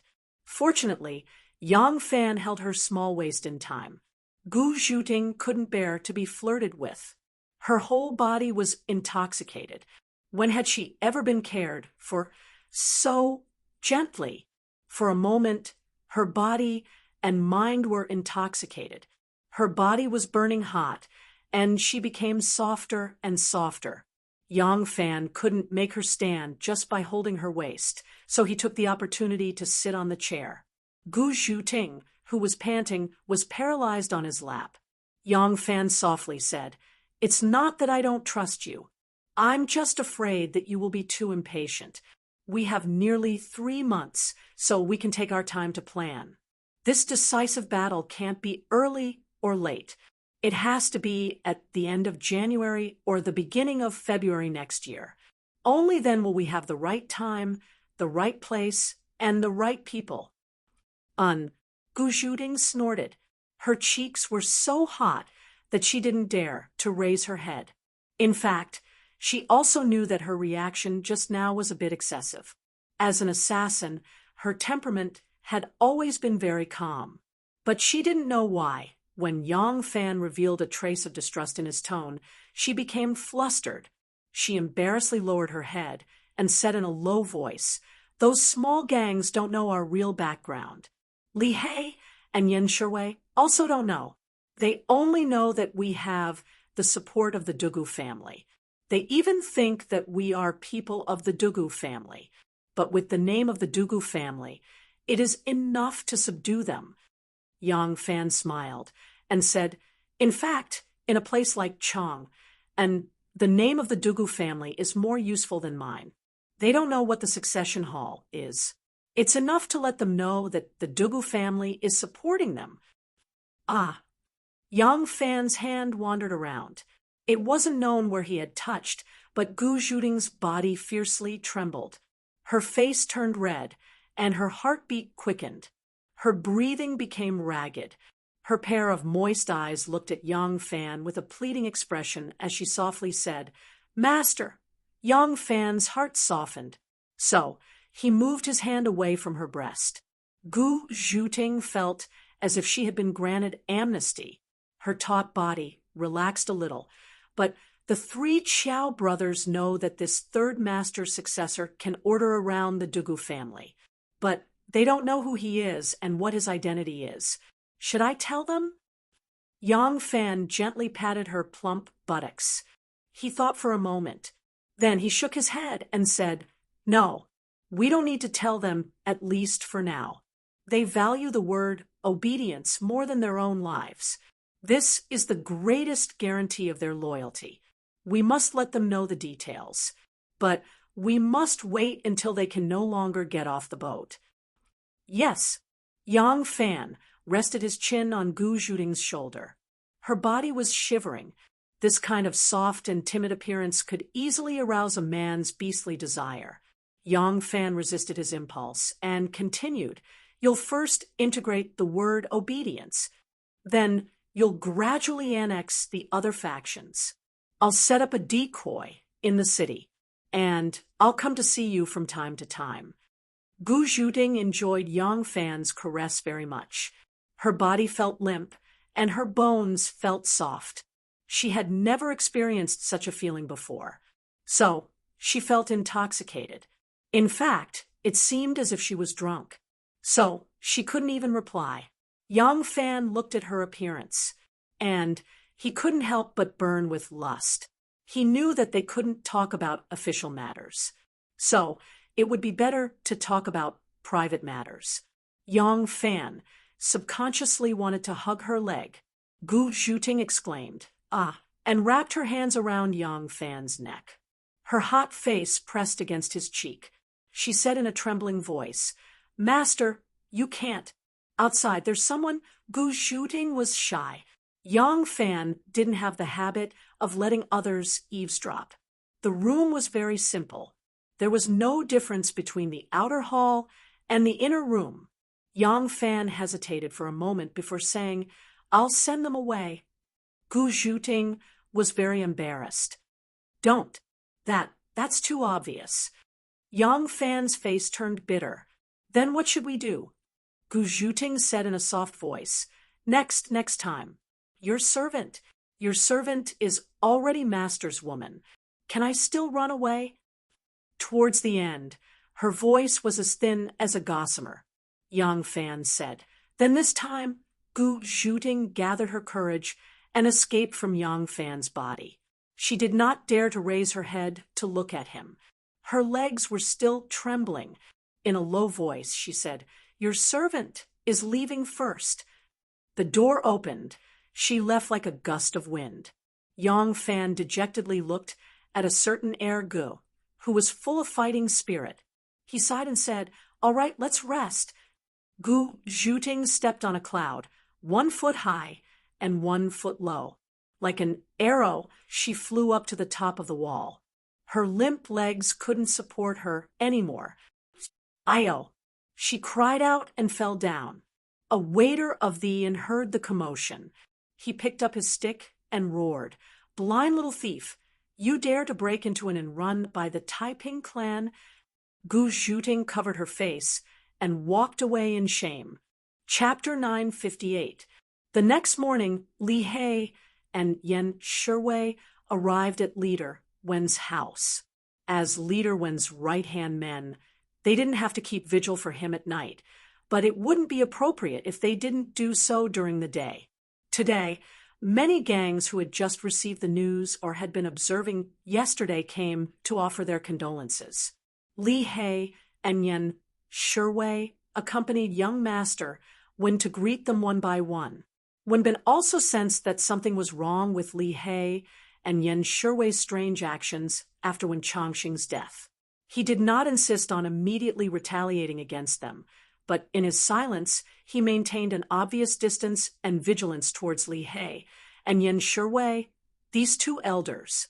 The three of them made arrangements for Wen Changxing's funeral while meeting with the stewards of the gang. A semi-public competition was quietly going on in front of the morning hall. In fact, Wenbin didn't know what Li He and Yan Shiwei wanted to do. He couldn't guess it, but he had to be on guard. Therefore, after discovering that Li He and Yan Shiwei were working together, Wenbin immediately strengthened his contact with the forces loyal to the Wen family. However, the stewards loyal to the Wen family didn't care too much about these undercurrents. They were worried that the Flood Dragon Gang would lose the Cao. There were very few people in the gang. There was only one person, but he had the power to compete with the Chaoquan and become the gang leader's right-hand man. This was because he controlled a special resource, the power of the government. The power of the government was indispensable to the gang. Without the support of the government, a gang like the Flood Dragon Gang, which had hundreds of boats and thousands of members, would have to spend more than double to transport grain from Yangzhou to Chang, and it would be difficult to maintain. It was almost winter, and this year's transportation had basically ended. There would be a 3-month rest period. During this period, there wouldn't be any problems. However, when they went to Yangzhou again in the spring of next year, if they still couldn't get in touch with the powerful figures of the government, the Flood Dragon Gang would be finished. Perhaps the important figures in the gang knew who Jun Ruyan had connections with in the government, but this didn't mean that they had the right or ability to replace Jun Ruyan and directly establish contact with this person. The biggest characteristic of unspoken rules was the word unspoken. Those officials who were willing to open the door to them for personal benefits did not have to worry about not having a source of gray income. The first thing they needed was safety, absolute safety. Once something happened, they could not be implicated. Therefore, there had to be someone they trusted to act as a go-between before they were willing to establish a relationship with them. People like Jun Ruyan were either schoolmates of those officials, disciples of the same master, or friends from the same hometown. In short, they were inextricably linked to each other.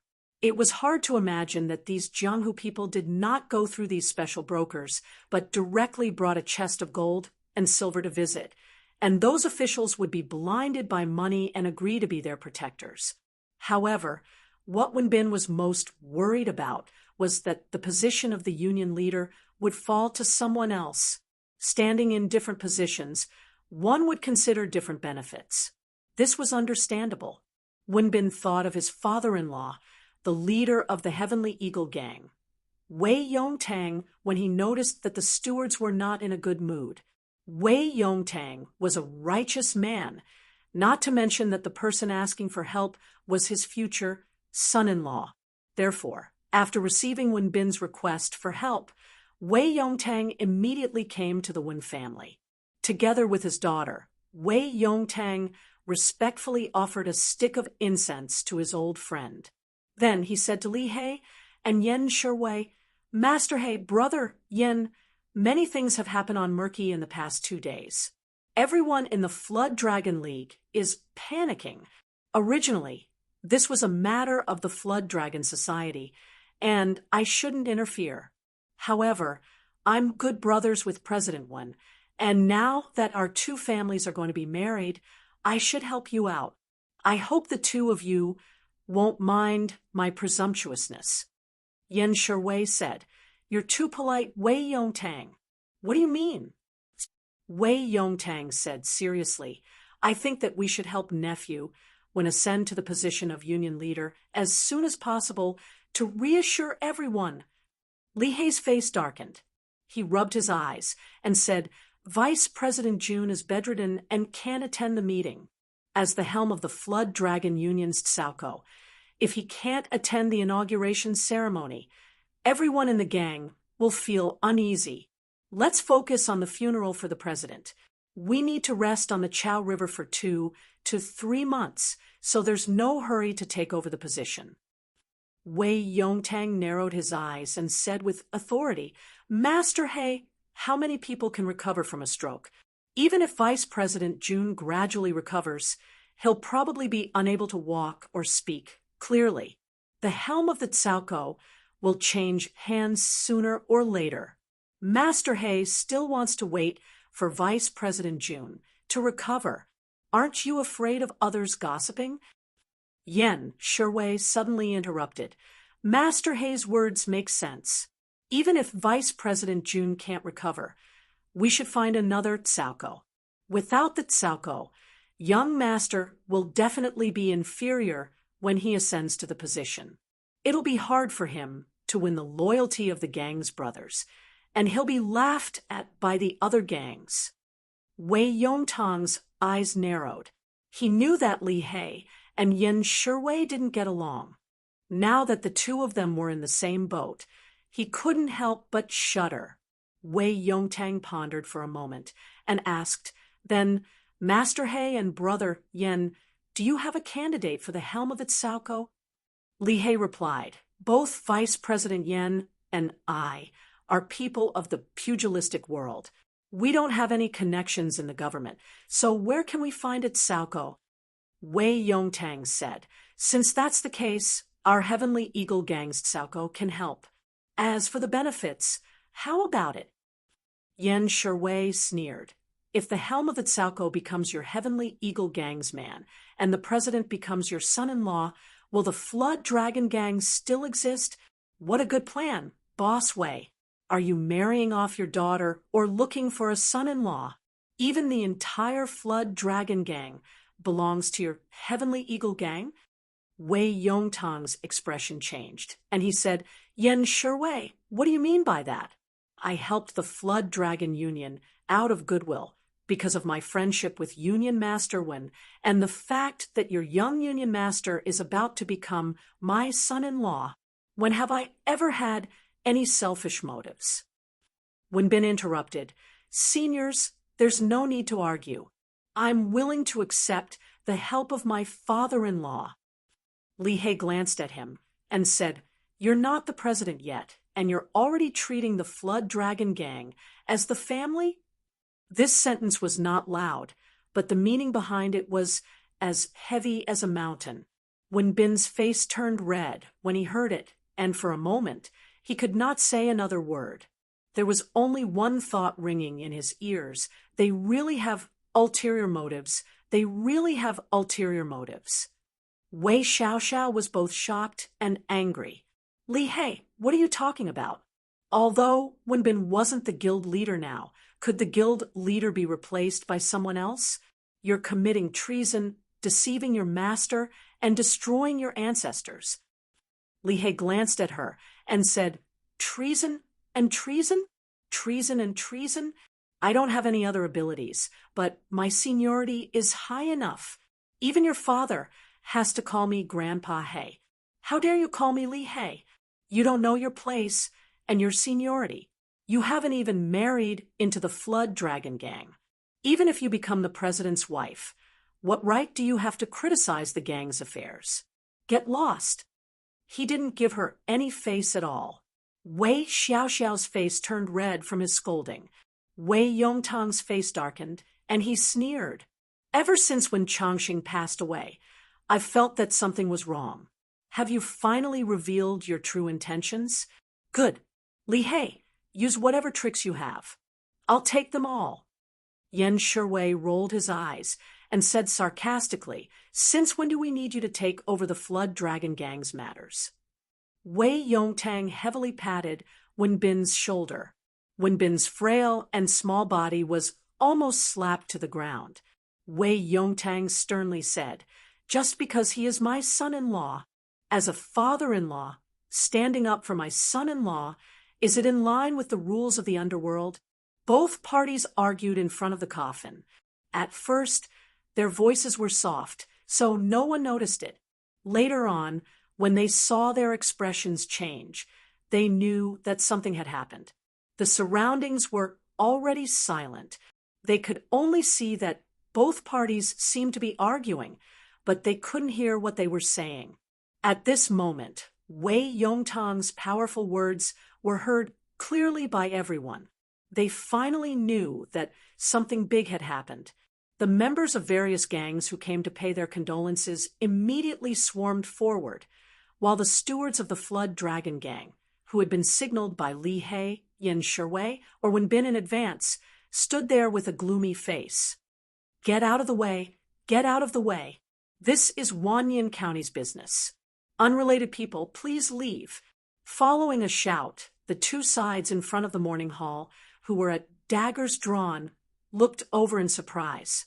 They saw a group of bailiffs dressed in black, carrying chains and sabers on their waists, boldly barging in. For a moment, all the heroes in front of the morning hall were dumbfounded. Ba Excellency had always been the one to solve any problems on Ba. After years of special living conditions, Ba Excellency had developed this habit. Since when did he need the government to intervene? Whoever asked the government to intervene would be the public enemy of Ba. The weak did not dare to break this rule, and those who dared to break this rule did not need to break it themselves. But this rule was still broken today. When the bailiffs arrived in front of the morning hall, they parted to the left and right, and a person flashed out from the middle. Although the magistrate of Wanyan County had not appeared on Ba for almost 10,000 years, they were no strangers to this person because they would always pay their respects to him on New Year's Eve. This person was the county magistrate of Wanyan County. His surname was Lang, and his name was Wen. In the past, when they saw him on New Year's Eve, when he came with lavish gifts, County Magistrate Lang would always smile amiably. But today, County Magistrate Lang's face was frighteningly gloomy, causing those who wanted to come forward to pay their respects to shrink back. County Magistrate Lang did not look sideways. He walked to the front of the morning hall and stood still. With drooping eyelids, he asked, "Who is Wenbin?" This was not the first time Wenbin had visited on behalf of his father to send gifts to Uncle Lang. Now that he saw Uncle Lang like this, he was at a loss. He hurried forward and cupped his hands, saying, "Uncle Lang, shut up. Who's your uncle?" County Lieutenant Lang was full of righteousness as he said, "Wenbin, your matter has been exposed. Men, take him down." Chapter 959. County Magistrate Lang waved his hand, and a few bailiffs like wolves and tigers pounced forward. The iron chains in their hands were wrapped around Wenbin's head. Wenbin turned pale with fright and exclaimed, "Lang Xiaofu, what crime did I commit?" Madam Wen Changxing's concubines, and some of the Wen family members panicked. County Magistrate Lang rolled his eyes and sternly shouted, "Silence! I am only here to arrest the person. What crime did you commit? The county magistrate will know. Take him away." Wei Yongtang hesitated for a while before cupping his hands and said, "Lang Xiaofu." Lang Wen acted as if he did not know him at all and did not allow him to continue speaking. He immediately interrupted him and said sternly, "What? You want to stop me from handling this case?" Wei Yongtang hurriedly said, "I dare not. I am only—" "Then step aside, or else arrest him as well." County Magistrate Lang's voice was stern. His skinny and dark cheeks were lined with lines that looked as if they were cast from iron. He really looked like an iron-faced judge. At this time, a short and fat man dressed in casual clothes squeezed in from behind. He stroked his mustache and asked, "Lang Xiaofu, have you arrested the person?" County Magistrate Lang's stern expression suddenly changed, and he hurriedly went forward, smiling like a spring flower in March. With a face full of radiance, he said, "Imperial Judiciary Official, you see, this lowly official has already said that such a small matter does not require your presence. Aren't we going to arrest them now? Shall we go back now?"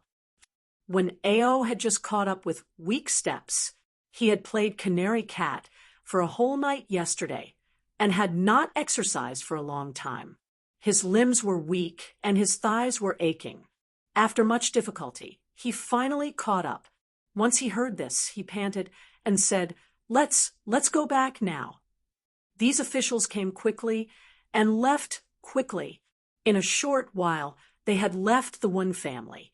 However, their act of breaking into the Wen family to capture people was like throwing a large stone into a pool of stagnant water that had been silent for many years. Many years of mud and residue floated up. Wei Yongtang's face turned ashen as he stared at Li He and scolded, "Master He, no matter how we fight amongst ourselves, we have to depend on the water for our livelihood. This is Ba Shang's own matter, but you actually allowed the government officials to interfere. Aren't you afraid of breaking Ba Shang's rules and becoming a public enemy? As long as the gangs on Ba were slightly more powerful, there would always be one or a few officials behind them. They could provide you with the convenience of sailing, but they would not easily get too involved and would not act as your hired thugs. However, this did not mean that they would not act when others deliberately challenged their authority. Blocking one's path to wealth was akin to killing one's parents. Officials were like wild beasts in the forest, each with their own sphere of influence. If someone crossed the line, it would immediately trigger a strong backlash. Hence, the official factions of power would only provide the convenience for you to pass through the checkpoint. As for the fights between sects or within sects, they would not interfere. This became a rule that everyone agreed upon. If any of the official factions directly interfered in the fights between sects, it would be seen as a direct provocation to the protector behind the other factions. If the protector also jumped out to accept the challenge, the heroes of Ba Shang would no longer have a choice whether to advance or retreat. At that time, they would naturally be the pawns and cannon fodder, not to mention how much money they would have to fork out to bribe the protector behind the scenes to personally pay for the transportation fees. Li He flew into a rage. Surnamed Wei, don't slander me. I, Li He, have no idea why young Master Wen was captured. How can you accuse me of being the culprit? If I had the ability to get someone to capture young Master, the Flood Dragon Gang would be under my control.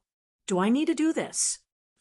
Wei Yongtang felt a little regretful after saying this. He was indeed rash with his words. Although Li He had retired from the position of the Flood Dragon Gang's Chaoquan leader, the real power was still in his hands. If he could get in touch with the officials, then Chaoquan and Cao would be under his control. Even if Wen Bin was promoted to the position, the Flood Dragon Gang would be completely under his control. At that time, he would naturally be the Grand Master. Doing this now was disadvantageous to him. Nominally, he had already handed over the Chaoquan leader. If the young master was captured, he would become the target of public criticism, which would make it difficult for him to seize the position. If he really had a plan, he might as well help Wen Bin to get the position. At that time, he would be able to control the princes. Even if he wanted to get the Flood Dragon Gang under his name, it would be better to weaken the Wen family's influence first than to make trouble now. But if it wasn't Li He, who could it be? Yan Shuwei. If he had the ability, he could just be the leader of Cao. Why did he have to be the leader of the Chaoquan, in name only? While everyone was discussing, someone suddenly ran in and shouted, "Something happened, something big happened." The Iron Helm Gang, Six Sails Gang, Shun Gang, and the other 4 gangs have announced to merge with the Shun Gang. The Shun Gang is holding a sect-merging meeting. The scene was in an uproar. The Shun Gang merged with the 7 gangs. These 7 sects were small gangs that people usually didn't pay attention to. No one paid attention to their movements, but with the 7 sects joining together, the Shun sect could be compared to an upper-middle-sized gang based on the number of people. More importantly, what gave the Shun Gang the confidence to merge with the other gangs? Wei Yongtang hurriedly said to his daughter, "Have your Uncle Su accompany you to the Nian County Yamen to see what Wen Bin has done. Father will go to the Shun Gang to take a look." Wei Xiaoxiao nodded in agreement. Su Lin, the helmsman of the Heavenly Eagle clan's Cao, accompanied her to the Wanyan County Yamen. Wei Yongtang, on the other hand, went straight to the Shun Gate. The people of the other clans who happened to be present also rushed over like a swarm of bees. Li He looked around and said in a deep voice, "Close the door and discuss matters in front of the memorial." Madame Wen and the other Yinyangs looked at each other in dismay. The steward loyal to the Wen family, Zhang Ji, said with a face full of vigilance, "Master He, young master has been captured by the government. If we don't hurry to rescue him, what else do we need to discuss?" Li He's eyes flashed with anger, and he shouted, "We need to discuss the lives of our 2,000 brothers and close to 10,000 family members."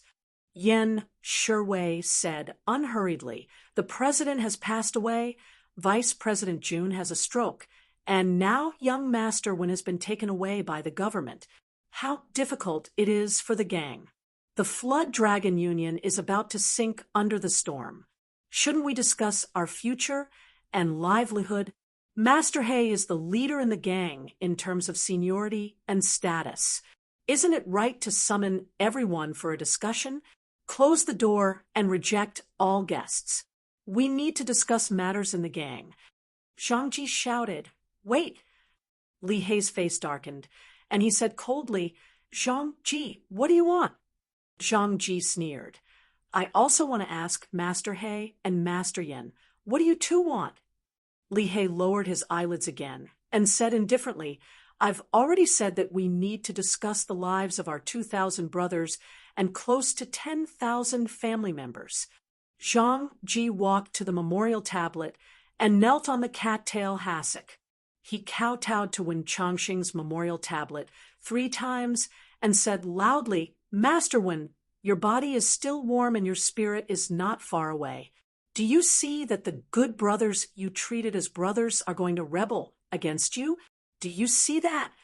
Yen Sherwei was furious and was about to step forward when he was stopped by Li He, who shook his head with a sneer. Zhang Ji stood up and said to the stewards and disciples around him, "The leader has passed away, the young master is in court, and Vice Leader Jun is bedridden. What else can we discuss if we don't save them?" Yen Sherwei and Li He have repeatedly obstructed the young master's promotion. Now that the young master has been arrested, they've overstepped their authority and summoned all the stewards for a discussion. They obviously have bad intentions. If you're my good brother, stand out and let's go. We don't accept orders from others. Li He chuckled and hid his hands in his sleeves. He looked at him with interest and then at the stewards who had different expressions on their faces. He smiled without saying a word. The morning hall was silent for a moment before two burly men strode out and stood beside Zhang Ji. They said loudly, "Steward Zhang is right. We don't accept orders from others." One of them was Lin Tian Nan, and the other was Jiang Cheng. They were both Wen Changxing's confidants. As soon as the two of them stood out, a few more people came out to stand with them. There were stewards and junior stewards among them. Although there weren't many of them, they were all people with real power in the gang and held important positions. A steward standing in the crowd hesitated for a moment before advising, "Brother Zhang, now that the leader has passed away, Vice Leader Jun has suffered a stroke, and young Master Wen is in prison, our Flood Dragon Triad is in troubled times. We should all work together and not have any internal strife. Why don't we stop and listen to what Master He has to say first?" Zhang Ji glared angrily and said, "Can't you see that Li He has the ambition of a wolf? What right does he have to summon all the stewards for a discussion? I, Zhang Ji, am the first to not accept him. If he wants to discuss, he can discuss. But whatever he wants to discuss, it doesn't count in front of me. Let's go." Zhang Ji waved his hand and led his men out. Li He crossed his arms and smiled, but he still didn't say a word. The morning hall was located in the main room of the third courtyard.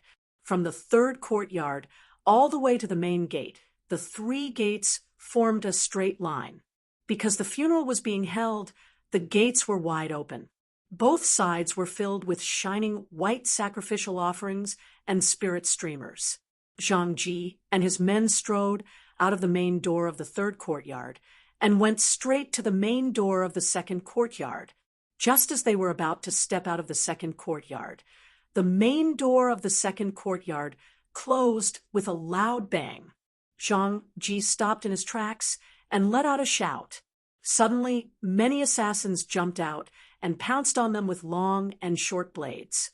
Zhang Ji suddenly turned around and pointed his spear at Li He. He said in shock and anger, "Li He, how dare you?" Li He was originally facing the main door, as if he was watching him leave. But now, he laughed and slowly turned around, leaving his back to Zhang Ji. Behind Li He, sharp blades were raised. Pu-pu sounds were heard as the blades pierced into flesh. Blood splattered everywhere, and people continuously fell to the ground. The sacrificial flags on both sides of the road were splattered with blood, like plum blossoms in a snowstorm. Lin Tian Nan tightly held onto an assassin's neck, but the other assassin was stabbing the dagger in his hand into Lin Tian Nan's chest again and again. Lin Tian Nan's chest was riddled with holes, and blood dyed his clothes red. Soon after, blood also flowed out of his mouth. Jiang Cheng's body was covered in blood. He staggered 2 steps and was caught up by the 2 assassins. 2 long blades, one on the left and one on the right, fiercely stabbed into his waist, almost cutting him in half. Li He slowly walked to the front of the coffin. Madame Wen and the concubines were so scared that their faces turned pale, and they hurriedly retreated. The main door of the third courtyard slowly closed behind Li He. The moment the door closed, Zhang Ji was in a difficult situation. 7 or 8 long blades were chopping down on his head. Bang! The main door slammed shut. The sound of the door closing did not drown out the desperate and resentful scream. It clearly drilled into everyone's ears. Li He stood still in front of the coffin and slowly turned around. He indifferently said, when Master He was roaming Jianghu, that Zhang Gai was still in his mother's womb. He doesn't know why Master He is called Master He, but I don't blame him. Is there anyone else who doesn't know? Stand up, and I won't blame you. Chapter 960. The Shun School did not invite all the gangs in Ba to attend the sect-merging assembly. A small gang like the Shun School should not have done anything worthy of others' attention. Even if they invited, they would not come. But this time, the 8 gangs united was indeed a big event in Ba. The Shun School did not forbid outsiders to attend the ceremony. Soon, the hall was crowded with people from all the gangs in Ba.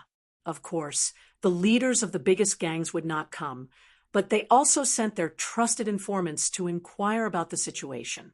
Ever since the Shun Gate was split up, this might be the first time the empty gathering hall was filled with people. So many people from various sects had gathered here.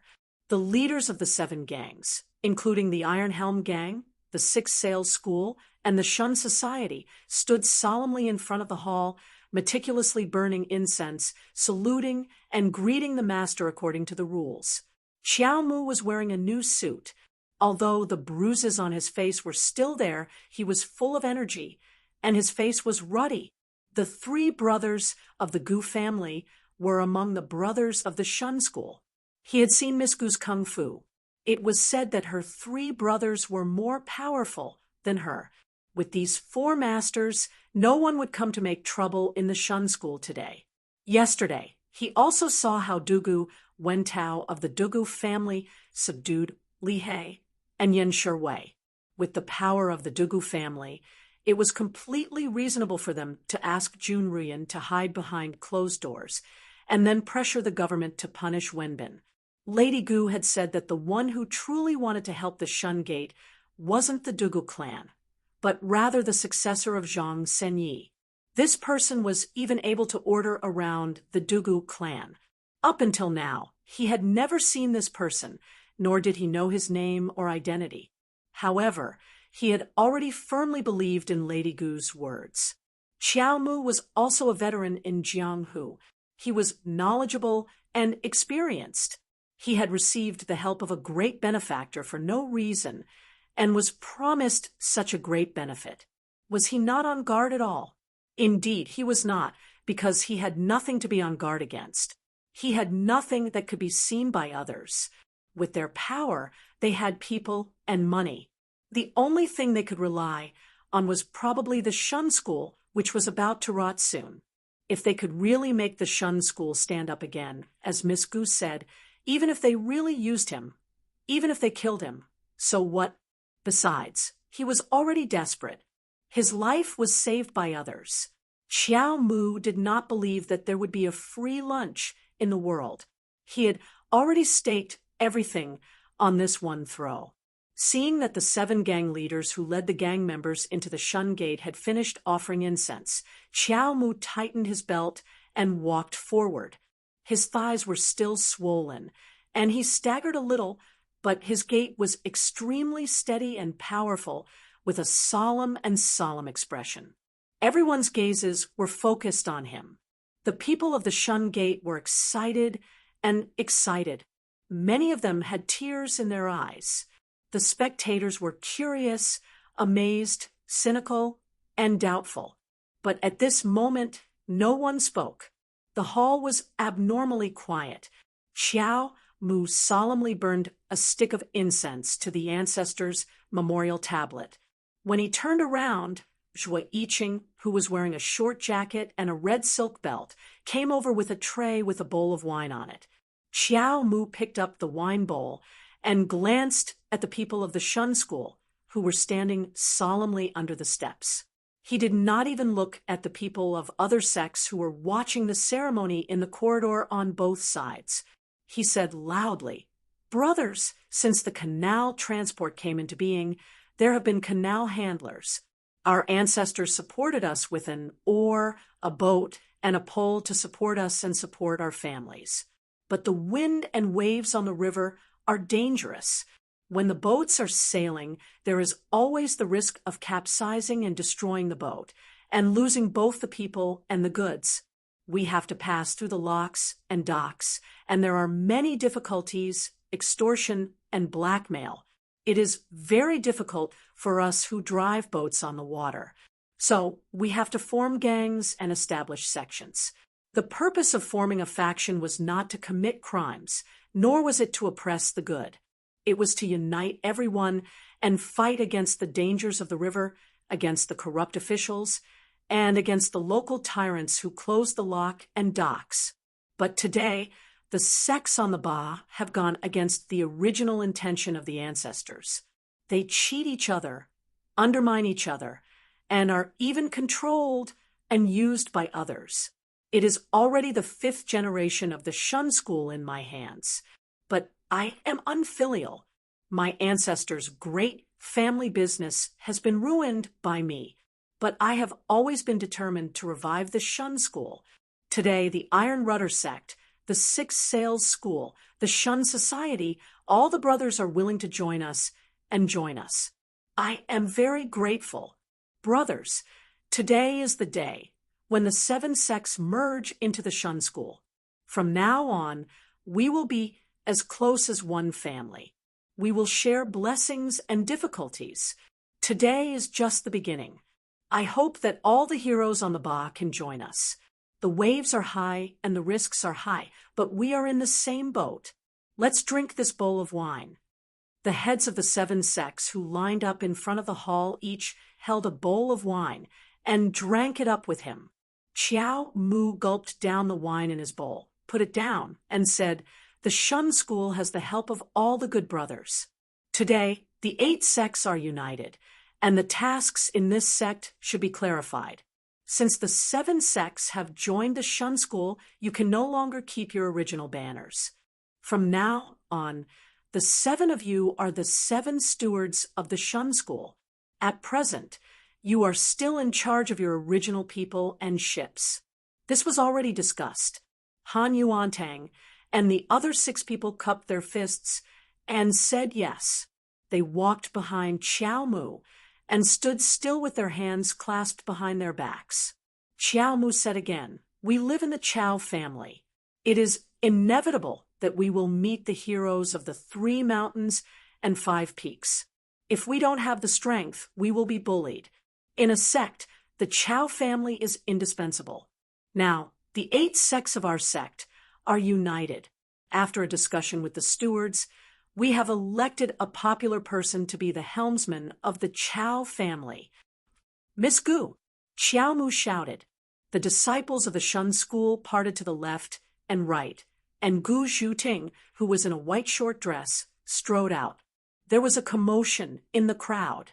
Everyone knew that this lady had fought against 100 people and defeated over 100 experts of the Flood Dragon Triad. However, it was the first time that many people had seen her. She had a beautiful appearance, a slim figure, a slender waist, and a straight chest. She was full of femininity and did not look like a hero of the pugilistic world at all.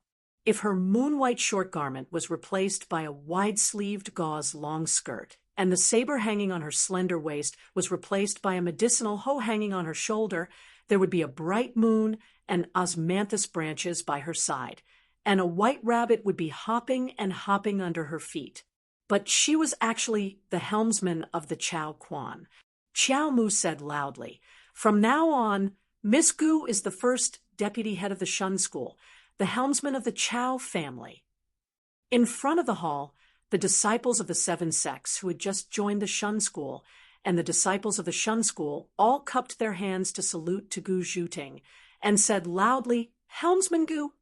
Everyone spoke in unison, their voices echoing loudly in the hall. It was unusually solemn. Unexpectedly, at this moment, a fussy voice suddenly rang out. It was spoken in Chinese, but the tone was somewhat exotic.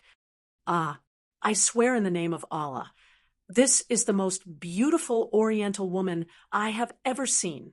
Her waist is slender, thinner than the sick body tortured by unrequited love. Her eyes are more affectionate than the crescent moon in the sky. When she walks, she is like a breeze gently stepping over sand dunes. I fall for her. I am fascinated by her.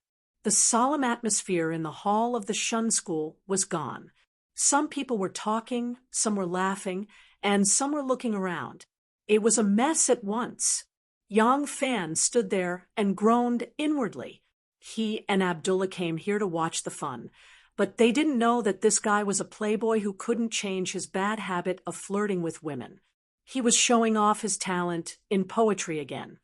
Yang Fan knew that today was the big day, when the 7 sects merged into the Shun School. If it went well, the Flood Dragon Society would also have a result in the next 2 days.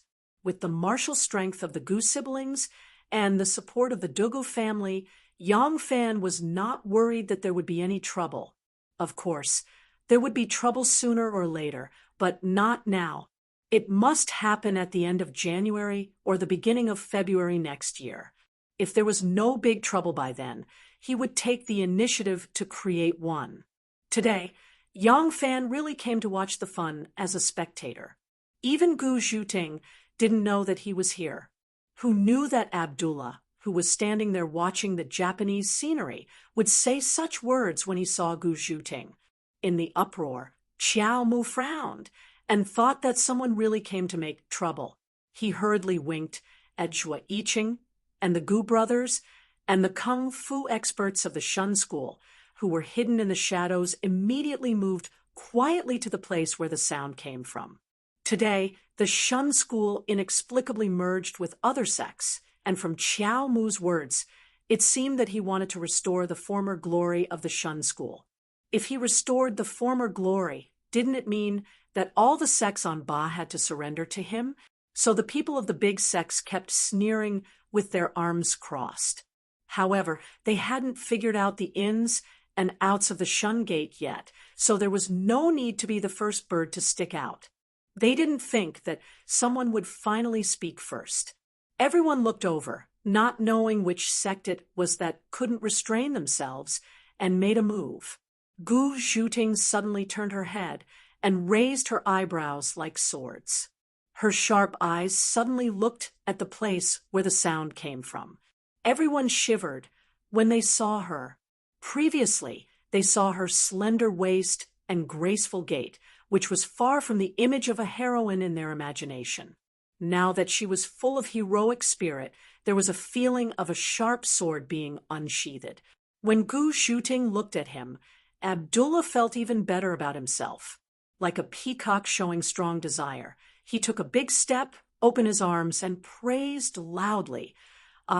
She was like a plain shepherdess, her natural charm captivating people. How could this be compared to the pretentiousness of the city girls who put on makeup and put on makeup? Her bright and beautiful eyes are like a sharp arrow piercing through the clouds, piercing my heart. You are such a charming little vixen. I really want to bury my head in your chest that is smoother than an ostrich's egg and suck your rare sweet spring. Hiss. Many people secretly sucked in a breath of cold air. The previous words of praise were fine. It wasn't that the women of the Central Plains couldn't be praised for their beauty, although what he said was a bit explicit with the waist and eyebrows. In fact, with a little embellishment, it would be no different from Chao Zijian's Luo Shenfu. But what he said next was too explicit. Was he openly flirting with the helmsman of the Shun School in the assembly of the Shun School? The people around Abdullah acted like Abdullah had become a plague patient, all of them scurrying out of the way. Even Yang Fan immediately fled. For a moment, the only people left at Abdullah's side were the talkative Abbas and a few Arab warriors in brown robes. Chapter 961. The talkative Abbas had just jumped out. But before he could help his master, Gu Zhuting had grabbed him by the collar and pulled him to the side. Gu Zhuting didn't seem to walk very fast, but with just a few twists of her waist, she had already appeared in front of Abdullah. Abdullah was completely unaware of the impending disaster. He didn't know that his praises, which could make Western ladies feel smug, were already a great offense to the reserved Eastern ladies. And if he were to flirtatiously offend other Eastern ladies, they would probably call him a lecher, but this lady in front of him was someone who could take a life with just a raise of her hand. As soon as Lady Gu appeared in front of him, Abdullah immediately placed his hand on his chest and gracefully performed a gentleman's salute. He courteously smiled and said, "Abdullah Shahman bin Aziz bin Hakam sends his regards to the beautiful lady. Can you bestow your name upon me?" Gu Zhuting glared at him and lightly raised a hand. Her wrist was white and delicate, and her fingers were long and slender, like an elegant orchid. But by now, many people in Ba knew that although this Lady Gu didn't have the power to shatter rocks, her power was not inferior in the slightest. Everyone held their breath, waiting for Abdullah to lie on the ground and retch while clutching his throat, or for his limbs to be dislocated and twisted as if he had polio. Then he would be carried out by his subordinates, who were wrapped in long cloth as if they were clothes. But the newly appointed helmsman of the Shun School's Chao Quan raised her slender hand, but only elegantly brushed the hair at the side of her temples, and lightly said, "Mr. Abdullah, our Middle Earth's customs are different from your West. Your explicit words are impolite." Gu Zhuting really intended to make a move, and use this Arab merchant to establish her might. But when she raised her hand, she was pleasantly surprised to see Yang Fan. Yang Fan was leaning against a thick pillar in the back, smiling and shaking his head at her. Thus, the angry little wildcat retracted its sharp claws and used its soft flesh as a cushion to pounce at the person. "Ah, I'm truly sorry. Although I've come to the East several times, I haven't had many opportunities to meet a free woman as beautiful as you. I should apologize to you. Beautiful lady, may I know your name?" Gu Zhuting said indifferently, "In our Central Plains, a woman's name can't be easily revealed to outsiders. Just like how women in your country shouldn't unveil themselves in front of outsiders." A hint of surprise flitted through Yang Fan's eyes. Women of status in the Abbasid Caliphate had to cover their faces in front of outsiders. Yang Fan had heard from Xiaoman that there were Arabs doing business with the Yang clan, but he hadn't expected Gu Zhuting to know of this custom. After Gu Zhuting finished speaking, she glanced deeply at Yang Fan before turning around and leaving. It was obvious that Lang didn't want to expose his identity. She was in the limelight now, so she couldn't reveal anything. Abdullah didn't get Gu Zhuting's name, so he looked very depressed. He shook his head and said to Yang Fan, who had returned to his side, "Dear Mu, in your country, it is harder to win the favor of a lady than to hunt a cunning fox in the grassland." Yang Fan smiled and said, "Mr. Abdullah came to the Central Plains to do business. You shouldn't put the cart before the horse." Abdullah said righteously, "What's the purpose of doing business? To make money. Then what's the purpose of making money? Mu, the principle is to enjoy oneself. If you don't figure this out, you're putting the cart before the horse. There's a proverb in my hometown. There are 3 great joys in life: eating fat meat, riding a fat horse, and marrying meat. If a man blindly pursues money and neglects those beautiful women, what a sad thing it is." While the two were whispering, Gu Zhuting had already walked to Qiao Mu's side and stood behind him to the right. Qiao Mu said in a clear voice, "When the 8 gangs merge into one, the population will increase. So many families, old and young, need to eat, and it will be even more difficult to eat. I think everyone knows this and is most worried about it. Here, I can tell everyone that there's no need to worry at all. Our Shun Gate has obtained the assistance of a noble. Not only has he agreed to be our Shun Gate's head of the river estuary, he's even provided us with 50 of the newest large ships. As soon as he said this, the whole hall burst into an uproar, not to mention the disciples standing below. Even the leaders of the 7 small gangs who had just joined were overjoyed. Before, they only knew that the Shun School must have a lot of power now. Otherwise, it would be impossible for them to recruit Lord Hay and Lord Yen of the Flood Dragon Cult. But they didn't expect that they could get 50 new ships right away. Qiao Mu was also full of smiles. He pressed his hands down and said loudly, "Let's welcome Mr. Dugu." A scribes and scions stepped out of the crowd, cupped his hands to Qiao Mu, and said with a smile, "I'm Dugu Wentao. Greetings, head." Qiao Mu said, "Mr. Dugu, from today on, you will be the branch leader of our Shun School." Dugu Wentao bowed to the crowd and said with a smile, "I've already placed an order with the Yangtze shipyard for 50 new ships. Next spring, brothers, you only need to rush to Yangzhou to receive the ships, and then load the grains and ship them." "Greetings, Dugu Helmsman." The disciples below the steps said in unison, their blood boiling. 50 new ships, and all of them were big ships, which immediately solved the problem that the Shun School had a large population, few ships, and insufficient shipping capacity after the merger. Moreover, the ships they used to use, some of which were sewn and patched, were from the last years of the Sui dynasty, which should have been eliminated long ago. Now that they had new ships, the risk of sailing was much smaller. How could they not be ecstatic? For a moment, there was a lot of discussion in the hall.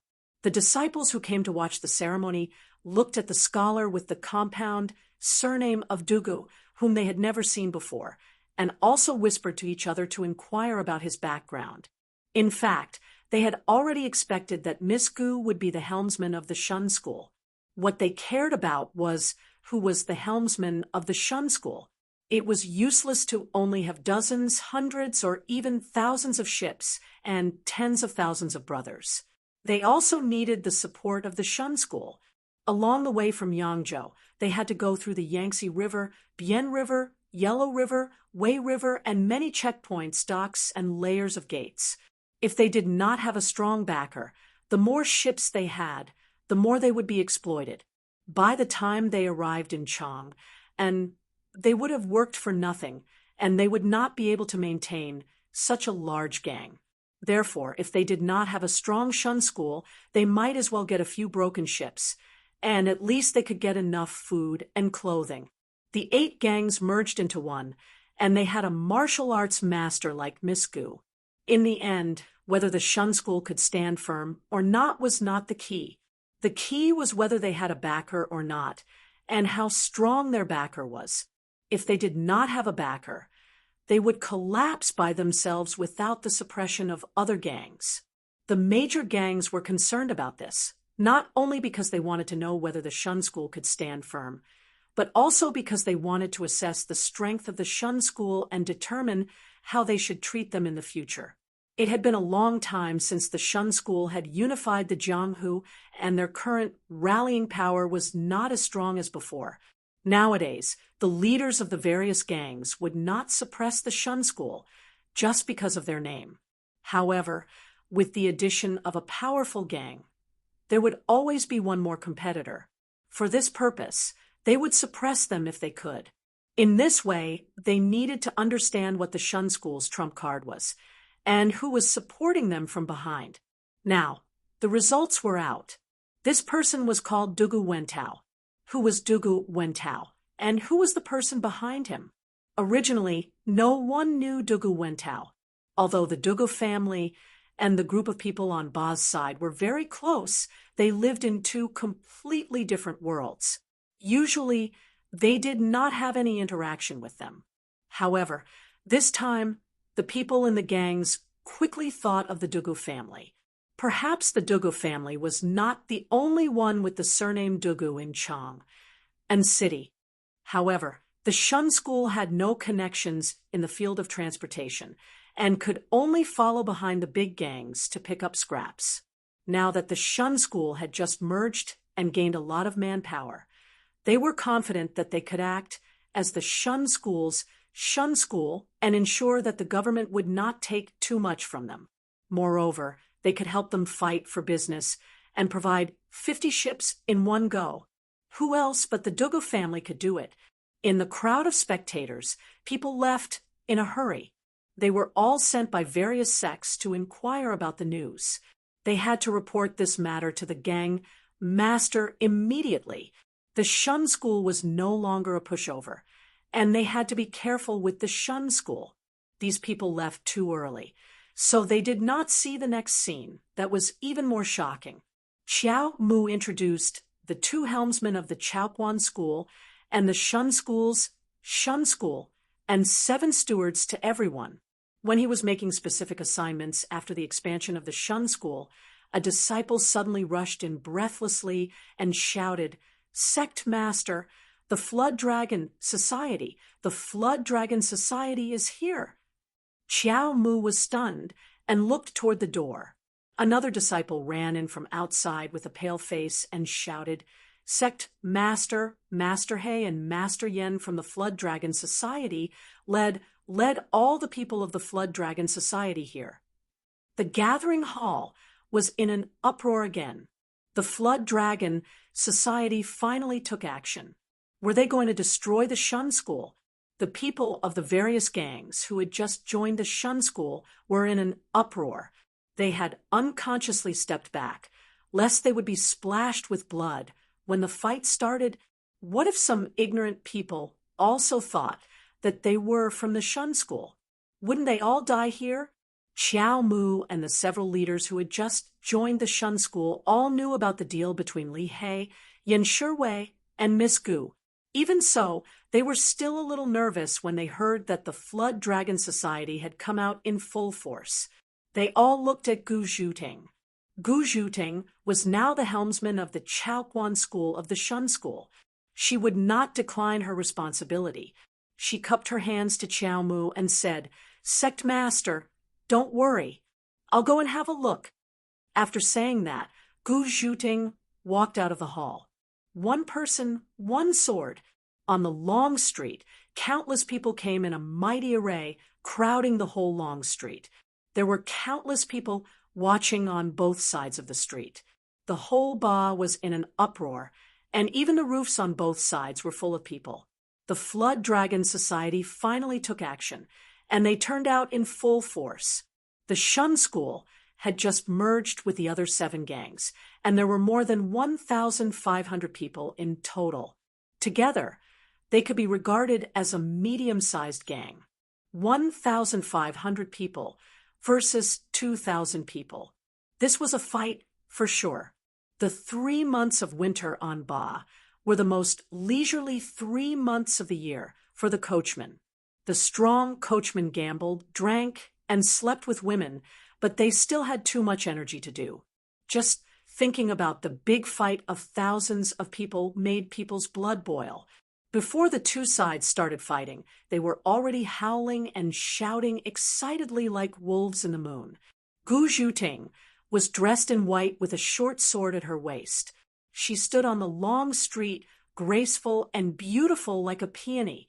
On the opposite side, 2,000 strong men gathered into a rolling torrent.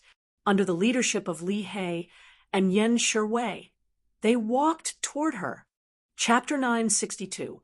They're going to fight. They're going to fight. Rong Shu climbed up the roof while trembling. The disciples of the Flood Dragon Union were surging toward the Qiao family of the Shun Gate. At the entrance of the Qiao family, a beautiful woman in white stood with her sword in her hand, her clothes fluttering in the wind. Rong Shu was so excited that he took out a jujube from his pocket and stuffed it into his mouth while shivering. He had this problem. Whenever he was too excited, angry, or fearful, his body would tremble uncontrollably. Rong Shu was a member of the 5 Elements gang.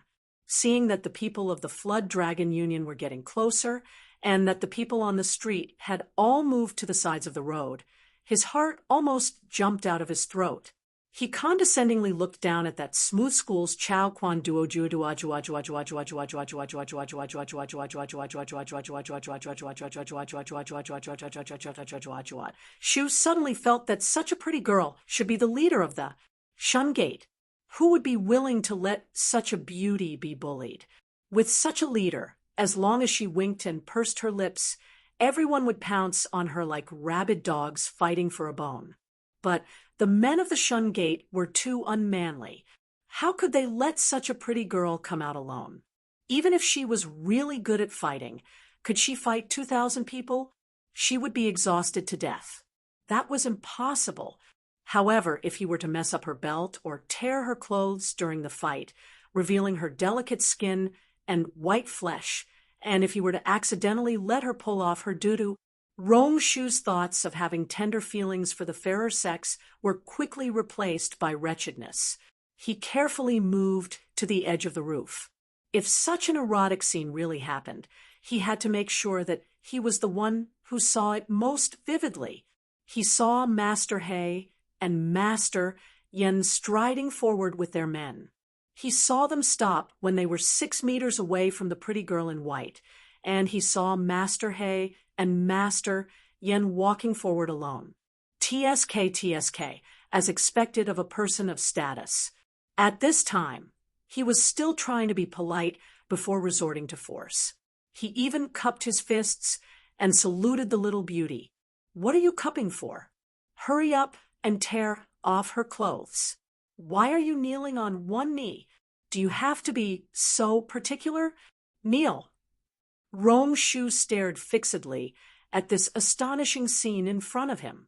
He suddenly lost the ability to think, and his whole body was like a stone falling from the eaves. He wasn't wrong. Li He and Yen Shiwei were indeed bowing to Gu Zhuting. Not only him, but countless people on the street also saw it. The scene was dead silent. The cold wind rustled, and the last leaf on the top of the old elm tree was blown off, swirling towards the ground. A crow stretched its neck and cawed twice, spreading its wings. It flew away from the straw hat-shaped nest. Wei Yongtang was very confused when he heard that Li He and Yen Shiwei had led all the members of the Flood Dragon Gang to the Shungate. Judging from their previous abnormal actions, it was obvious that they were disloyal to the Flood Dragon Gang. Perhaps it was because Jun Ruyan had suffered a stroke and the Flood Dragon Union had lost its leader, so the two of them were tempted by some big gang and wanted to find a better one. Or perhaps they had reached an agreement to snatch the position of the leader. However, when young Master Wen was arrested by the government for some unknown crime, they suddenly led all the disciples to attack the Shun Union. This was simply unreasonable. When Gu Zhuting walked out of Juyi Hall, many people who were watching the commotion followed her out. Then they quickly flashed to both sides, making their stand clear. Wei Yongtang also led his men to the side, wanting to see what Li He and Yen Shiwei were up to. In the end, he saw Li He and Yen Shiwei kneel to Gu Zhuting, and then the 2,000 members of the Flood Dragon Gang retreated like a receding tide. Wei Yongtang's mind instantly went blank. It was only when Gu Zhuting helped Li He and Yen Shiwei up and led them to the Shun Gates Hall. Someone exclaimed, "The Flood Dragon Gang will join the Shun Gate." That way Yongtang woke up from his shock. Wei Yongtang wanted to chase after them. He wanted to ask Li He and Yen Shiwei why they had betrayed the Flood Dragon Gang, but he had only taken 2 steps when an inexplicable chill suddenly struck his heart. How could a mere Shun Gate subdue Li He and Yen Shiwei?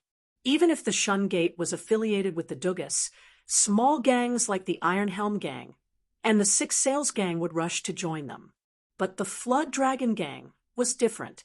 Li He and Yen Shiwei had given up their positions as vice leaders and were willing to become stewards of the Shun Gate. The more Wei Yongtang thought about it, the more terrified he became. He felt as if a terrible conspiracy was quietly unfolding on Ba, but he didn't know where the mastermind was. He watched as Li He and Yan Shiwei followed Gu Zhuting into the Shun Gate. He didn't have the courage to take another step forward. Li He had cleansed the Flood Dragon Gang with lightning speed and eliminated the dissenting voices in the Flood Dragon Gang. While everyone was still in shock, he had immediately made the decision to join the Shun Gate. It was actually a very smart move. He had lived on Ba all his life, and no one knew this place better than he did. Every gang here was like a shark. They hunted their prey together and bullied the weak together. But when one of them was injured, it would immediately become the prey in the mouths of its companions, torn apart and eaten by them. The Flood Dragon Gang was now the injured shark. The reason why the gangs hadn't taken action was that everything had happened too quickly. When Changxing had died without any illness, and Jun Ruyan had suffered an inexplicable stroke. The two incidents had happened on the same day, and the giant sharks who had smelled the scent of blood hadn't had time to react. If time dragged on, it was hard to guarantee that these gangs wouldn't interfere. Whether they would interfere openly or secretly support someone, he wouldn't be able to control the Flood Dragon Gang anymore. At that time, the Flood Dragon Gang would definitely fall apart. Even if he joined the Shun Gate, it would be difficult for him to guarantee his own interests. Li He was able to hold the power of Chao Quan for a long time, even though he had already resigned from his post. This showed how scheming he was. He would either not do anything, or he would do it to the extreme. The Gu brothers' threat to his grandson was actually only one of the reasons why he was willing to give in. What really made him make up his mind was the conversation he had with Gu Zhuting. He knew that the other party had powerful martial arts and great influence in the government. That was enough. Li He believed in the saying, "Only a strong dragon can cross the river." Since the other party dared to brazenly kill Master Wen and force Vice Master Jun to stay in seclusion, there was nothing he wouldn't dare to do. He was already in his 60s and still had a few more years to live. As long as he succeeded in this matter, he would be able to leave an iron family business for his grandson. Therefore, he took the gamble. The Jiao Dragon Society joining the Shun Gate was the real uproar in Ba Shang. The entire Ba Shang was shocked by the Jiao Dragon Society's strange actions. Wei Yongtang hurriedly returned home. Just as he ordered someone to gather all the stewards for a discussion, Su Lin came back from the Wanyan County Yamen with his daughter, Wei Xiaoxiao. Xiaoxiao, what did Wenbin do? Wei Yongtang went up to his daughter as soon as he saw her. Unexpectedly, Wei Xiaoxiao's face turned green as she said, "Father, don't mention this person to me again. I don't want to know anything about him." She then flicked her sleeves and left. Wei Yongtang looked at Su Lin in astonishment. Su Lin smiled bitterly and said, "No wonder Miss is angry. That young Master Wen is really..." Sigh. It turned out that the person who sued Wenbin was a member of the Six Sails Gang. This person used to be a member of the Flood Dragon Gang. Once his son and daughter-in-law were on a ship returning from Yangzhou to Chang, and Wenbin happened to be on that ship. When he saw that this person's daughter-in-law was quite pretty, he had evil thoughts. In the end, Wenbin failed to get what he wanted. Instead, he was seen by the woman's husband. Wenbin's expression turned ugly when he heard about it. In order to vent his anger, Wenbin tied the couple up and threw them into the river. When he returned, he told the family that the couple broke the rules of the ship and was punished according to the gang rules. The old man was helpless when he heard this. However, there was no such thing as an impenetrable wall in the world. Gradually, the truth leaked out. When the old man found out about the real cause of his son and daughter-in-law's death, he angrily complained to the leader. How could the leader punish his son? Instead, he expelled the old man from the Flood Dragon Gang. The old man then went to Wanyan County to complain about his wrongdoings, but was rejected because there was no evidence. When Wenbin heard the news, he sent people to break his legs. If he didn't kill the old man, it would have angered both men and gods, and the old man wouldn't have lived until now. However, this was 3 years ago. Why did Wanyan County suddenly investigate this case? This person was now a member of the Six Sails Gang.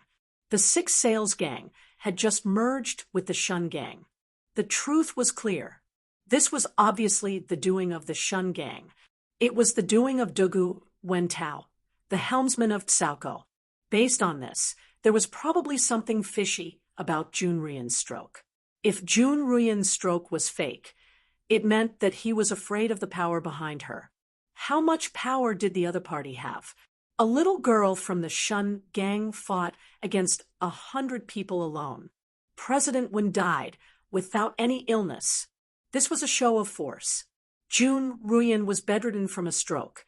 She used the power of the government to arrest Wenbin. This was a show of force. They were aggressive and hostile. At this moment, Wei Yongtang didn't dare to underestimate the Shun Gang. However, he didn't think further.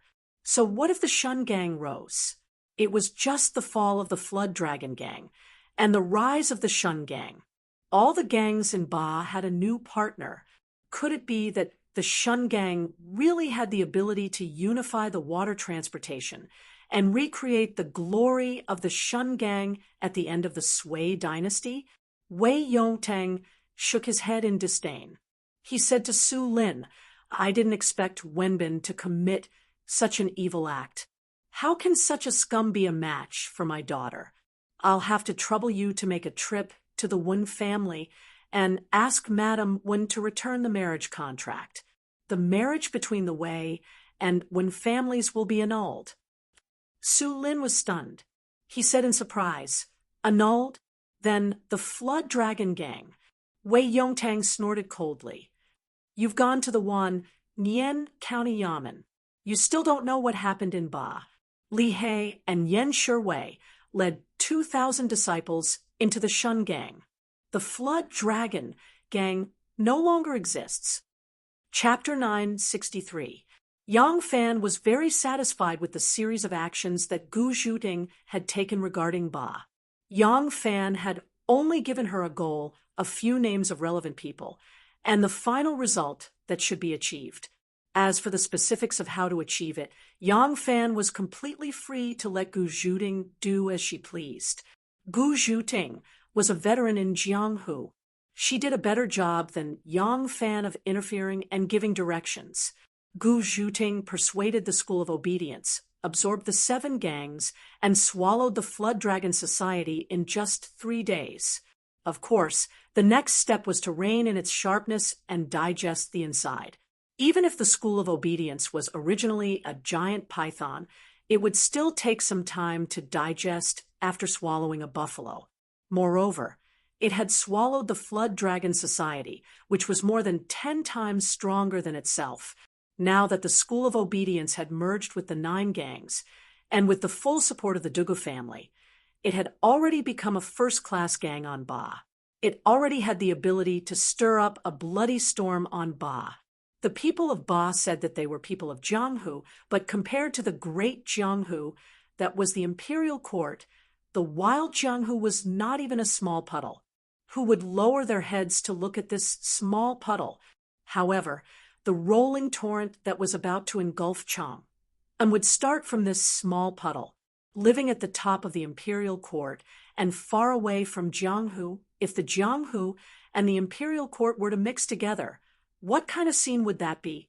Thinking of this, Yang Fan could not help but smile. Abdullah looked at him strangely and said, "My dear Mu, what makes you smile so happily?" At this time, the two had already left the Qiao family's Hall of Righteousness and were walking side by the Wei River. Yang Fan's bodyguards and Abdullah's warriors followed behind them at a moderate pace. Abbas was the only one following behind the two of them. "Nothing." Yang Fan smiled and said, "I'm going back to Chang'an soon." "What plans do you have, Mr. Abdullah?" Abdullah rolled his eyes and said, "I'm also going to the city. My jewelry, slaves, spices, and expensive tapestries can only be sold at a good price in the city. Yang Fan smiled and said, "That's just right. You and I are going the same way. Is Mr. Abdullah going to live in the city?" Abdullah said, No. I'm going to the city to discuss business, but the goods are still here. I have to come back at night. Especially today, I met such a charming lady here, so I am even more reluctant to leave." Abdullah beamed with joy. "I want to pursue her passionately. I want to ask Allah to grant us a chance to share a bed and sleep with her." Yang Fan slowly stopped, and the smile in his eyes gradually became cold. "Mr. Abdullah, please don't make fun of my woman anymore. Otherwise, I may really tie you up like an ostrich egg and sink you into the Wei River to draw the rare sweet spring water, even if you are sent by Shinmu." Abbas looked at the serious Yang Fan in surprise, and then looked at his master. It was rare that he did not interrupt. Yang Fan said righteously, "We men from the Central Plains have always been very petty in this aspect." Abdullah said in surprise, "I did not reveal my identity to you. How did you know?" Yang Fan turned his head to look at the flowing Wei River and said lightly, "Because I am smarter than you think." Abdullah immediately smiled and said, Good. General, Abdullah promises you that I will not do anything rude to that lady again." Yang Fan glanced at him and said, "That better be the case. I hope you did not come all the way here just to show off in front of me." Abdullah laughed dryly and shrugged his shoulders. "Actually, I am usually like this. I did not mean to offend, General, but you men from the Central Plains are too rigid and reserved when it comes to relationships. You are not humorous enough and not bold enough." Yang Fan frowned and said, "All right, I don't have the time to listen to you. Now that the plan has begun and Z has been set up, there are still 2 months before the mid-game strangulation, and only 3 months until the dust settles. During this period, I hope that you can fully cooperate with me, and that there will be no mistakes." 3 months. 3 months. A month had passed, and Chong, and had become a world wrapped in silver. Everything had withered, and the pedestrians on the streets had become sparse.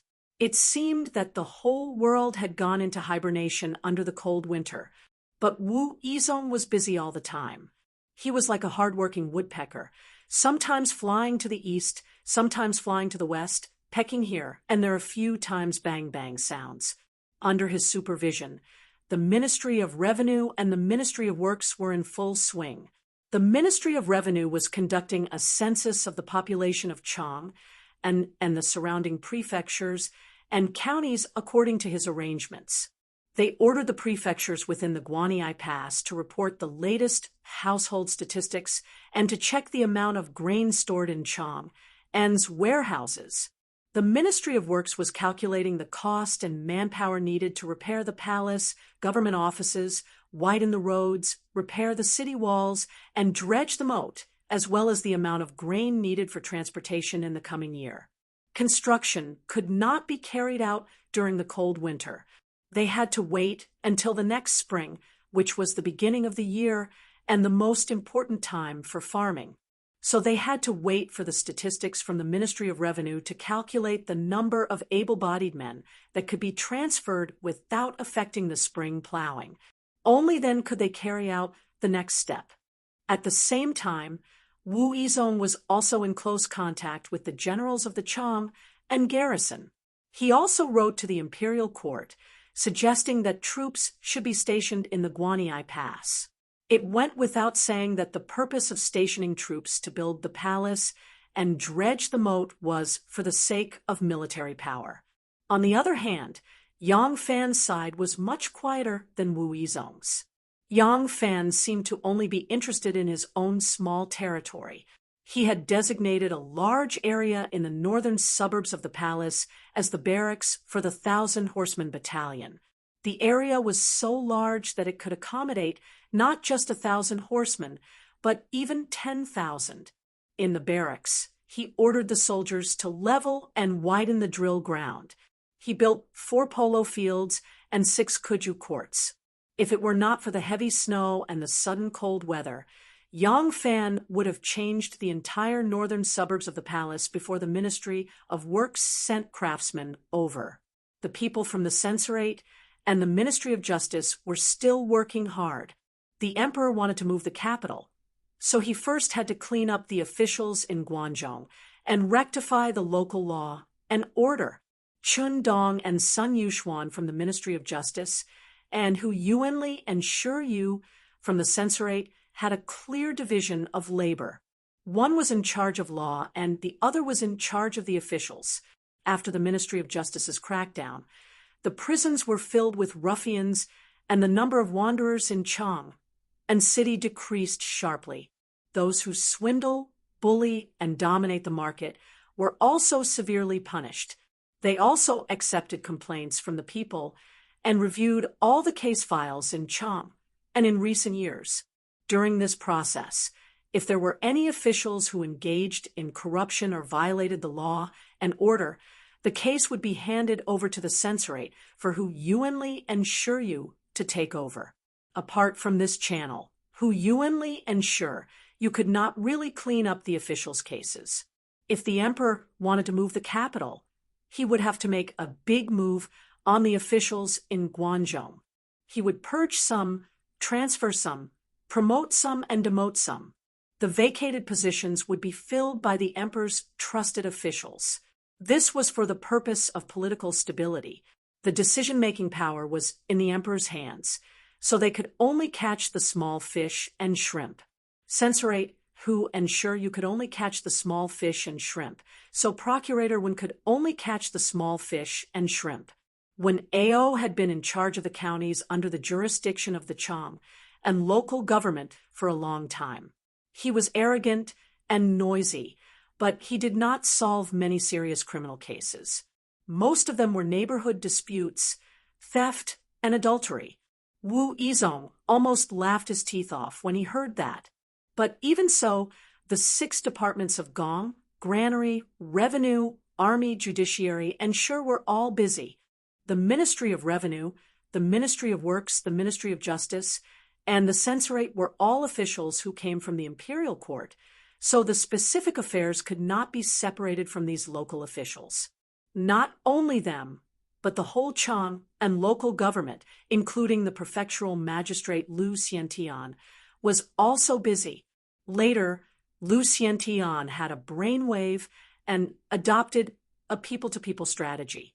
He reported to the Ministry of Revenue every day, the junior magistrate to the Ministry of Works, the judge to the Ministry of Justice, and the censorate. The 6 officials were on standby in the government, and Chu Tianqing, the military advisor, was in charge of passing down orders and mediating.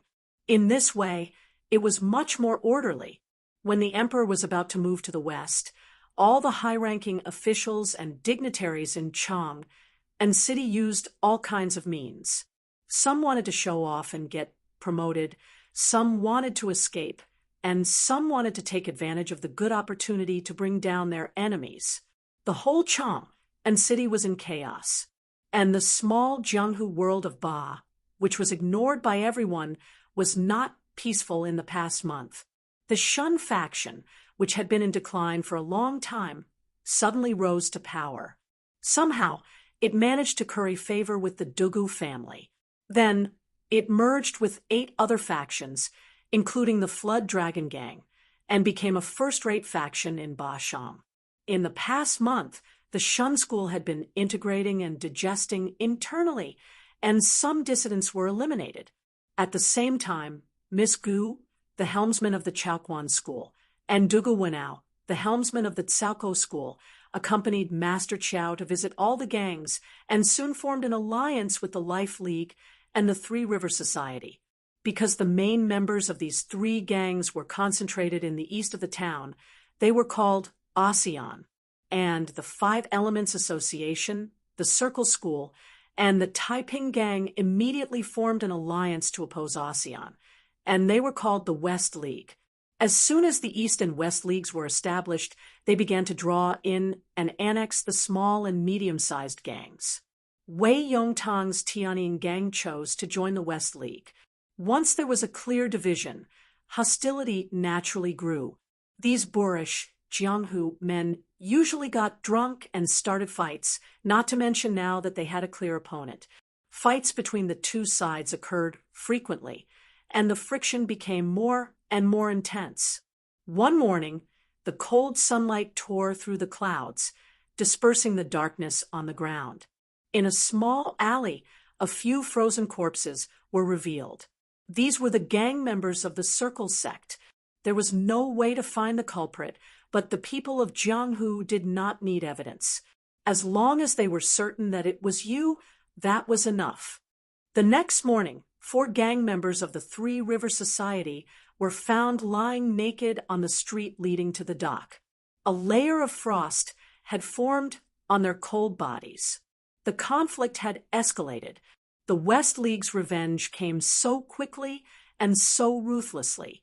The East and West Leagues were immediately at each other's throats. The gangs spared no expense in recruiting Jianghu masters to settle in Ba, and the situation gradually became chaotic.